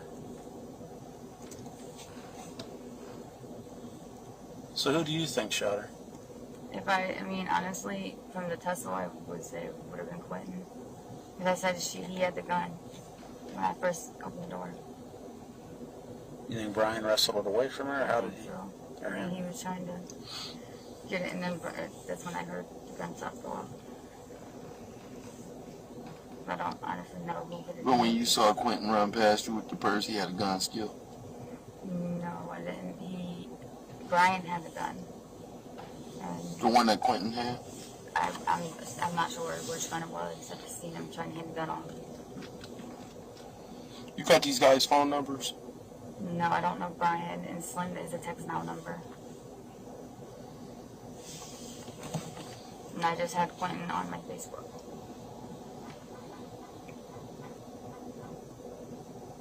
You know Quinton's Facebook?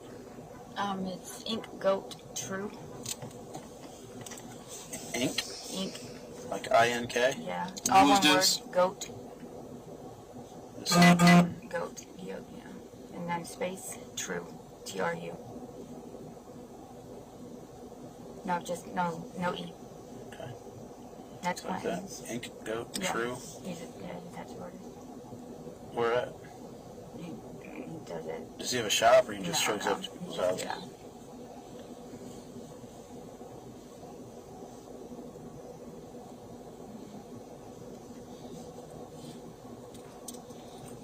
What is Brian and Toni into? I have no clue. Like I said, I only met Brian a couple of days ago, and this is the first time I've ever met Toni.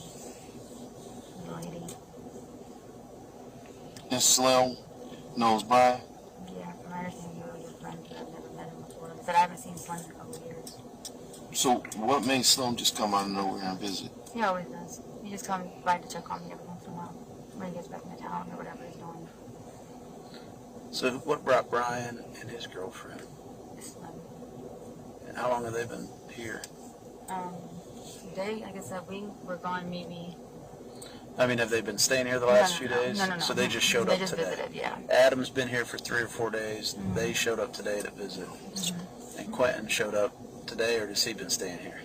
He stayed like 2 or 3 nights. Same as Adam? Yes. So you, Adam, and Quentin are all real close? Yeah. And Brian and Slim are really close. Do you have any relationships with them? Adam is actually my ex from years and years and years ago. We just remain really good friends. Why My would whole family knows him. why would Ron's girlfriend, why would she take off? I think she had a warrant, to be honest. What's her warrant for? I'm not sure. No, I mean, we're not really concerned about that, but she thought it was serious enough to take off. I don't know. She kind of panicked. Does she have a car? No. Where would they have gone? I have no clue. I couldn't tell. Do they, like, so Adam's not from the area. No. Brian, is he from the area? He's from Akron, that's all I know. Okay. And so Quentin's actually from Cleveland. Well, born in Cleveland. But where's he been staying? He's been staying with his mom over on Wilbur. On Wilbur? Right across the street from Wilbur's homes. It's like a pink apartments. Like up from the Dairy Queen? Yeah, on the left.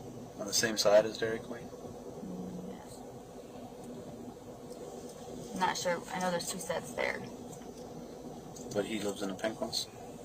Yeah, I think they're both pink, aren't they? If I remember correctly. So if you're looking He at lives the on two, the bottom. I'm not sure. so are there 2 buildings, the pink Yeah, apartments? there's 2. I'm pretty So if sure you're there's on 2. Wilbeth looking at the pink apartments, is he on the left or the right? The pink apartments are on the left side, and then it's the Wilbur's on the right. So like if you're coming from here, No, I'm saying if you're standing on Wilbeth looking at his apartment, Oh, like we're okay. looking here, Um, which building is it? let me say the first one on the left. On the first- left? Yeah, when you're going up Wilbur's, I think it's the first one. So I'm standing on Wilbeth looking at the 2 pink apartments. Mm-hmm. He's on the left, on the bottom, with his mom. Let me ask you something. Would Quinton and Ashley have known Brian and Toni before today? No. They wouldn't have known them. Well, Quentin met Brian when he came over the one time with Slim. But that's the only time When was he that? known him. Maybe 2 or 3 days ago.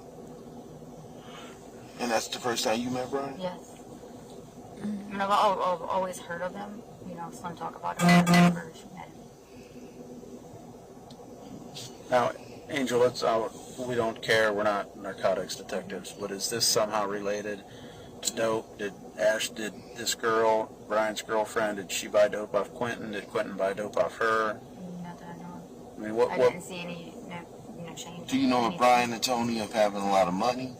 I don't know, honestly. I don't know. Do you know if Brian hustles? I'm not sure. I don't know much about him at all. Does Adam hustle? Not that. I mean, he used to. And that's the wrong number, so I'm sorry. I just see my number. 775. My bad. It's okay.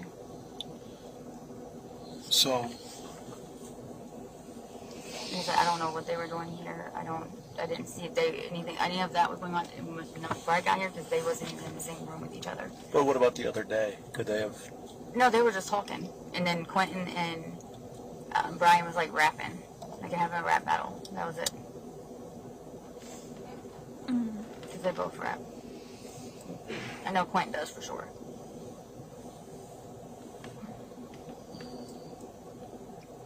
Do they smoke? I didn't see anything. I know she had hit a vape. But other than that,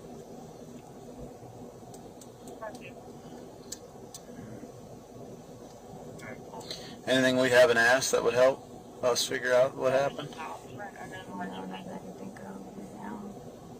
Just tired.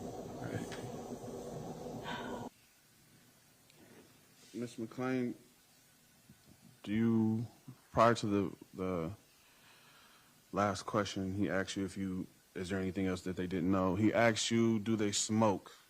Do you remember what your answer was? He asked me if I seen you guys smoking. I said no. She was hitting a vape.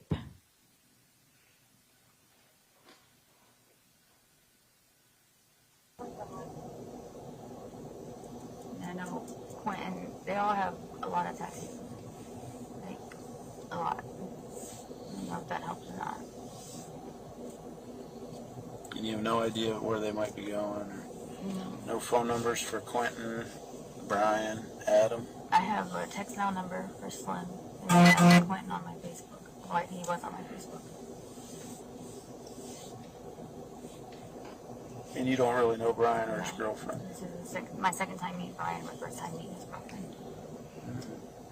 Anything else? All right, well, they're doing some stuff in there, so we'll let you back in the cruiser with your dog. We appreciate you. They're actually... Your Honor, that's the end of the... All righty. Any other questions, Mr. Nixon? Yes.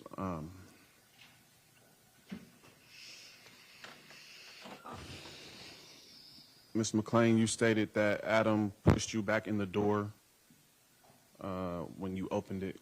You stated that twice today. Yes. May I ask why you didn't tell the police that night? I did say he shoved me, and I shut the door. He pushed me back, and I shut the door.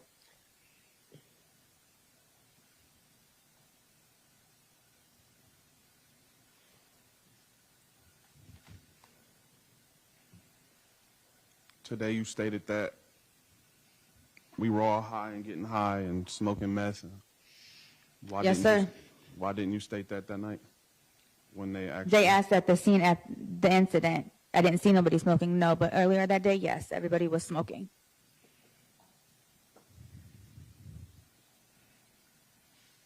When he asked you if you seen anybody smoking and you said a vape, can you explain to the court what that is? It's a vape. I'm assuming it was like nicotine. I mean, I'm sure everybody knows what a vape is. It's kind of hard to explain. And I want to say it was yellow.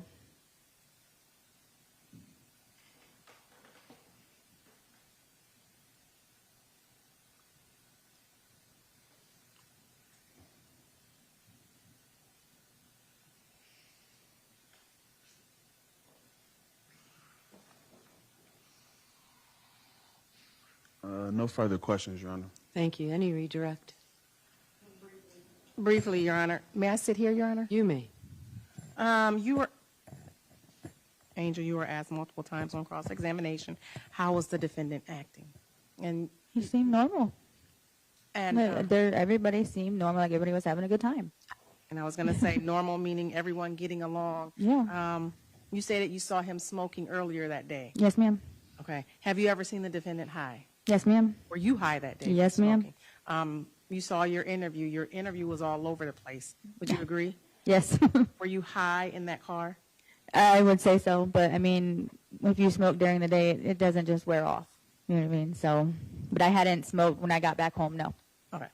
Have you seen the defendant high before? The incident, yes. I'm sorry, I couldn't hear you. Before the incident, yes. Okay. Did you see the defendant high on the day of the incident? Yes, ma'am. Okay. So when you say acting and when you say normal, is that referring to getting along with everybody, not fighting, Yes, not ma'am. whether he was high or not? Yes, ma'am.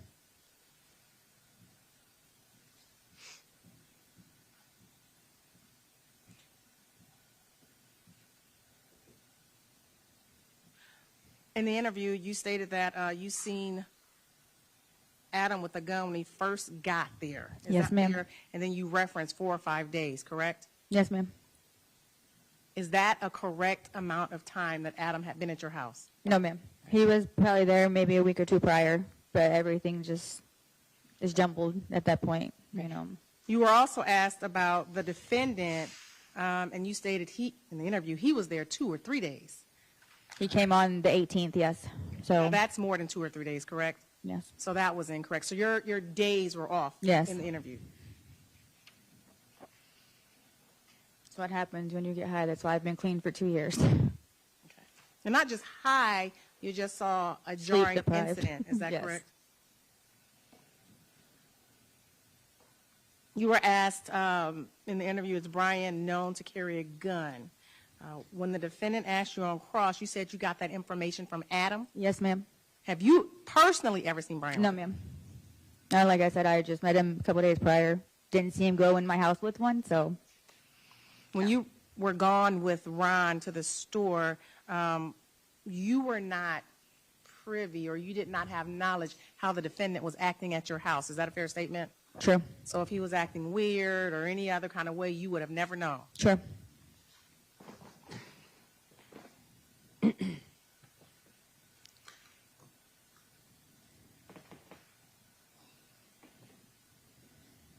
Do you have anything else? I have no further questions, Your Honor. You may step down. Thank you. We're going to go ahead and take our break. I was trying not to interrupt that witness, but we are going to take you can step out that door, take a relatively short lunch break. So I'm going to say at 2:30 we'll be back, and then you may call your next witness. We're adjourned. Sorry, Terry. I kept thinking. Yeah. No, I was just going to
Hold on, I have to get her to find a thing. Okay.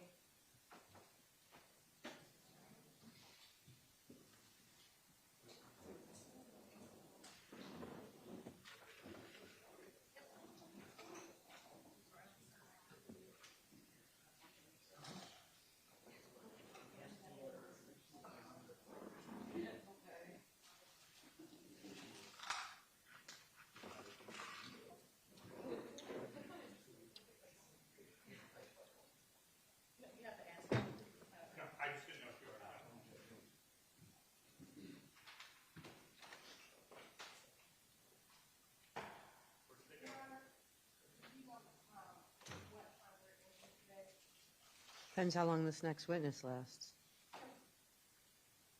I would think probably about 5.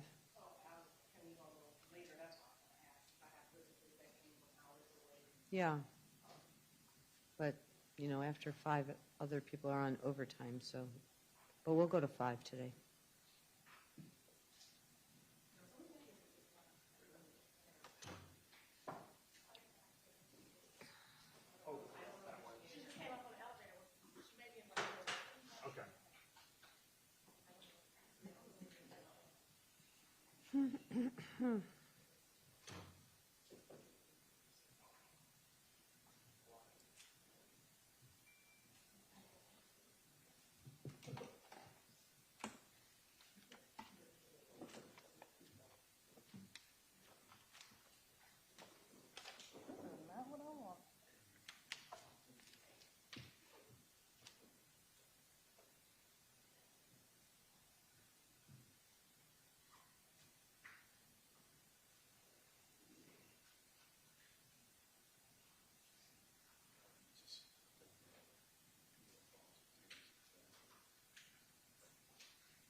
Yeah, no, thank you.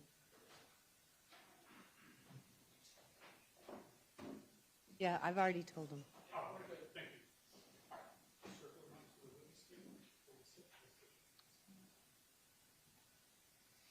Come on up, right over here, please. Would you turn around and raise your right hand, please? Do you solemnly swear or affirm to tell the truth, the whole truth, and nothing but the truth, so help you God? Go ahead and have a seat in that chair. Make sure that the light on the microphone is blue. Keep your voice up and speak into the microphone, please. All right, Ms. Easter, you may proceed. Thank you, Your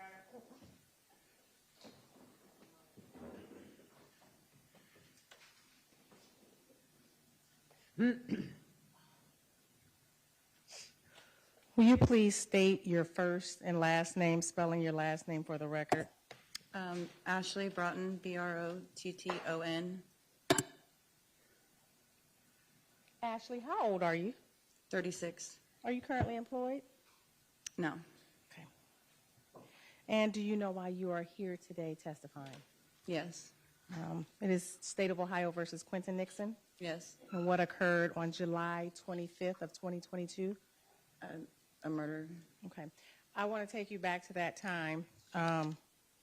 At that time, where were you staying? I had been at Angel and Ron's apartment and was staying with them for that week. You said that week. Do you know approximately when you got to that apartment? I'm not sure what day it was. But you were there approximately a week? Yeah. What brought you there? How did you come to stay there? I had just gotten released from jail, and the place I was staying before that, I had a falling out with my roommate, and Ron said I could stay there with him for a little bit. Around that time, were you using drugs? Yes. And what was your drug of choice? Methamphetamine. Okay. Who did you get permission to stay there from? Ron and Angel. You knew both of them? Mm-hmm. Tell the court how you knew Ron.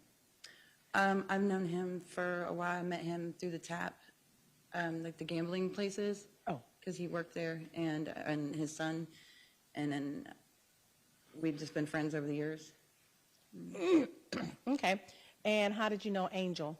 Through Ron. Oh, okay, so you knew Ron first, then Angel.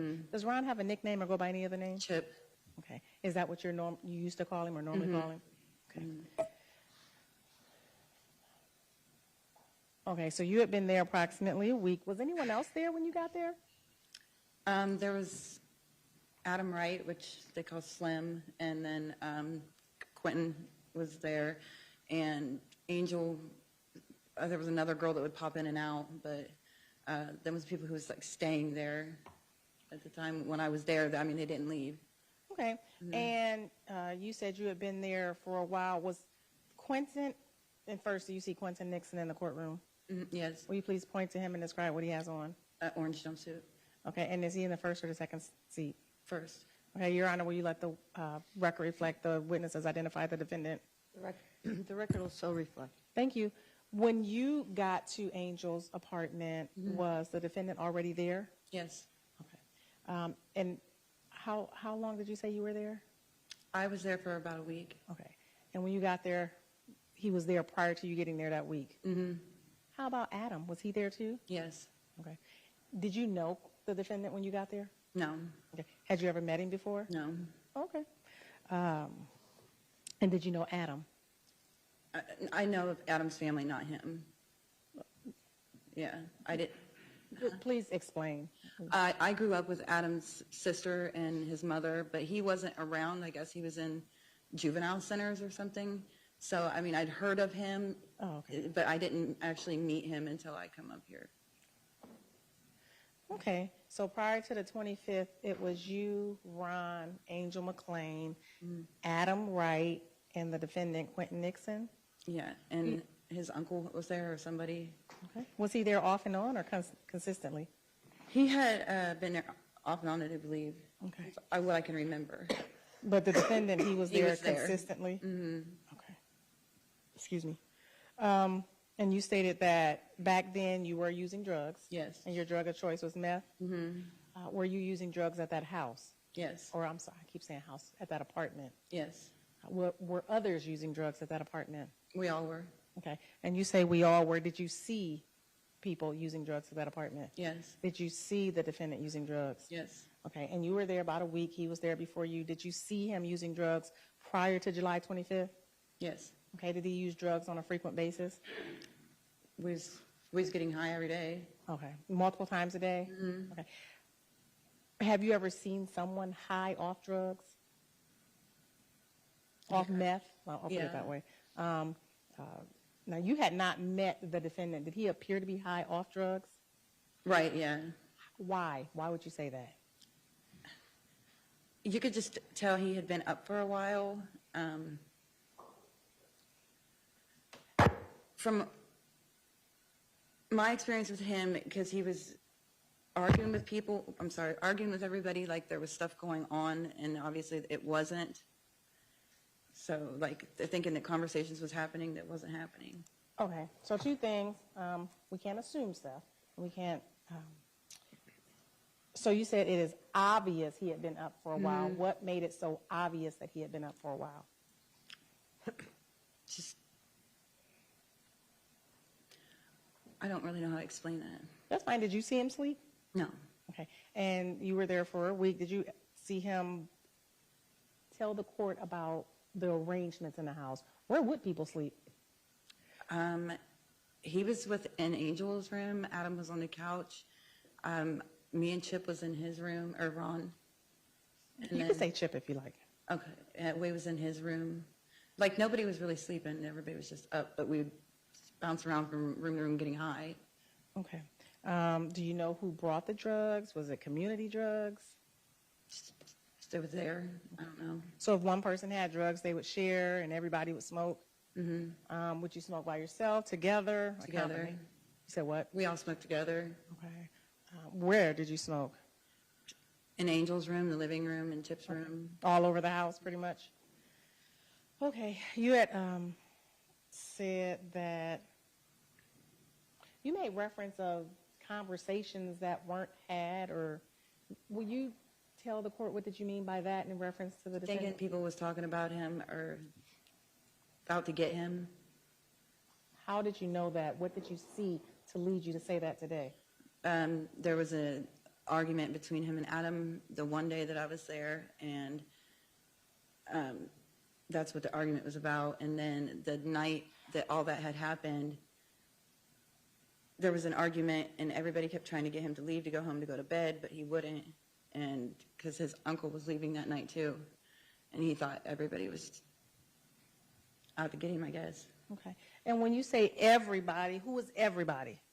Everyone in the house, Angel, Chip, and Adam, and I don't know about the other two because I didn't know them, Brian and that girl. Okay. So I think I asked you about how you know Ron.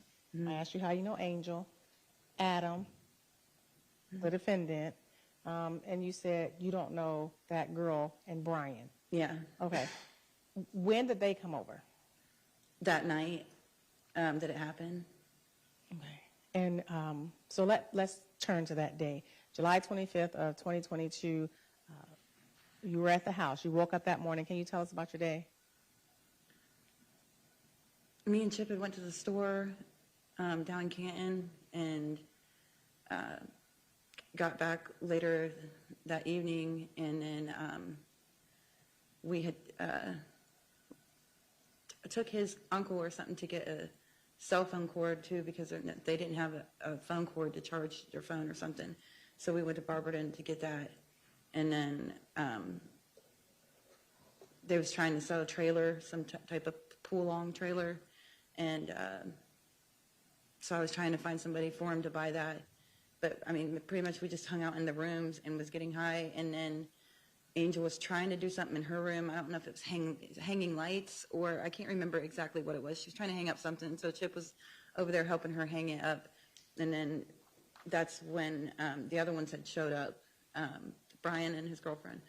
And she didn't come up to the house at first, though. I'd heard him in there and talking, so I knew somebody else was at the house. And Who is him? Brian.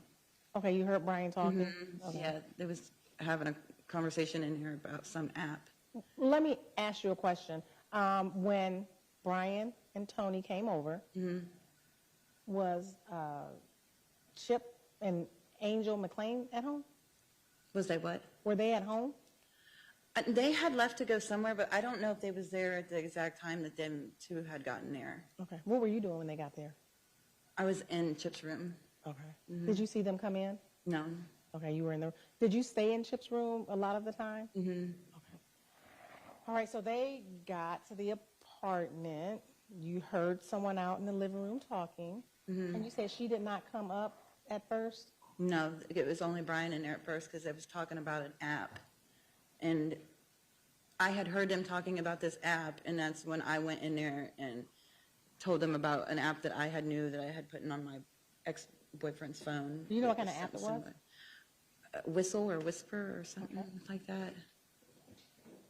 And when this was going on, this is when Angel and Ron were not at home at the gas station? Mm-hmm. Okay, and so you went in there and started having that conversation. Where was this conversation? In the living room. Okay. Is where the men were. No other female at this time. Toni was not upstairs? No, she wasn't. Was everybody getting along? Yeah. Was there any arguing? Not at that time, there wasn't. Okay. What happened after that? I know Chip and Angel had come back, and Chip and his uncle had a disagreement, and that's when an argument had started, and Angel asked them all to leave, and they didn't, and then, well, he didn't, Quinton didn't, his uncle did, and everything had calmed down after that, and I was in Chip's room, and Chip and Angel was in her room, and then, like, you could hear everybody in the living room talking and getting along, and then all of a sudden, just a big commotion had erupted, and that's when I thought Chip and his uncle had gotten into it, but it was him and Brian's girlfriend were fighting. Okay. Now, when you were in the room, could you see what was going on in the living room or the kitchen? When I stepped out into the hallway, yes. No, prior Not to you in the stepping? room, no. Okay. So do you know how long you were in the room prior to that happening? Probably like 10 minutes or so. Okay. Did you see any poster or wall mural being put up or trying to be assembled? No, I didn't see them doing it. Okay. So if that was done, you would have been in the room? I would have been in Chip's room. They were Correct. in Angel's room. Okay. So anything that was going on in the living room, you would not have known about or seen? Mm-mm. So No. now let's get to the part. You said you hear some commotion. Will you describe what you heard to the court? Quinton yelling that she was the police, and when I went out to see what was going on, that's when him and her were fighting over a gun.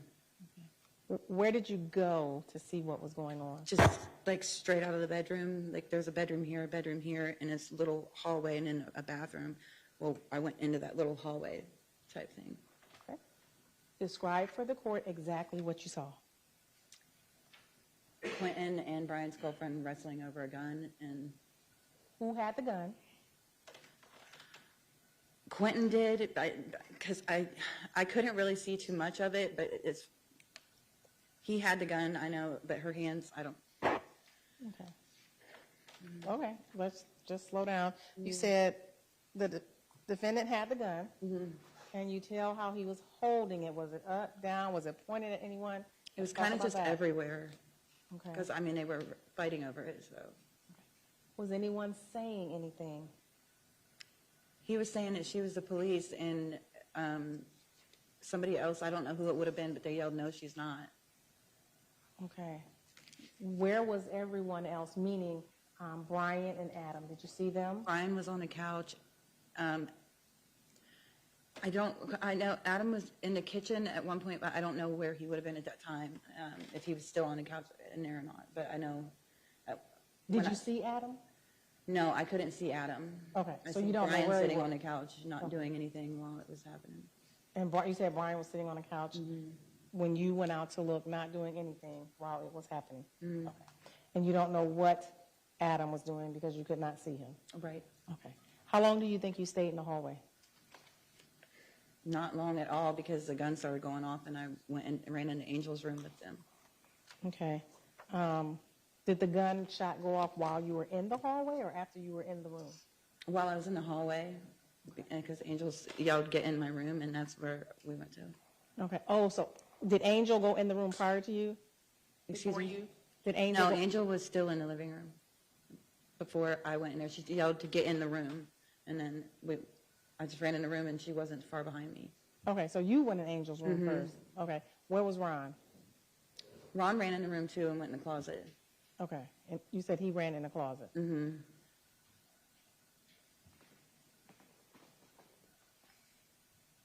Did you see any? Let me back up. Now, you talked about a gun, and you talked about the defendant with a gun.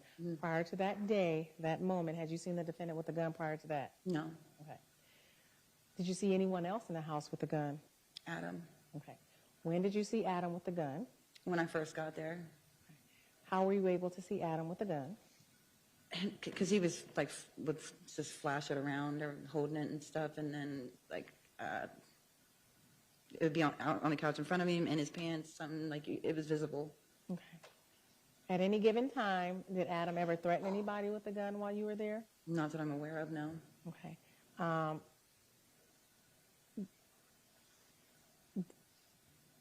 Do you know whose gun that the defendant had in his hand when you came out and saw him tussling with Toni? I don't know whose gun it was, but I know he had one.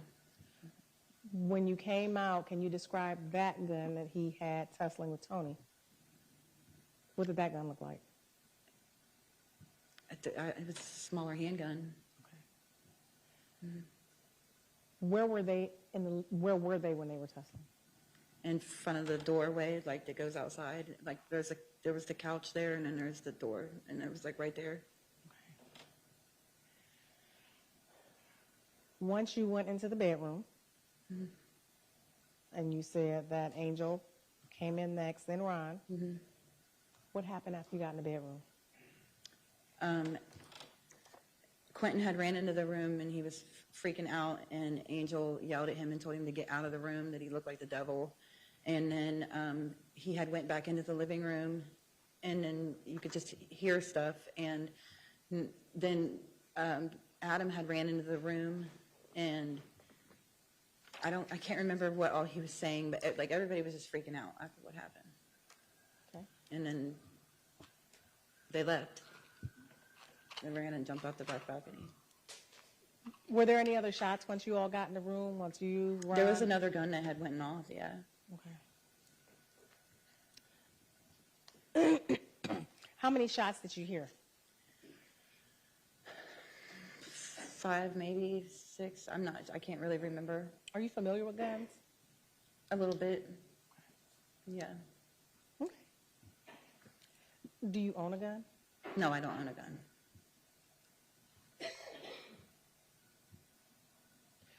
Do you know, I think you started talking about Ron and Angel in her room. Do you know what they were doing in that room? She needed help hanging up some lights or something behind her bed, like the color changing ones or something, and that's what he was over there helping her do. At any time, did you go in there while they were hanging up the lights? I was in and out, like I'd go in there and smoke with them or whatever, and then go back into Ron's room and finish what I was doing.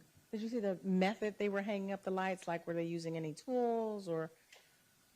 I'm not sure what they were doing. Okay. Did you ever see Ron with a hammer? Mm-mm. Okay.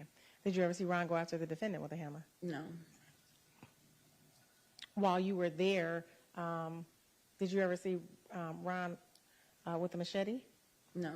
Okay. Did you ever see a machete in Ron's room while you were there? Not that I can recall. Okay. Did you ever see anyone, meaning Adam or Brian, attack the defendant with a machete or a hammer? No. Okay. Did you ever see a tarp or a plastic at the house? No. Did anyone try to wrap the defendant up in plastic? No. Okay. Prior to you going in the room, or no, you were always in the room. Mm-hmm. Do you know where people were seated after Brian and Toni came into the house? I know Brian and Adam, when they first got there, was in there. I didn't even know she was there until the fight broke out. Oh, okay. Mm. Okay. So when you went out there to talk about that whisper app, she was not in? She was not present in the room because it was about her. Okay. Having You it said on it was her. about her? Yeah, they were saying she had it on her phone. And do you know how they describe this whisper app, or what is this app supposed to be? I don't know what it is. They described it like it was something that you talk to the police with or report things with or something like that, and like making it out like she was, like an informant, I guess is what you call it. And I guess that's what they was trying to make it out as. Okay. And how long do you think they were in the living room doing that? They was talking for a good 5-10 minutes before anybody come home. Oh, okay. And we say anybody, you're talking about Ron and Angel. Right. Okay. When Ron and Angel came home, where were you? And I went back in the room. All right, so now the shots were fired. You said Mhm. a shot came through the room. Mm-hmm. I think you said Ron, you said he was hiding in a closet? Yeah, because he got grazed on the chin or something. How long do you think you were in the room before the defendant came in?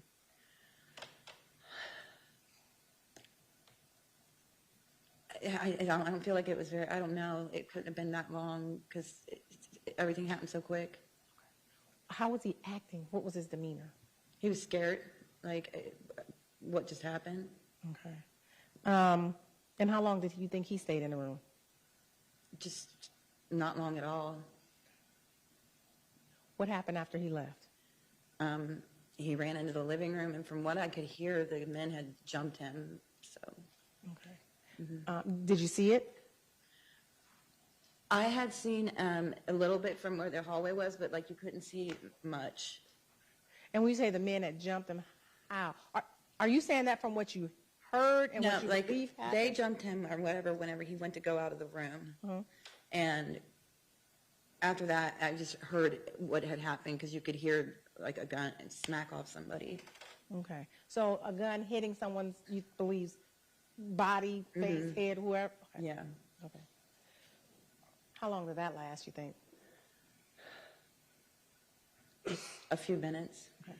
Do you know who was doing the hitting? Do you know who had the guns at that point in time? I don't know who had what. You were in the room? Mm-hmm. Okay. What happened after that? When he ran back in, he was bloody, and then they all it was weird because they all left. I feel like at the same time, then ran and jumped off the balcony. Okay. And then not long after that, I left because I had warrants and I didn't want to be there, and I jumped off the back balcony too. Did you see Toni as you were leaving? Yeah, because I couldn't go out the door because she was laying in front of it, and I didn't want to touch her. Okay. She was blocking the door so you could not open the door? Right. And when you say she was laying in front of it, was she on the floor? Where was she? She was on the couch and her legs was in front of the door. Did you go off the balcony as well, or jump off the balcony as well? Okay. How long after they left did you jump off the balcony? It was a few minutes after they left because I told Angel I had to go because she was begging me to stay, and I was like, no. When the defendant left, did you see him with anything? A purse, a bag. He took him with him because when I had jumped, it was even still on the ground. Did he have that? Do you know whose bag that was? No, I don't know whose it was. I just seen him with a bag. Okay. Did he have that bag when you first came over? No. And saw him? Okay. When he came back in the second time, you said he had blood on him. Did he say or do anything at that point in time?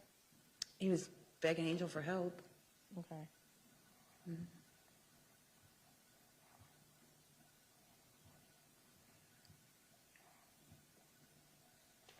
And you said you jumped off the balcony because you had warrants?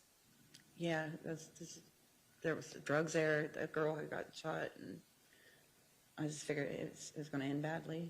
Where did you go when you jumped off the balcony? I said there was drugs there, and the girl had been shot, so I just thought it would end badly, so I left. Where did you go once you jumped off the balcony? Down the street to a friend of mine's house. Were you aware that the cops were called? I knew she was calling the cops. Yeah, they had passed me, and I ran and hid behind a dumpster whenever I seen their lights coming.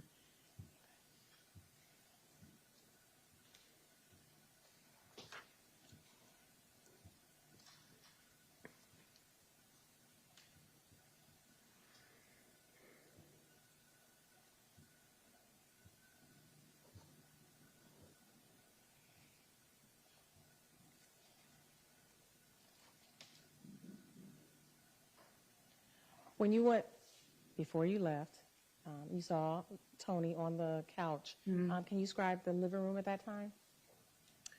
Can I what? Describe the living room, that area. The couch was on the same side that the door was that you entered, and then there was another love seat over here, a coffee table in the middle, and this way would have been the television. Okay. Was it still in the same order it was in when you were staying there, or was it in disarray? I can't really remember how it looked. Okay, that's fine. No. I'm going to show you. What number?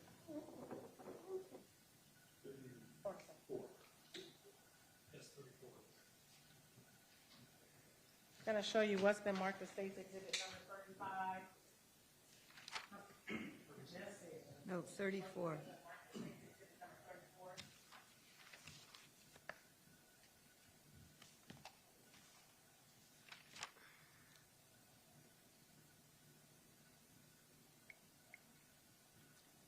Mm-hmm. You recognize that exhibit? That's me.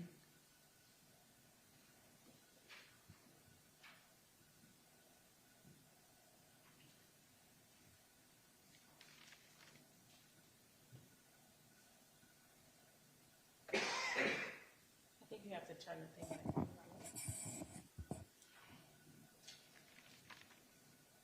Oh, we gotta change it over to dot camera.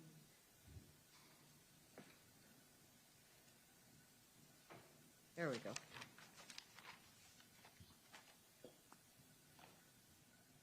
Describe for the court what we are looking at.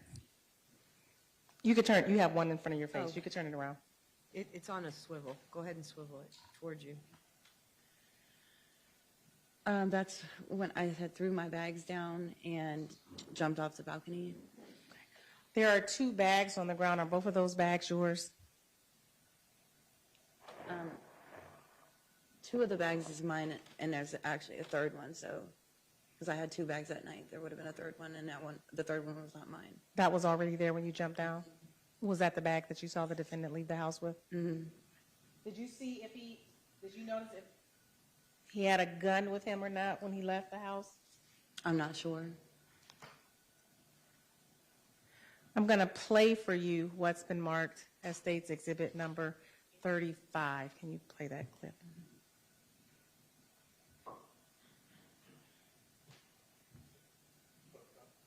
Mm-hmm.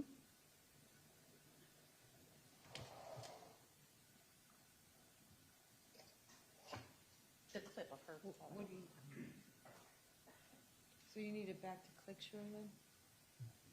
Yes, Your Honor.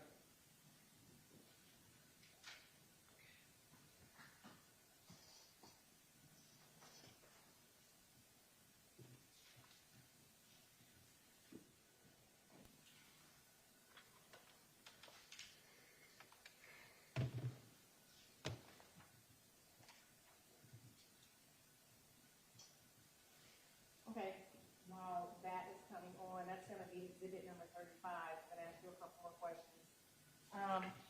The defendant's behavior when you stated that the way he was behaving on drugs, did that cause you any concern? You could just tell he'd been up for a while, and Got to speak up. I'm sorry. I said you could tell he had been up for a while and needed some sleep. I don't know how he interacts that's just how it was when I met him. You said what? I don't know him personally, like I couldn't, I just knew I could tell he had been awake for a while. I'm sure he probably didn't act like that if he would have been not on drugs and normal. And did you see him do drugs that day? Mm-hmm, yes.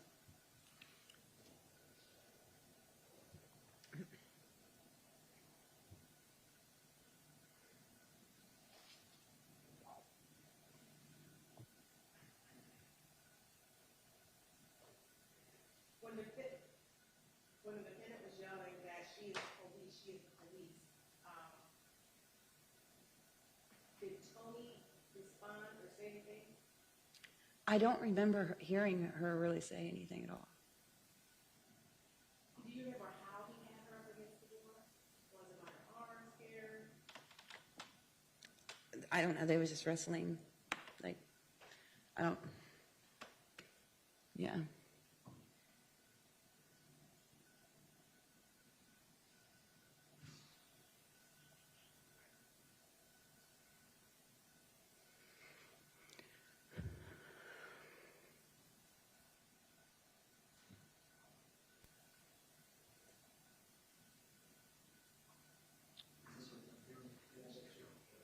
Yeah, I'm wondering.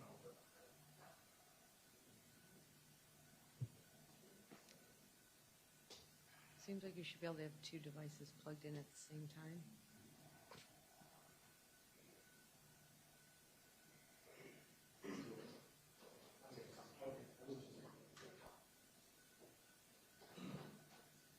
It's not picking up yours?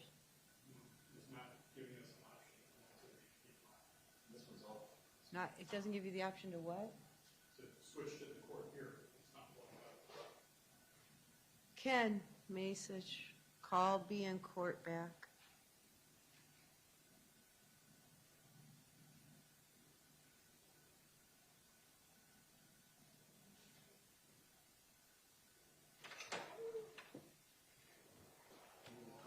Yeah, it's like stuck. It won't. Let me try to ask questions now.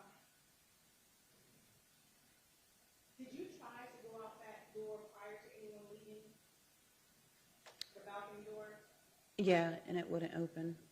You could not get it to open. No, I couldn't get it to open at all. And what did you do after trying to go out the door and not being able to get it to open? I ran back into Angel's room. How did you know they were able to get it open? I mean, whenever they had went in there to open it, they left. I mean, nobody come back out of the room, so I just figured they had got it open, and I went in there, and it was like cracked a little bit, so I had to squeeze through it.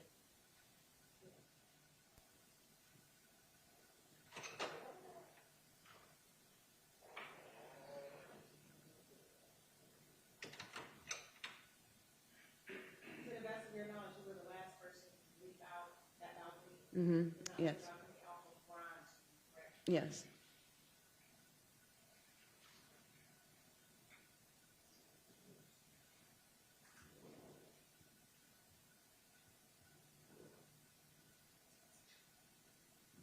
Did you see any animosity? Was there any argument or fighting between Adam and the defendant?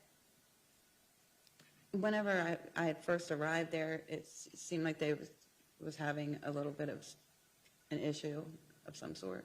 And why would you say that? Because they ended up talking it out, and when we were in a car, we had left to go. Angel and Bianca, I believe was her name, and Quinton and me all went.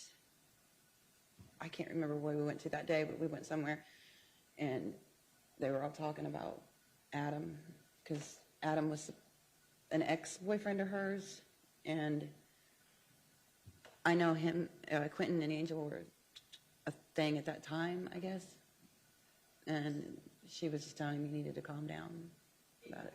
He needed to calm down about it. Who is he? That Quinton needed to calm down, that Adam wasn't trying to do anything to anybody. And you say Quentin need to calm down. Why did Quentin, the defendant, need to calm down? Because he thought Adam was there to harm him, I guess.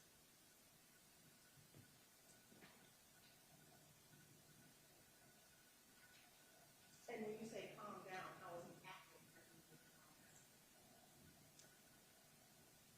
Just like aggressive with his words, or I guess that's how you would describe it.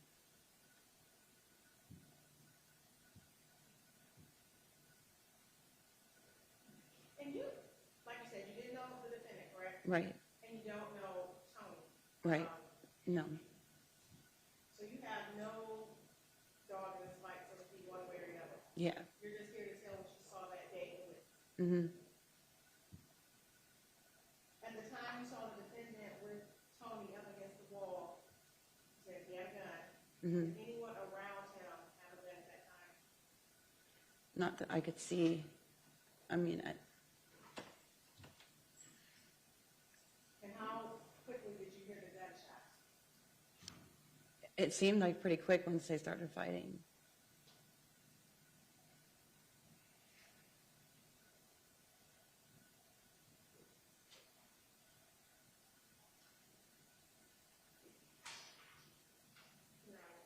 Yeah. I'm going to ask no further questions. If it gets fixed, Okay.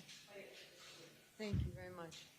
Mr. Nixon, questions of Ms. Broughton? Yes, Your Honor.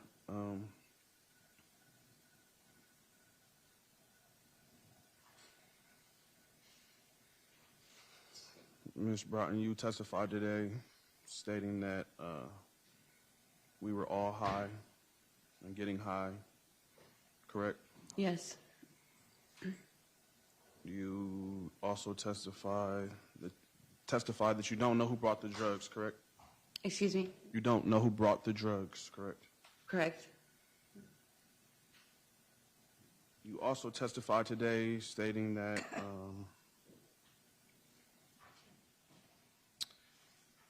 there was a conversation about a whisper app. Mm-hmm. You have to say yes or no. Yes, I'm sorry. And do you remember who that conversation was with?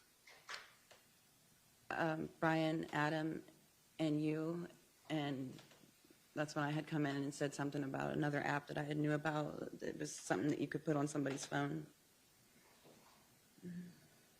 So is it safe to say, is that like some kind of spy app? Right.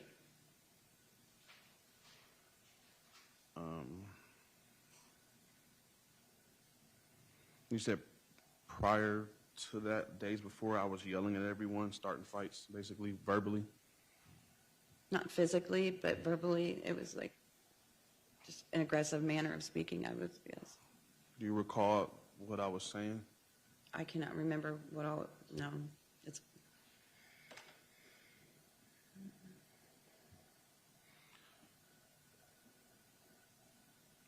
You stated that, today you stated that I was yelling, calling Toni the police. yes.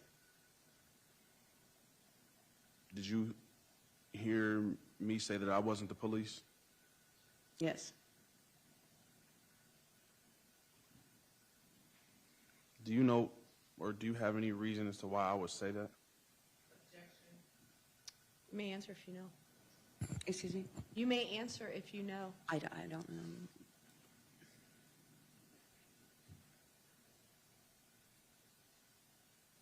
I'm not sure.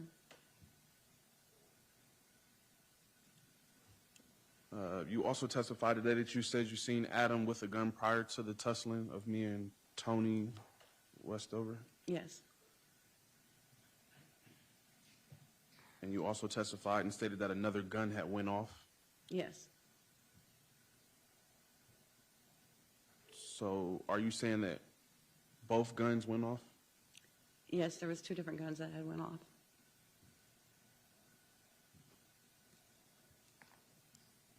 Today you testified and stated that you can't recall if there was a machete in Ron's room.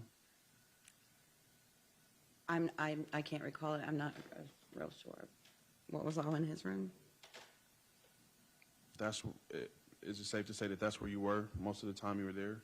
Yeah.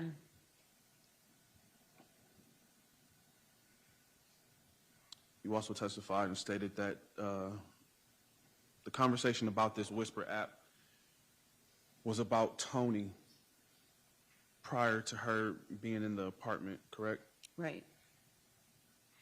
Do you remember how Brian was behaving when he was speaking about this app?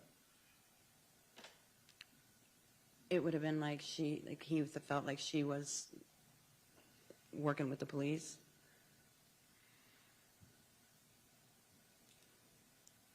What was his demeanor? Was it like, was he tweaking? Was he? Yeah, you could say that. It was freaking out about the app on her phone.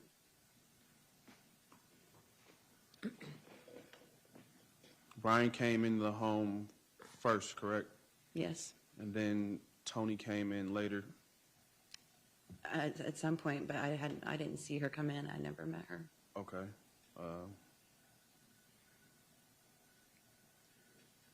Did you see Brian with a gun before Toni came?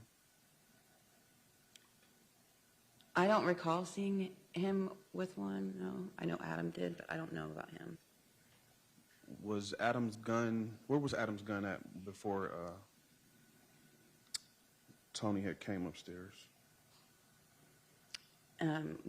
On him, as far as I know. Okay, how can I rephrase it? Was it, when you say on him, did he have it out in his hand? Was it under his arm? Was it in his waistband? Like a waistband. That's normally where he had it.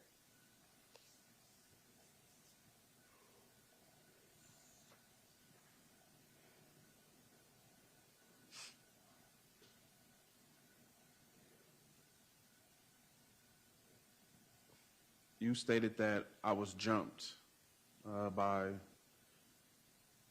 the other males in the home. Yes. You also stated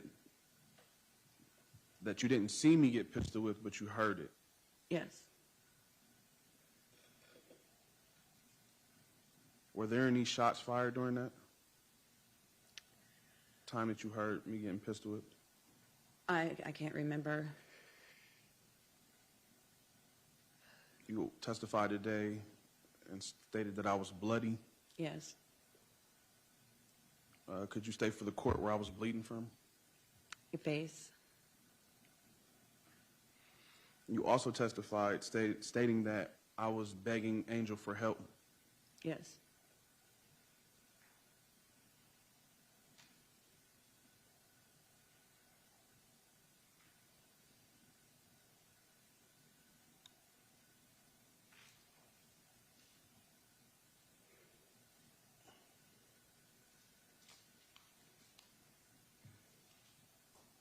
Do you remember around the time that we were having a conversation about the Whisper app, do you remember Brian having my cellular device? I can't recall of too much. I just know about the app thing because I went in and elaborated on an app.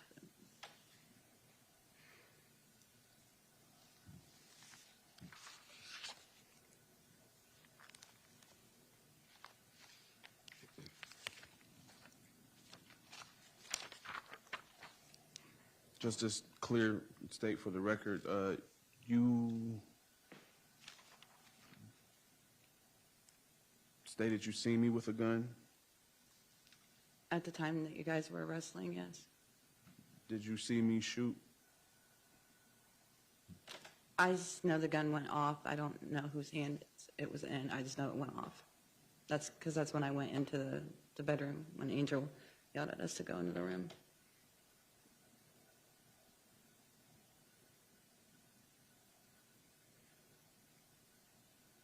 At this time, where was Adam? At the time of you going into the bedroom and the gunshots going off, do you know where Adam was? I think he was in the kitchen. I'm not sure. At any time or at any point during that, did Adam, or do you know if Adam pushed Angel into the room? I'm not sure.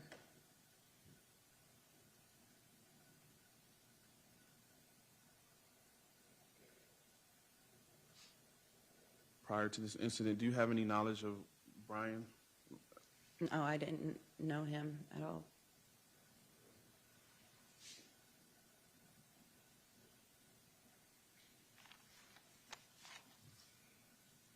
And you state for the record that you testified today stating that you left because you had a warrant. Yes.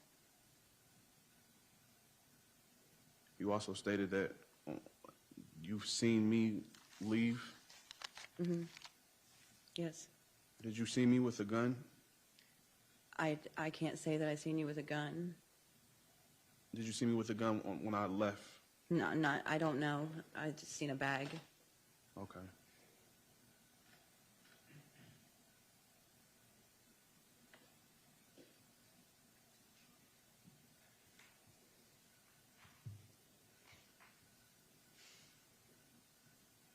No further questions, Your Honor. Thank you. Any redirect? Yes, just a few questions, Your Honor. While you were in the room with Ron, and do you mind if I sit here, Your Honor? No, that's fine. While you were in the room with Ron and Angel, did you hear anybody make statements that you shot her or anything of that nature? Yeah, somebody had yelled, "You shot her, you shot her." Okay. Do you know who yelled or who they were referring to? I'm not sure who it was that yelled it, but they were referring to Brian's girlfriend. Okay. And do you know who, when they yelled, "You shot her," who they were referring to, the "you" was? Excuse me? Who shot who? I know Toni got shot. Yeah, Quinton had shot her, is what they were saying. Okay. And that was that before they started to beat him up? Yeah. So they yelled, "You shot her," and then that's when they beat him up? Yes, sorry.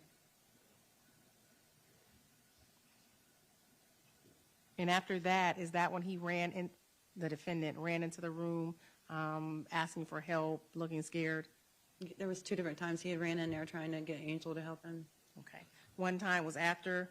Like right after it happened, and then the other time was after they had beaten him up out there. Okay. I just wanted to make sure I got the order of things. He ran in there one time before, and then the second time it was "You shot her," they beat him up, and he ran in the room again after asking for help. Right.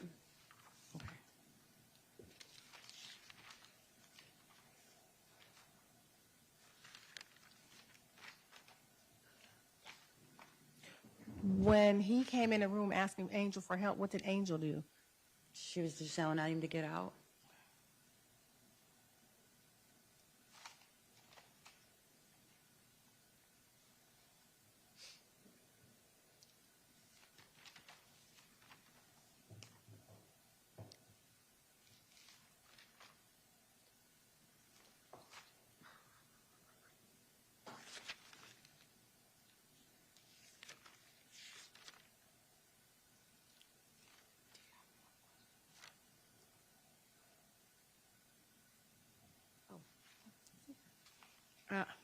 See, I have no further questions, Your Honor. Did you? You may step down, ma'am. Thank you. Oh, I'm sorry. Can What? the Yeah, go ahead. Thank you. This will be State's Exhibit number 35. Do I still sit? Do I Yeah, stay here? stay there. She's got some questions for you. State's Exhibit number 35, and is it 35 and 36? State's Exhibit 35 and 36, Your Honor, and my co-counsel is going to go up and play it since he's more technology. Your Honor? Yes. Before the state plays their exhibit, may I use the bathroom or? Sure. Thank you. Yep.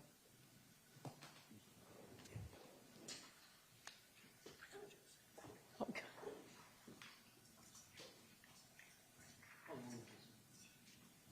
2 minutes. I will go get the witness, ma'am.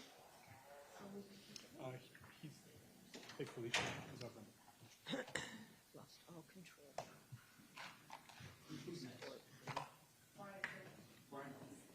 No.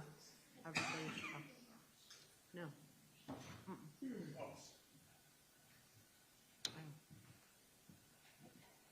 Maybe it is a microphone.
So we don't have that issue this time.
Do you recognize that video?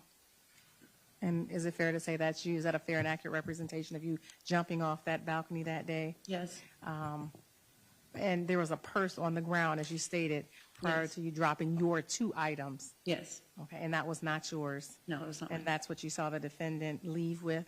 Yes.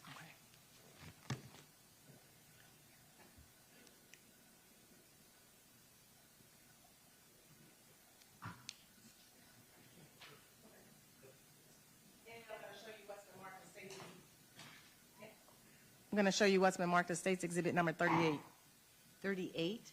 That is 37. Wait, what happened to 36? The second one was Oh, the 36. second video? Yeah, there's 2 Okay. separate clips. Okay.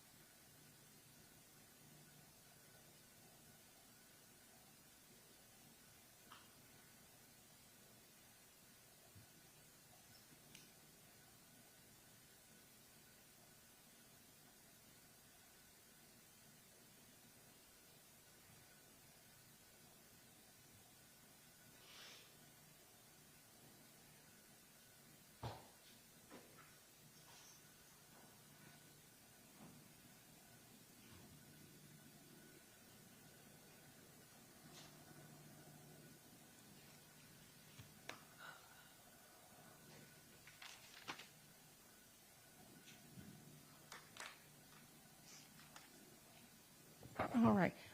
Did you recognize that video? Yes. Okay, and was that you in that video? Yes. And that was you going where?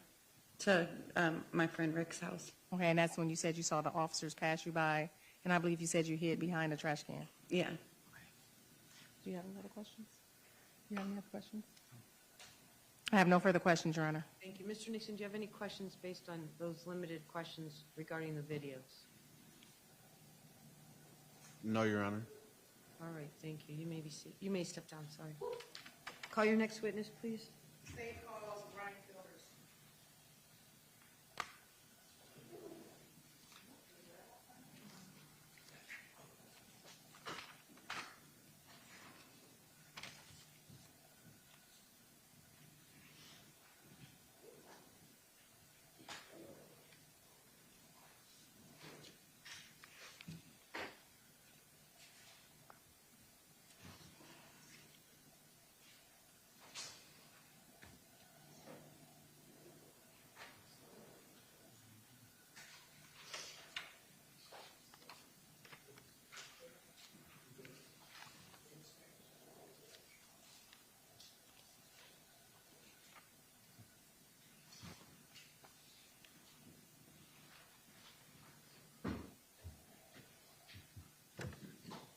Sir, would you remain standing and raise your right hand, please?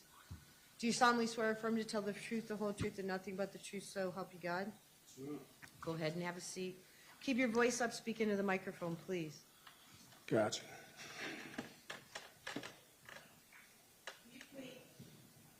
Will you please state your first and last name, spelling your last name for the record? Brian Fielders, Fielders.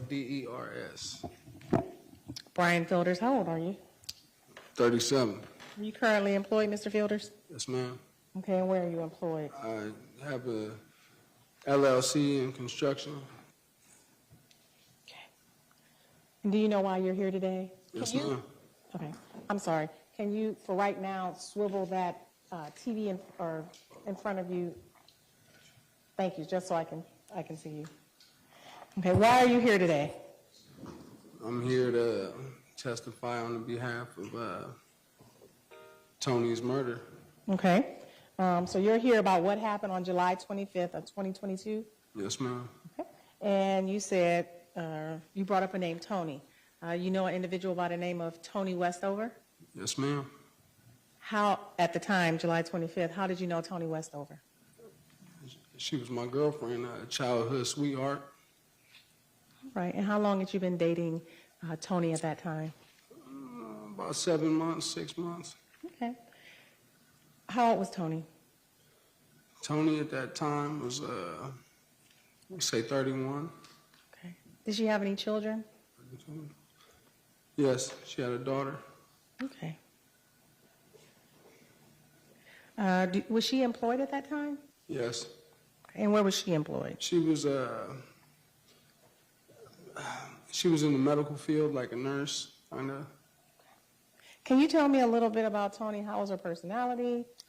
Toni was a sweetheart, real kind, real soft-spoken. I don't know. She was a real gentle person. Okay. And you said she was a childhood sweetheart. How did you two meet up again to start dating about 7 months ago? You know what? She had hit me up on Facebook out of the blue, and we just took off from there. Were you two staying together? Yeah. Oh, you two were living together? Yeah. Okay. All right.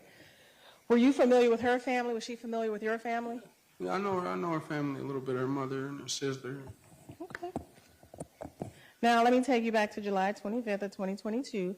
On that date, did you and Toni go over to 2260 Maryland Avenue? Yes, ma'am. Okay. Is that in Summit County, Ohio? Yeah. Now, before we get to that point, can you tell me about your day leading up to going over there? It was just a normal day. I mean, having a great time, doing our usual. Just a normal day, I guess. How did you come to go over 2260 Maryland? My friend of mine, Adam, was over there, and I went over there and we just sit down and was going to talk because at that point in time, we kind of had a disagreement between the two of us. Nothing major, just, we distanced ourselves from each other for a few weeks. Just, hot heads, I guess. Had you two squashed your beef or made up, so to speak? Yeah. So there was no more bad blood? No, it wasn't that serious. Just both of us being petty, I guess. And Adam, his nickname is Slim, or he's known as Slim as well? Yes. Did Toni know Adam? A little bit. Okay. Now, the house that you were going over, 2260, did you know the actual owner or renter of that apartment, Angel McClain? Yes. Okay. How did you know Angel? Mutual friend. Once again, Adam, through Adam. How long had you been knowing Angel? I didn't know Angel that long. Now, when you got over to that house, approximately what time of day was it? It was nighttime. Okay. And how did you get over there? Drove. We were in Toni's car. What kind of car was that? Nissan Rogue. What color? Red. Okay. Who was driving? She was. Okay. So when you got over there, tell the court what happened once you got over there. Well, we had got over there and we went upstairs. Everything was copacetic. I was talking with Slim. We were standing in the kitchen for a little bit talking, and then we sat down on the couch. Everybody was having a good time. Okay. And when you say everybody, let's just go back a second. When you say we went upstairs, who are we? Toni and myself. Did you go at the same time? Yeah. Okay. She locked her car up. She was behind a little bit. Okay. But in essence, you both got out the same time. She was just doing some preliminary stuff with the car to keep it safe. Right. Okay. You get in the house. How did you get, who let you into the house? I don't remember. Okay. That's fine. Okay, so you get into the house. Who did you see in the house? I seen Slim, Angel, him. Who's him? Quinton. Okay. There was two other people. They were by the back room. I don't know the one's name. So when you came in the house, Angel was at the house? Yeah. Okay. Yeah. Or you know what? She might have got there after us. I'm not sure. I know she had went to the store. I can't remember if that was before or after. Okay, that's fine. That's fine. when you got in the house, was there any animosity or was there any arguing or fussing? No. Okay. And you said once you got in the house, do you remember where Toni went? Yeah, she sat on the couch. Okay, there's a couple couches. Well, there's a longer couch. When you first go through the door, to your right, there was a smaller couch. And then there's a table, and then across from that was a larger couch. She sat on that couch. So it was the couch not closest to the door? No, it was the couch not closest to the door. Okay. And what did you do? I told you I came in. I was sitting there. I talked to him. I was introduced to him. Was talking to Adam for a minute. Who introduced you to the defendant? Adam did. Okay. Did you know Quinton No. prior to that? No. Okay. Just want to make sure we're clear. I'm showing you what's been marked as previously been marked as State's Exhibit 12. Do you recognize this exhibit? Can I turn this? You absolutely can. It's on a swivel. Okay, yeah, that's the living room. Okay. Now, that living room was not like that when you No, first came absolutely in? not. No, Okay. it wasn't. Now, you have, Your Honor, can you enable him to draw on the picture, please?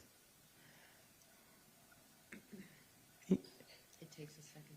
That's fine. Thank you, Your Honor. You were talking about where individuals were. Hold on.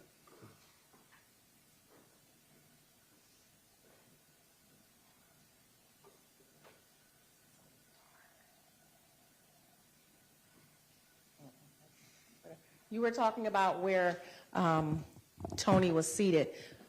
Can you pick a writing utensil? There's colors, yellow, white, red. That one. Okay. And circle where Toni sat. Which couch? Okay. That's where she was seated, and you went into the kitchen to talk. Yes. Okay. And you were talking to Adam. Where was Quinton? Okay. And had you met, and I'm sorry if I asked you, I just can't remember, had you met the defendant prior to that day? No. Okay. Now, when you came in, had you and Toni been smoking or taking any drugs that day? Yeah, we partied. Yeah, I told you we got high. That's fine. What drug of Meth. choice? Meth. Okay. So prior to even coming over there, you all were smoking meth? Yes. Once you got over there, did you all smoke meth? Yes. Okay. Did you smoke meth with anyone else that was in that house? Just us. It was us four. Okay. Who are us four? As far as Toni, myself, Slim, and Quentin. Okay. You all smoked meth? Yeah. Was it already there? Did you bring it? Did you share? No, it was already there. Okay. Can you hit clear, please? Thank you. While you were in the kitchen talking to Adam, what were you talking about? I can't remember. It was just, I know we were talking about music because at that point in time, you know, I've been doing music a while, and I had messed up a record deal, and we were just stuff. We were talking about that. Was it for rap? Yeah, yes, ma'am. Did you and the defendant hit it off? Did you two rap together anytime? Yeah. Huh? And at that time, did you think he was a pretty okay guy? Yeah, absolutely. No reason not to dislike him or anything? No. Okay. After smoking, were you all high? Did you all get high from smoking? I mean, yeah, I'm assuming everybody was already high when we got there. You know what I mean? But yeah, we all smoked together. We were all getting high. Okay. Did anyone show the effects of getting high? No. Okay. How long do you think you stayed in the kitchen talking to Adam or Slim? Not long. 5-10 minutes. Okay. Do you know or have you heard of a whisper app? No. Okay. Do you know if you were talking about that at the time? No. Okay. Do you know or do you remember if Ashley came? Where was Ashley? Do you know anybody named Ashley? No. Okay. Was there another female at the house? Yeah, I told you there was. I just didn't know her name. Okay. Where was she? Towards the back rooms. Okay. Was she ever out there when you was with Adam? No. She stayed mostly in the back room? Yeah. At some point in time, did Angel and Ron come home? Yes. Approximately how long were you at the house prior to them coming home? I can't remember. Like I said, I couldn't remember if they were there when we got there and left and came back, or they were already there. Okay. Because they spent the majority of their time in the back. In the back room as well? Yeah. Do you remember anything about a poster or a wall mural? No. Okay. Did you partake in putting up a poster or a wall mural? No. Okay.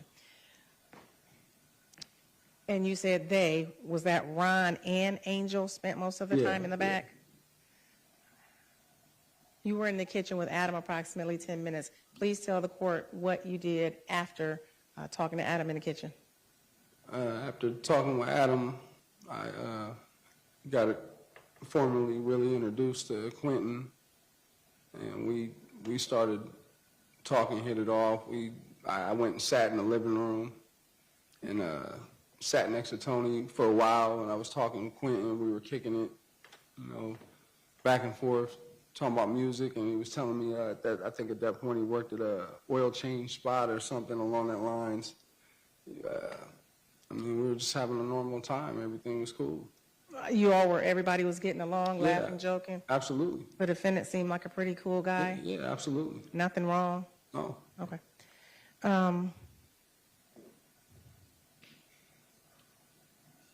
When you came into the house, did you have a gun on you? No. Okay. Toni had a firearm. Where was that firearm? In her purse at that point in time. Okay. Was it in a holster in her purse? Yes. Okay.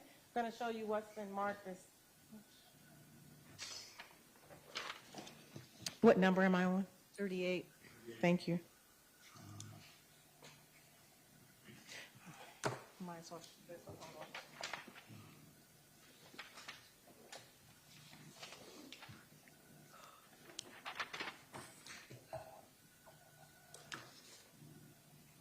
I'm going to show you what's been marked as State Exhibit 38 and 24.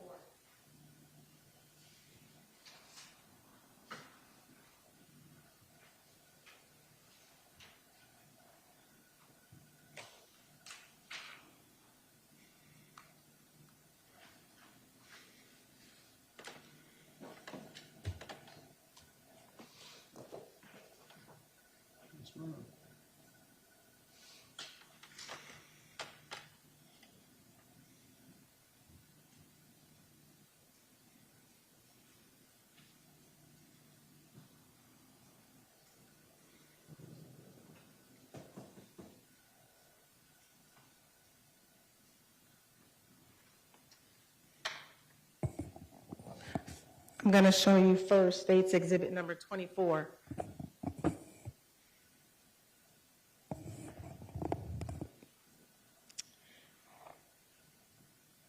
I'm pointing to an object on the ground.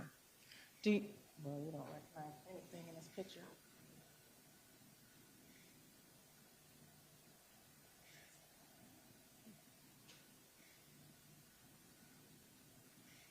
I can see it.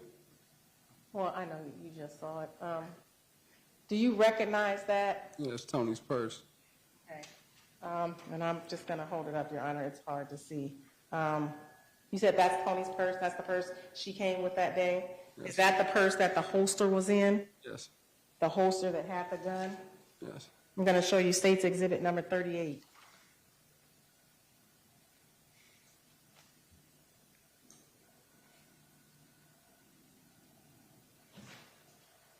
What is State's Exhibit number 38?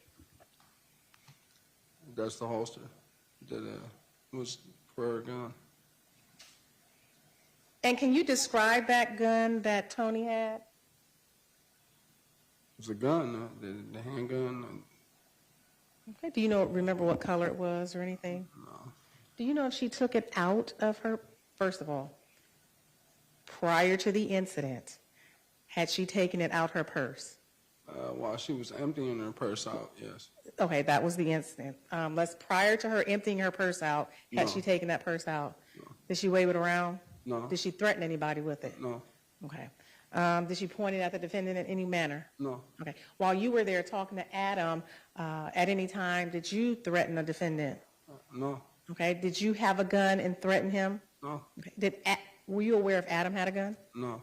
Okay. So when you first came into the house and was talking to Adam in the kitchen, you were not aware that Yeah. Adam had a gun? I didn't know he had one on him at that point. No. So up to that point, had Adam taken his gun out and threatened the defendant in any way? No. Had anybody threatened him with a hammer at this point in time? No. Okay, how about a machete? No. That includes you and Adam. No. That includes Ron. Did Ron come out the back room with a hammer? Listen, there was no machetes. Okay. So everybody is enjoying themselves, having a good time. Yes.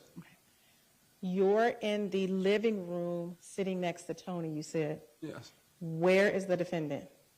He was sitting across from us, Okay. talking. He was talking with us. You said he was sitting across from you, talking to you? Yes. Okay, I want to make sure we get this correct. And will you please use your pencil and put Yes. an X where you were sitting? Oh, you know what? I keep looking. Okay, can you put a circle where Toni was sitting? And can you put an X where the defendant was sitting? Okay. So you all, and that table that's knocked over, was that table in the middle of you all? Yes. Okay. And Adam, was he still in the kitchen? Yes. Okay. Will you please tell the court what happened next? Well, we talked for a while. Like I said, Quinton and I were sitting there, we were getting along, just rapping back and forth and talking, and we had both stepped into the kitchen for a minute. We were talking with Adam. Everything was copacetic. I don't know exactly what we were talking about, but after a while, we went back in the living room and sat down. In the same position? No, at this point, I went to get on my phone. Okay. Which I was sitting at the very last cushion in the picture, Okay. towards the window over there. Can you by hit the clear? TV. Can I circle it? No, can you hit clear? What do you mean clear? There's a word Oh, that I'm says sorry. clear. I got you. Okay, now can you put an X? You said you went in the kitchen for a while and talked. Yeah, and then when I came back and sat down, you want me to put an X with that? Yes, please. Okay, you came back, you sat in a different place. This is after you, Adam, and the defendant were in the kitchen talking for a while? Yeah. Approximately how long did that conversation last? I don't know. It's, you know what, to tell you the truth, I was high. Time. That's you fine. lose track of time. So, I mean, we, like I said, we're all having a good time. That's fine. So God knows how long, for real. That is fine. So when you go back in there, you sat in a different place. Was Toni still in the same place? Yes. Okay, and put a circle where she was. Okay, and when the defendant, where did he go when you went back in there and got on your phone? To the same spot. Okay, now, what happened at this point? I was on my phone.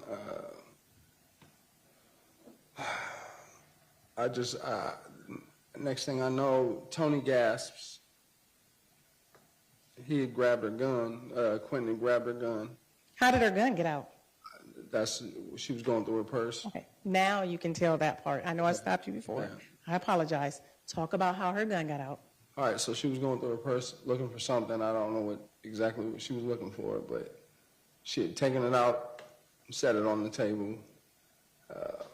Did she take any other items out of her purse? I'm sure she did. Like I said, I was on my phone, going through my phone, so. While you were on the phone and Toni was taking items out of her purse looking for something, was there any arguing? No. Was there anything that caused you any concern between the defendant and Toni? No. Okay, go ahead. And so I look over, here she's scared to death. I look over, Quinton standing here has got a gun. So. Standing where? He was standing, now he's standing right here. Okay, can you push clear? I'm sorry. Okay, now please show the court where. Standing right here. Okay. And where was the table? Was that, it's hard because it's flipped over. Was he standing in front of the table? Okay, that's where the table was. Okay, and Quinton is where the X is. And where was Toni? Okay. So he has her gun. Yes. What happened after that? I jump up. Okay. Start talking to him. Slim is in the kitchen and starts yelling at him. Okay. Now, What are you talking to him about? I'm trying to calm him down, and he's asking me if she's the police, which I was like, no. I'm trying to calm him down. Like, what are you doing, man? You're tripping. Put the gun down. Relax.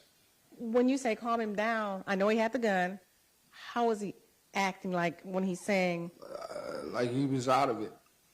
Okay. It's hard to describe. It's just, it's hard to, it's just like, I wouldn't say he was panic stricken. He wasn't panic stricken, but he was definitely, it's hard to explain. You'd have to do drugs to understand. Okay. He was in another world, like as far as, he was convinced that she was a cop, and he was looking at us to verify that she's the police, and I'm sitting there telling him no. Slim's yelling at him, screaming at him, telling him to put the gun down. Okay. What happened after that? Everybody was froze for a minute. I could see he was thinking about it, and Toni's over here. She's scared to death. Toni twitches, and he snatched her up, yanked her across, literally drug her over the table pretty much. Is that how the table fell? Yeah, well, it might have been from us. I'll explain that. We'll get to that. So he yanked her. How did he yank her up, or where did he yank her up? He snatched her, he grabbed her up and yanked her over by the couch he was at. Okay. And those started firing the shots. Okay. And after he yanked her up, how were they positioned? I don't know. My mind was just trying to get to him to get the gun and get them apart. Okay. And you said he yanked her up, had her. How long after you, and if you know, and let me just tell you, if you don't know anything, say you don't know. Don't try to answer a question you don't know or don't remember. Gotcha. Okay, after he yanked her up, do you know how long he had her before shots began being fired? No. Okay. Were they tussling over the gun? Yeah. Was Toni trying to get the gun from him? No, she was trying to get away, and I came over. And he fired one. She was trying to get away from him. Mm-hmm. Shots got fired. I ran over. I tried to get between him and her. Was that after the shots were fired? As the shots were being fired. Mm-hmm. So I might have been the cause of maybe, because I know I tried to push her out the way. You tried to push Toni out the way? Yeah. Okay. And then at that point, him and I locked up. I bit into his face. I'm wrestling him for the gun. That might have been how the table got knocked over. Was that causing commotion and noise, everything in the living room? Oh, absolutely. And when he had her and yanked her over, where was he standing? I see the couch. You want me to hit clear again? Yes. Was it? There's a front door there as well. Yes. Is that a fair statement?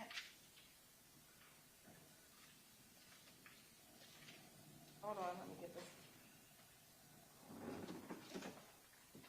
Okay. I'm going to put State's Exhibit number 11. Okay. Okay, now, when he yanked her up, approximately where do you believe they were? Okay. And that door would have been closed? Yes. Okay. Were they standing? Yes. Okay.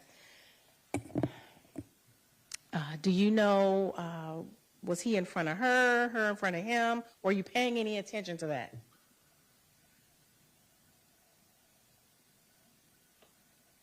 Okay. So that's about where they both were. Oh, and you spelled out him and her. Okay.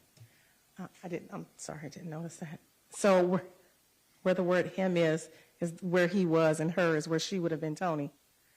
Okay. He had her up, shots fired. You said you tried to wrestle the gun away from him. Yes.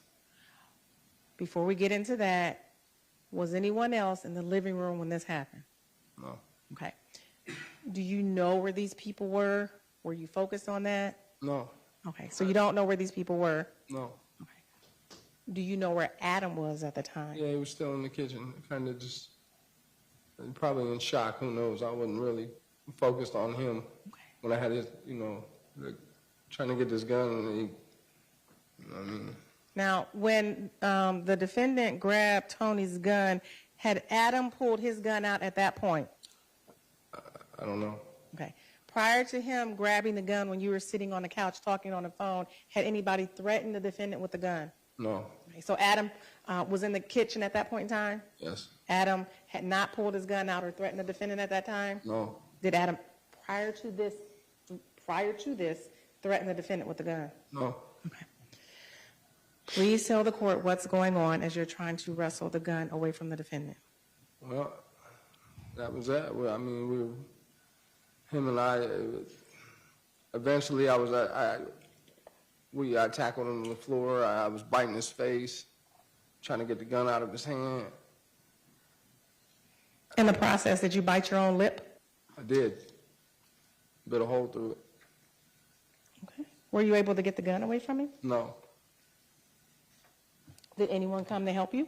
No. Okay. At some point in time, did Adam intervene? Yeah. Will you please tell the, excuse me, Your Honor, will you please tell the court about that? Yeah. I know I was I couldn't get the gun from him. I was trying to get out of there at this point. At least get it, separate from him. And I started running towards the back room. We ran towards the back room. Adam went out the sliding glass doors. I went out the sliding glass doors. I didn't, at that point in time, too, as far as the other two, I didn't even know they were still there. I know Angel was. And Angel came to me. I stayed and yelled I was at the back porch, and she came to the back door and said, "What do I do?" And I said, "Call the police. You tell them what happened." Now, I need some water.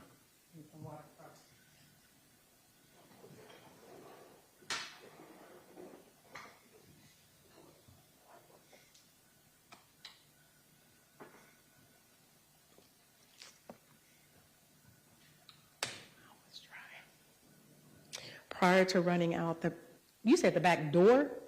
Back, the sliding glass doors. Oh, okay, and that's over the balcony? Yeah. Okay. Prior to doing that, at any point in time, did Adam intervene with his gun and use his gun to help you? No, I mean, he didn't use it. Use it, not use it as in shooting? Yeah, he didn't, he didn't use it, shoot it or anything. Okay. And do you remember him hitting the defendant with the gun? No. Okay. How did everything break up on the floor with you all? Adam kind of intervened in the pool, because I was on top of him at that point. I just couldn't get that gun from him, and he snatched me up, kind of yanked me, "Let's go." Okay. And Toni, she was on the couch. Was she moving? No. Did this happen quickly? Yeah, it happened quickly. Were you focused on the defendant? I was. Were you focused on the gun he had? Trying. Okay. I'm asking that question because if there's people around you doing different things you may or may not have seen, is that a fair statement? Yeah, absolutely. I'm going to show you what's in Mark.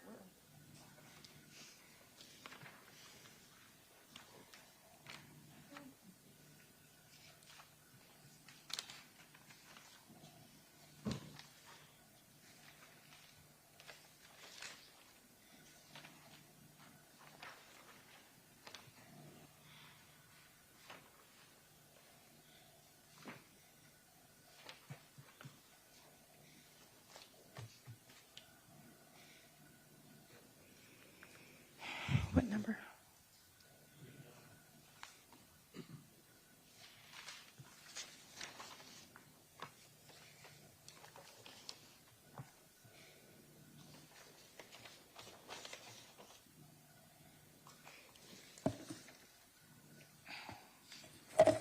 Okay, well, before I get to that, one, can you hit clear?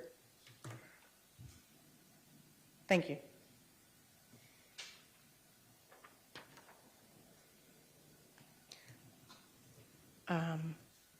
As you were leaving, and sorry if I asked you this, as you were leaving, did you say anything to anyone? Yeah, to Angel. And you told her to call the police? Yeah, Where did you go after you left? I ran. And why did you run? Well, at that point in time, I had a parole warrant, and I ran because he still had the gun in there with him. Who shot Toni Westover? Quinton did.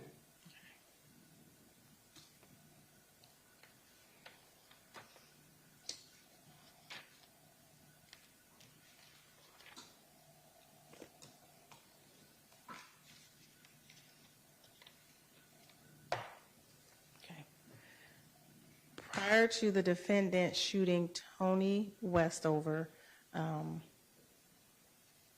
was anyone acting aggressive towards the defendant? No.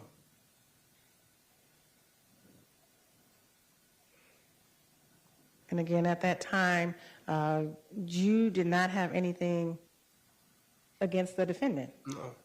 You two were in the living room having a good time. And when you say rapping, you literally mean rapping, like verses rapping? Yeah. Okay. Are you aware if Toni knew Quinton, the defendant, prior to coming over there? She didn't.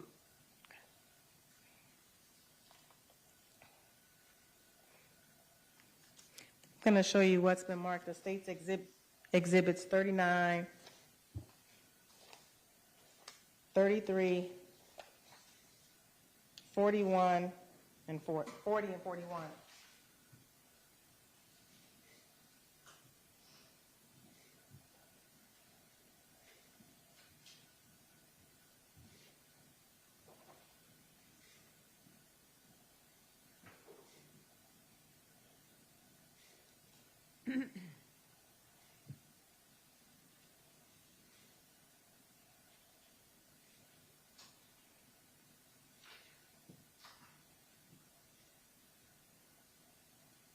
Take a moment and look at these exhibits.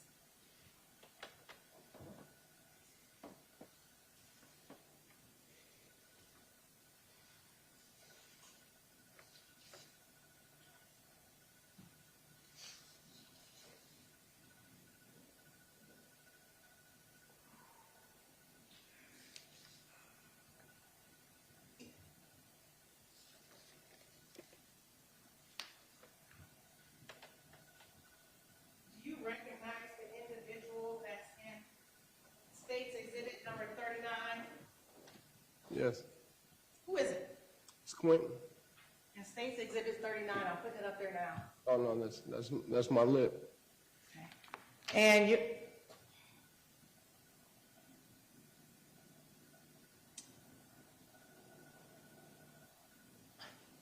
I don't even know if you can see it anymore. Can you circle what you are trying to show the officer or detective?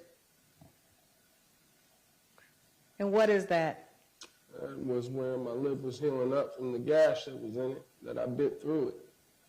And is that when you were telling the court you bit the defendant's face? Yes. And that was during that scuffle in the living room? Yes. Is that a fair and accurate representation of how your lip looked in a healing stage? Yes, ma'am. Can you hit clear, please?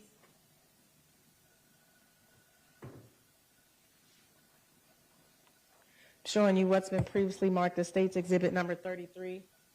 Do you recognize that individual? Yes. Now, on July 25th, 2022, first of all, who is that individual in that photo? It's Quinton.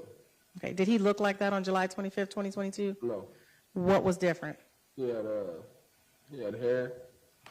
On his head? Yes. Did he have hair on his face? Maybe a little bit. Okay.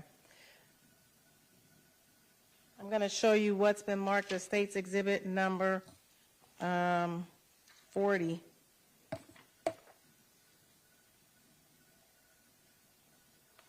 Do you recognize the person in that picture? Yes. Okay. Where did you bite the defendant? Okay. For the record, you circled healing mark. Does it look to be healing? mark on the side of the defendant's face. Is that a fair statement? Yes. And I'm going to show you a close-up, State's Exhibit number 41. Can you hit clear? State's Exhibit number 41. Do you see that mark on the face? Yes.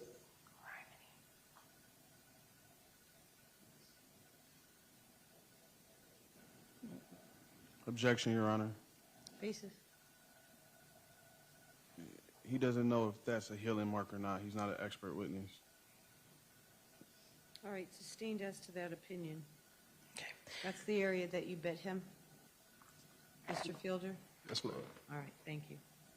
And that's in State's Exhibit number 41. Do you see that area still? Yes, ma'am.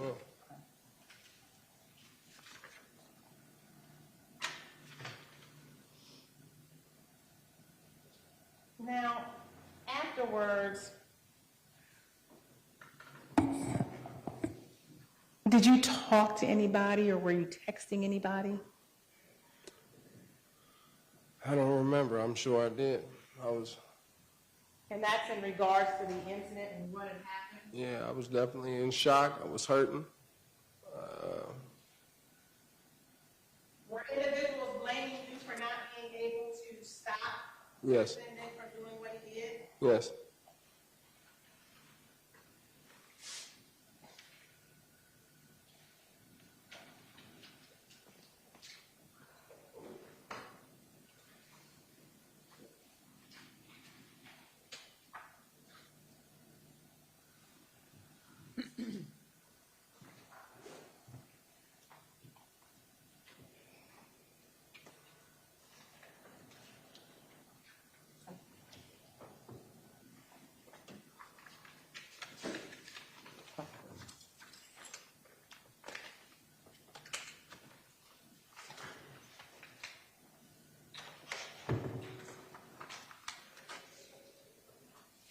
I'm going to show you, what number? 42. I'm going to show you what's been marked as State's Exhibit number 42.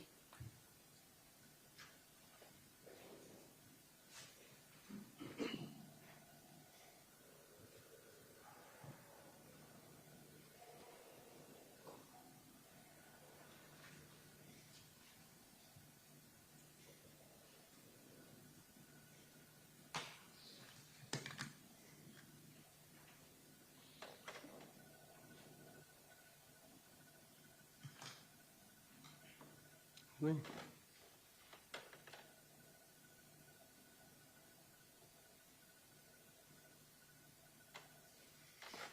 you recognize that? Yes. What is State's Exhibit number 42? Can't remember if that's text message. It might be messenger. I'm not. No, that's text message. I can't remember who I was talking to though. You're not going to be able to see it.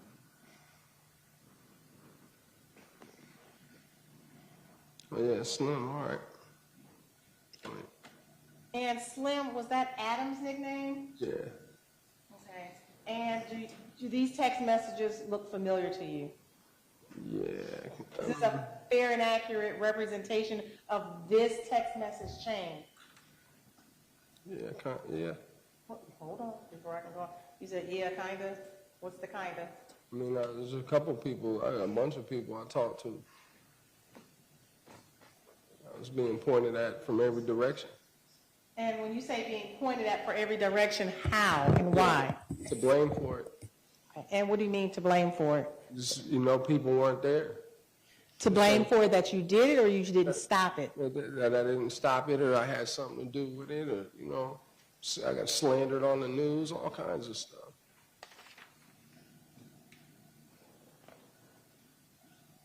Do you remember writing that text message?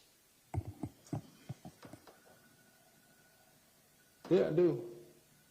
Okay. And what does that text message read, if you can read it for the court? I said, somebody asked me how you holding up. I said, terrible. I can't get her off my mind.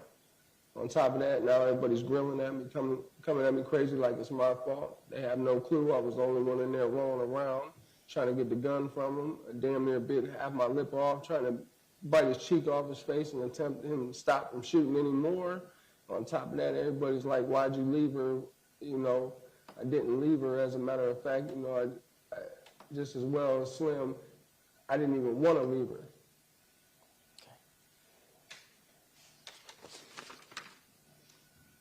And if you recall, was this text message near the time of when the incident occurred? Afterwards.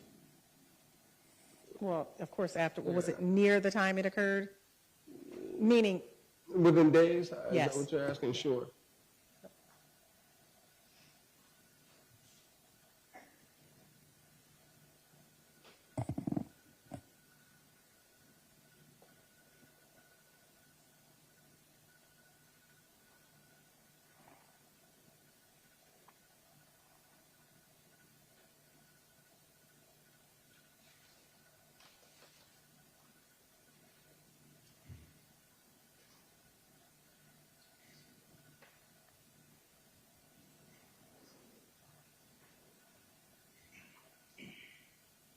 Okay, I don't think I have any more questions for the video. Can you put the video up for me?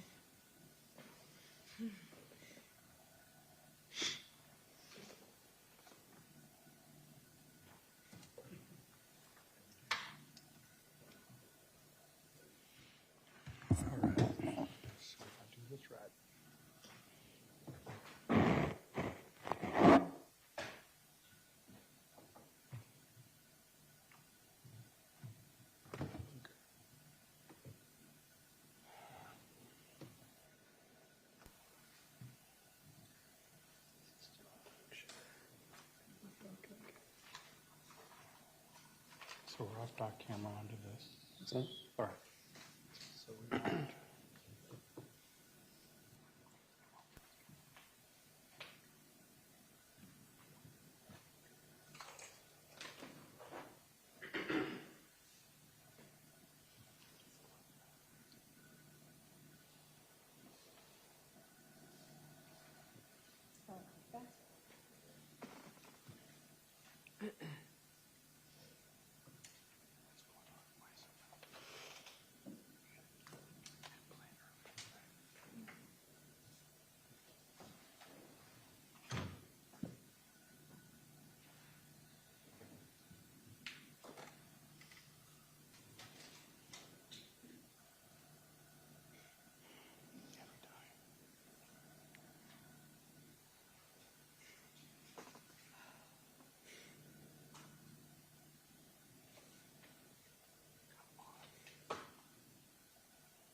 Oh, you know what? While you're doing that, keep things moving along. I'm sorry, Your Honor.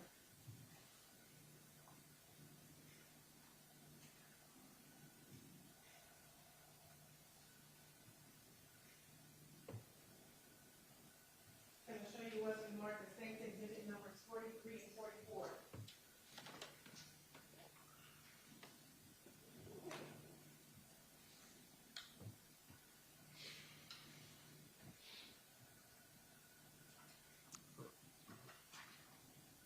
Do you recognize State's Exhibit number 43? Yes. And what is State's Exhibit number 43? That's me pointing up. I was pointing at Angel, telling her to call the police. 43? Is she doing what? And that was when I was pointing at Angel, telling her to call the police, telling her what to do. And State's Exhibit number 44. You recognize that exhibit? Yes. And what's going on? Who was that in that exhibit? It's still me in that picture. And you said that's when you were telling Angel what Yeah. to do? And that Yes. was to call the police? Yep. Are these fair and accurate representations of you and your actions on July 25th? Yes, ma'am. I'm going to play for you what's been marked as State's Exhibit number 45.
In that video, were you able to see an object in Adam's hand? Yeah, What was that object? gun. Did you see that gun prior to Adam leaving the house? Did you see that gun anytime? No. Okay.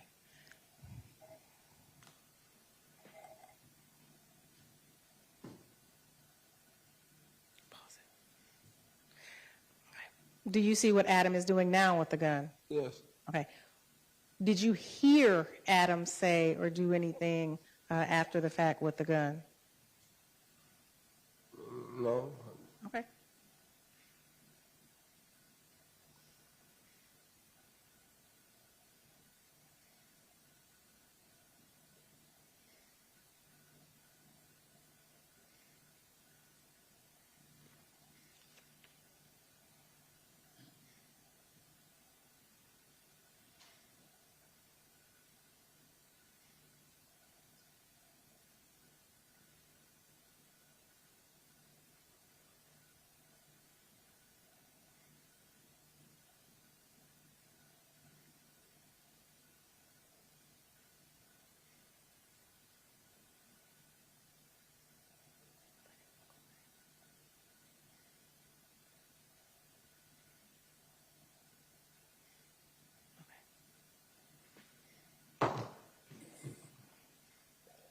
Yes. Thank you.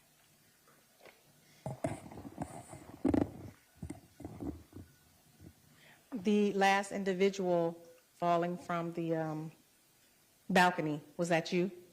Yes. Okay. And that video reflects the still photos I showed you? Yes. Okay. And you saw in that video where you were pointing back up? Yes. And again, that's what you described to the court. You were telling Angel to call the police? Yeah. Okay.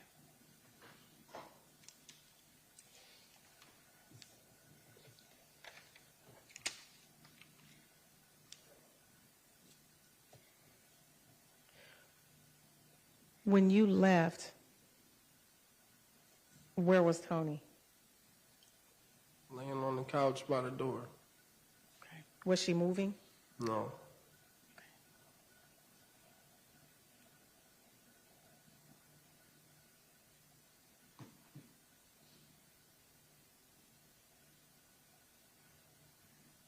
When you left, did you see Ashley or Ron? No. Okay. And prior to that day, had you ever been in that room you ran through? No. You all got to that house in a red car. Did you leave in a red car? No.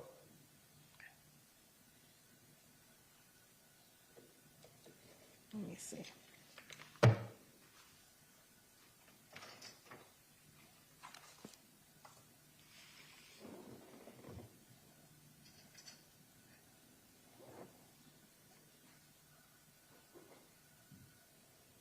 Mr. Nixon, go ahead with your questions. Yes, Your Honor.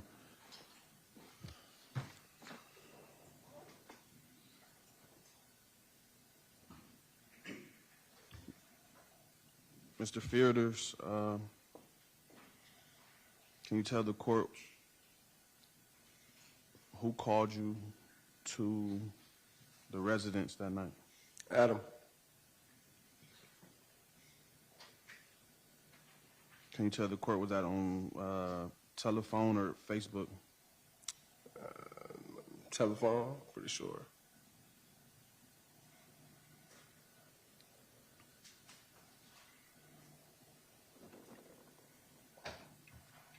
Why did Adam call you to the residence that night? So I'd come over there and chill and we could, just hang out for real. Come over and I met you. That was the whole point. Come over there and relax, chill. Have fun, right? That's the goal. You stated for the court that you had met me that night? Yes. Prior to that night, you never met me? Not that I told him not that I remember.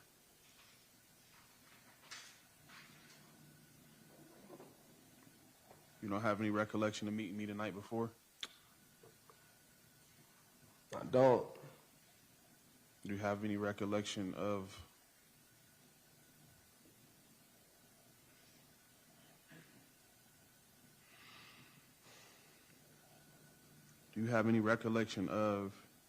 a Facebook request from me? I do remember. I do remember that.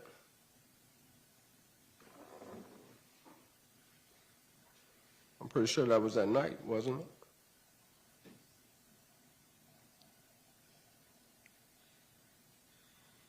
That was the night before. All right, we're not going to have this. Ask a question. We're not having a conversation. Yes, ma'am.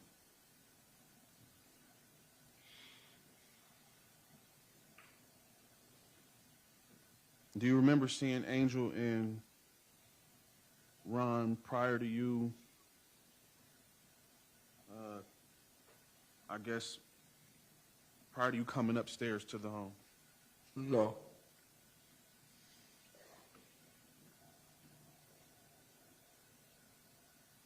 When you got to the residence, what were you and Toni doing prior to coming upstairs? What we were doing, I mean, we was driving over there. What were you doing in the parking lot of the driveway of the residence? Getting out the car.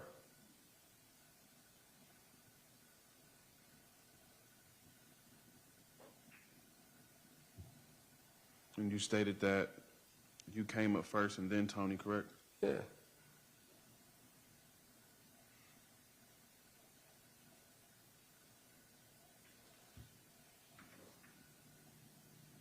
Was there ever a point where someone had to tell you to call her up, or did she just come up herself, or did you call her up? She was out there on the phone when we first arrived. She was talking on the phone on the drive there. So she straggled behind. Other than that, she can't, maybe I might have called her, but it's not like she took 20 minutes to get up there. Before her coming up there, and you stated you don't remember who opened the door, or? I don't.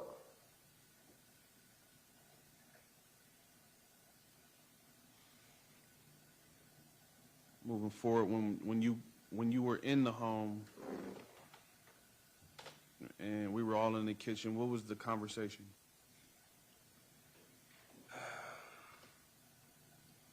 We're talking about me. I don't remember. To tell you the truth, I remember talking about music, you and I rapping back and forth, kicking it. That's what I remember.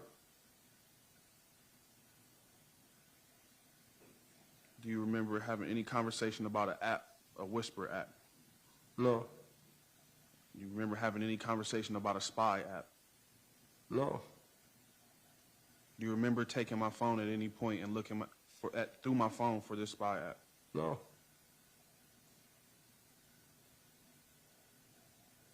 Do you remember so Toni, at the time of this incident, Toni was your girlfriend, correct? Absolutely. Do you remember stating anything to the nature that she was spying on you and she might have been an informant for the police? No.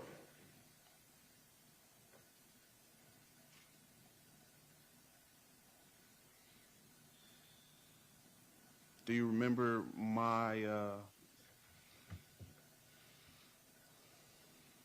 how was I acting? What was my demeanor? What was my body language? What was I doing? You was cool.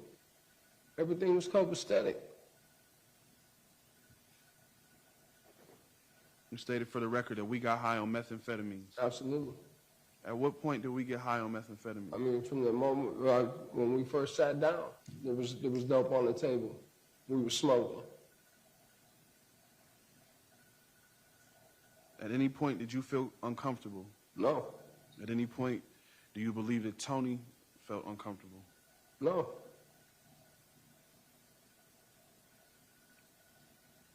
You stated for the record today that you did not have a gun. No, I didn't. You also stated for the record that you had a warrant for parole at the time. I did. Can you state for the record the stipulations of parole and being around a gun? Yeah. You're not supposed to be around a gun on parole. Did you know that Tony had a gun on the way over there? Yes, I did.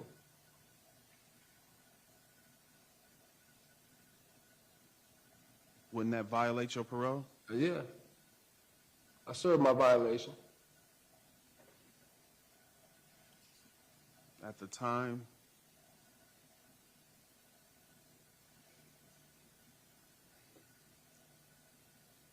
you stated on record today that she emptied her purse on the table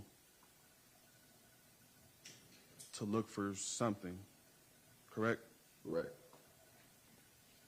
And you're also stating that she put her gun on the table. Yes.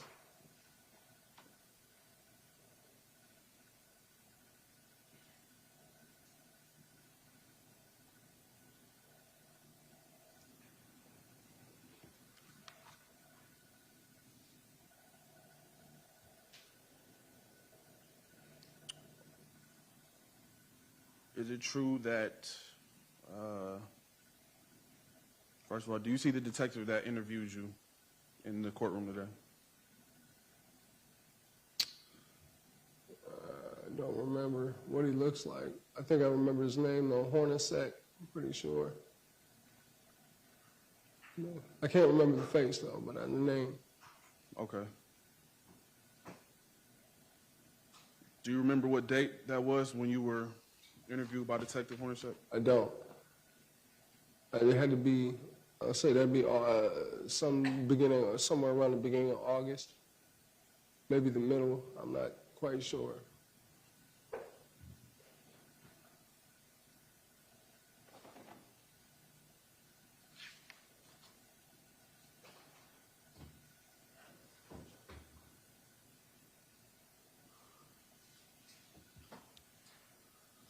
You stated on record today that you didn't see Adam Wright with a gun until what was shown on camera? No, I didn't say that. I said later until later on in the confrontation. I didn't know he had a gun when I first got there, Okay. no.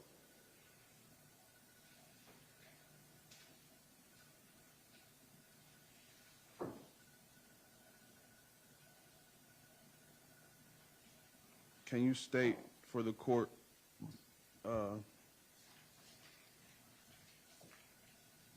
how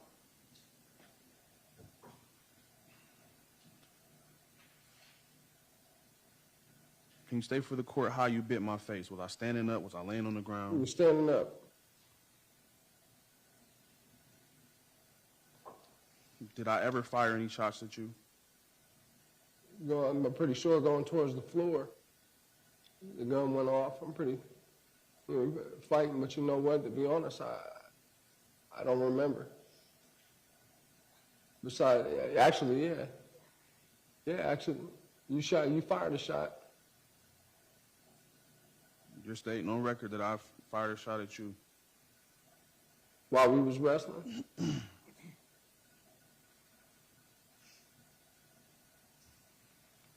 Before the altercation or the rise to the affray,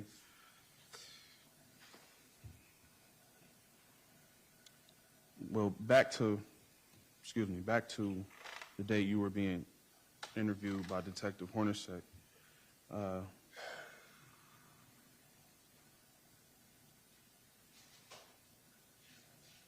Do you remember telling Detective Hornacek that I was acting weird?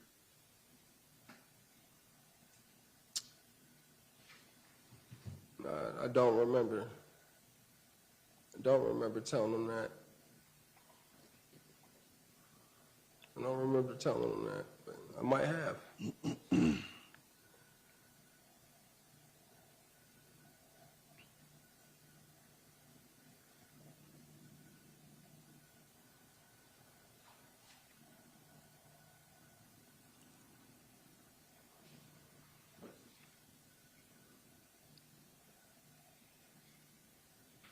Do you remember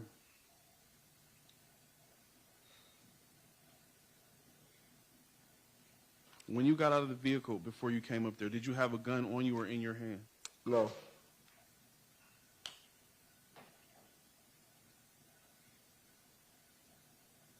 You stated on record today that the only reason why you were there was to kick it, correct? Or Yes. I was there to talk to Slim and have a good time, yes.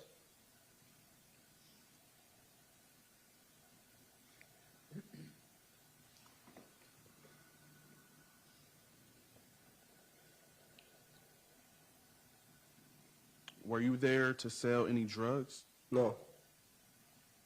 Do drugs? Yeah, sure. So you weren't there to sell pills? No.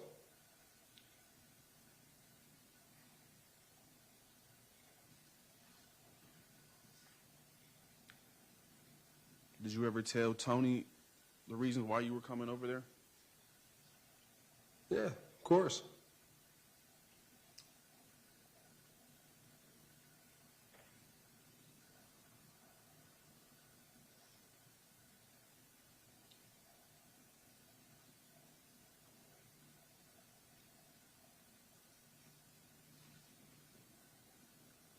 Mr. Fields, are you high right now?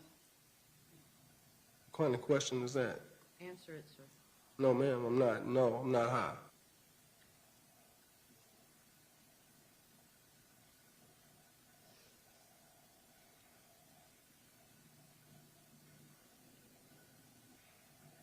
Prior to us wrestling over this gun, you stated that Toni dumped her purse out and set her gun on the table. I didn't say she dumped her purse out. I said she was going through her purse.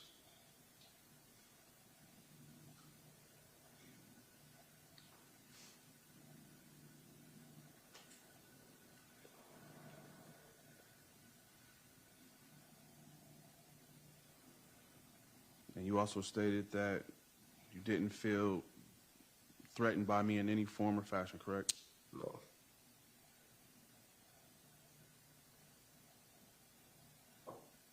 Do you remember what you said to Detective Hornacek in your... I don't.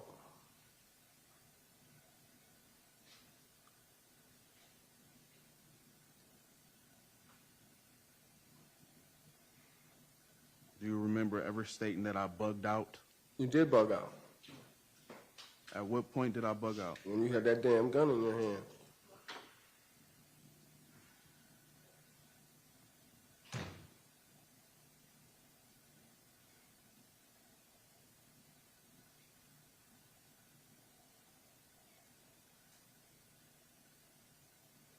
You don't remember threatening me and telling me I wasn't going to make it home to my children that night? Absolutely not. Do you remember telling me or saying, do you remember saying that sometimes people get caught up in situations and they don't know what they're in? No. Do you remember taking my cell phone and checking it for an app? No.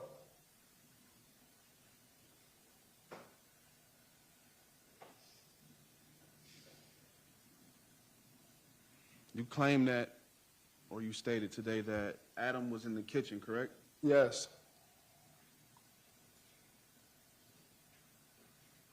You didn't see Adam with a gun out before then? No.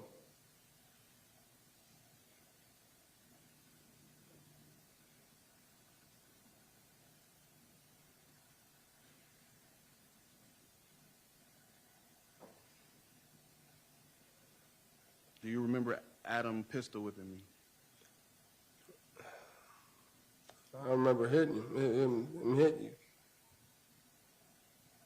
You remember him hitting me with a closed fist or the gun? I don't know whether he hit you with a gun or a fist, but I know he hit you.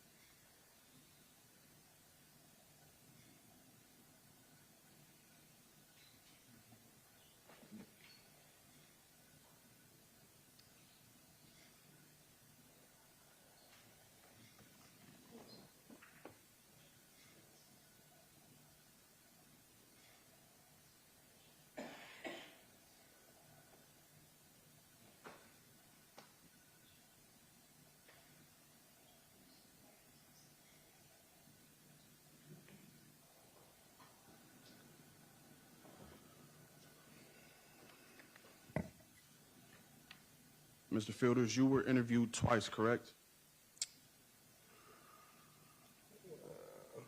Interview, you talking about as far as the detectives go, or are you talking about combined with the prosecutor? No, as far as the detective go. I interviewed once. Do you remember speaking with him over the phone? I do. I did talk to him on the phone. That's considered an interview. I guess so, yeah. All right, so yes. During your interview, do you remember telling him that you and Toni felt uncomfortable when you were trying to leave? I remember saying that she was ready to go, yes. I do remember saying that.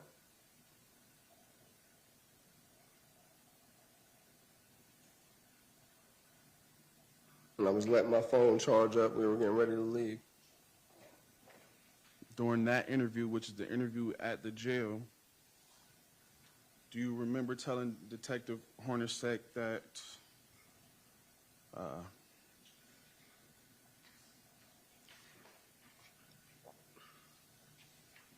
can I put it? I was talking crazy. Correct? I do remember that. Can you clarify, what do you mean by I was talking crazy? I remember sitting in the living room, we were having a conversation, and some of the shit you were saying I wasn't picking up on. I didn't understand, but you know, here's another thing. I was getting high back then, so I wasn't in the greatest state of mind. My life wasn't together, man. What's that got to do with anything? Stop asking questions, sir, and no more cussing. Next question, Mr. Nixon.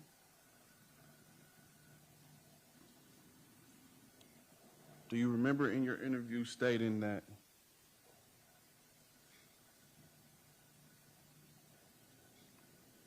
I was talking crazy and you and Toni wanted to leave? You just asked me that, and I said yes, Toni wanted to leave. If Toni wanted to leave, why would she pull her gun out? She was going through her purse. If Toni and you felt uncomfortable, why would Toni pull her gun out? She didn't pull her gun out. She set it on the table. If you and her felt uncomfortable, why would she sit a gun on the table? Why wouldn't she? She's going through her purse. She didn't think you were going to grab her gun and kill her. Okay, can we just stop talking about what somebody else thinks? Because nobody knows what she was thinking. Well, I mean, or that what. answers his Sir, question. Sir. I don't want to talk to him Well, anymore. He murdered her. He murdered my girl. Stop I don't want to keep talking to him. Mr. Fielders, in case you're unsure of who's in control of I this get it. I courtroom, get it. It's not you. Well, I get it. It's me. I get and it. so when I tell you to stop talking, you stop talking till a question is answered. And if you don't want to answer any more questions, your whole testimony will be stricken from the record, and I will not consider it while I'm deliberating. Ask your next question, Mr. Nixon.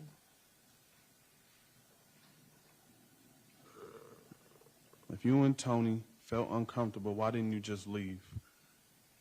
We were getting ready to leave.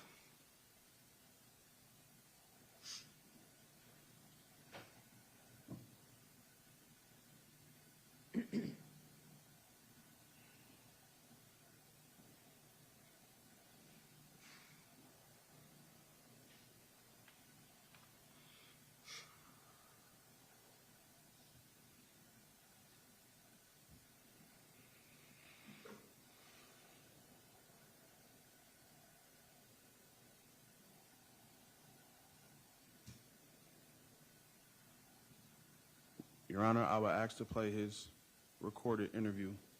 For purposes of what? Impeachment, Impeaching what? his whole testimony. What did he say that was inconsistent with his statement?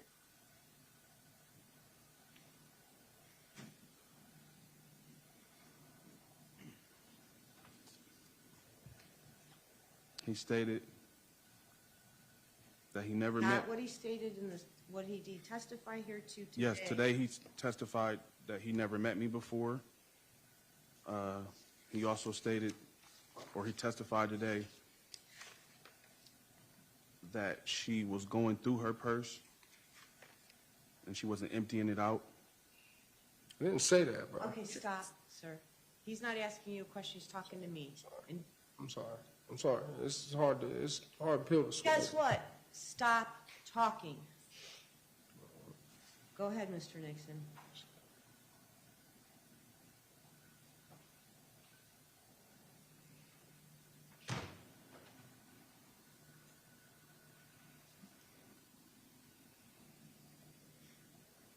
What else did he say today that's inconsistent with his statement to Detective Hornacek? He said that he wasn't aware that Adam had a gun prior to the incident. Prior to him seeing him with his gun after he says you shot Toni Westover. Correct. That's what I heard. So I'm not going to let you ask him those questions because he testified. If Detective Hornacek takes the stand, you can question him about statements that Mr. Fielder made. So that request is denied. Do you have any other questions of Mr. Fielder's?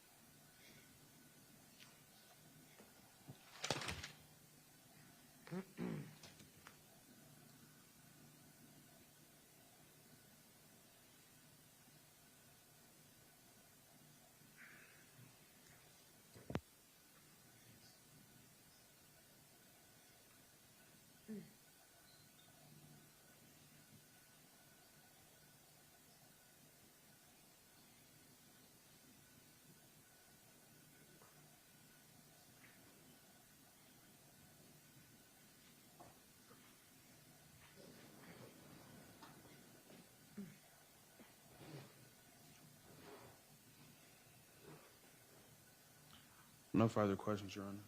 Ms. Easter, any redirect? 2 questions, Your Honor. On cross-examination, you were asked, do you remember telling the defendant he was not going to make it home to his children? I'm asking you directly, did you make those statements? Absolutely. I wouldn't have no reason to. Absolutely not. Do you even know if he have children? No. On cross-examination, you were asked, do you remember taking his cell phone? I'm asking you, did you take the defendant's cell phone? No. I have no further questions, Your Honor. You may step down. You may step down, sir. You're done.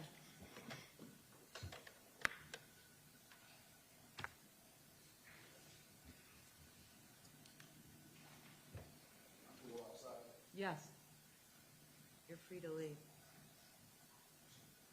Ms. Easter, who's your next witness? Ron Crew. We're not going to get done with him in 15 minutes. So, unfortunately, we're going to adjourn for the day. What? Excuse me?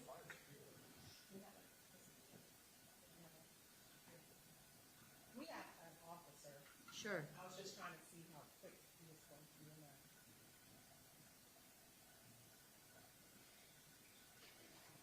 We're adjourning, sorry. that's We're adjourning. So we're going to start tomorrow at 9:15. And you can have have the defendant just over here by 8:45. So if him and Mr. Perry needs to have any type of communications, they can do so before we begin at 9:15. Thank you, we're adjourned. I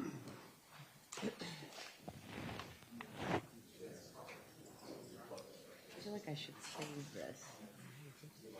I'm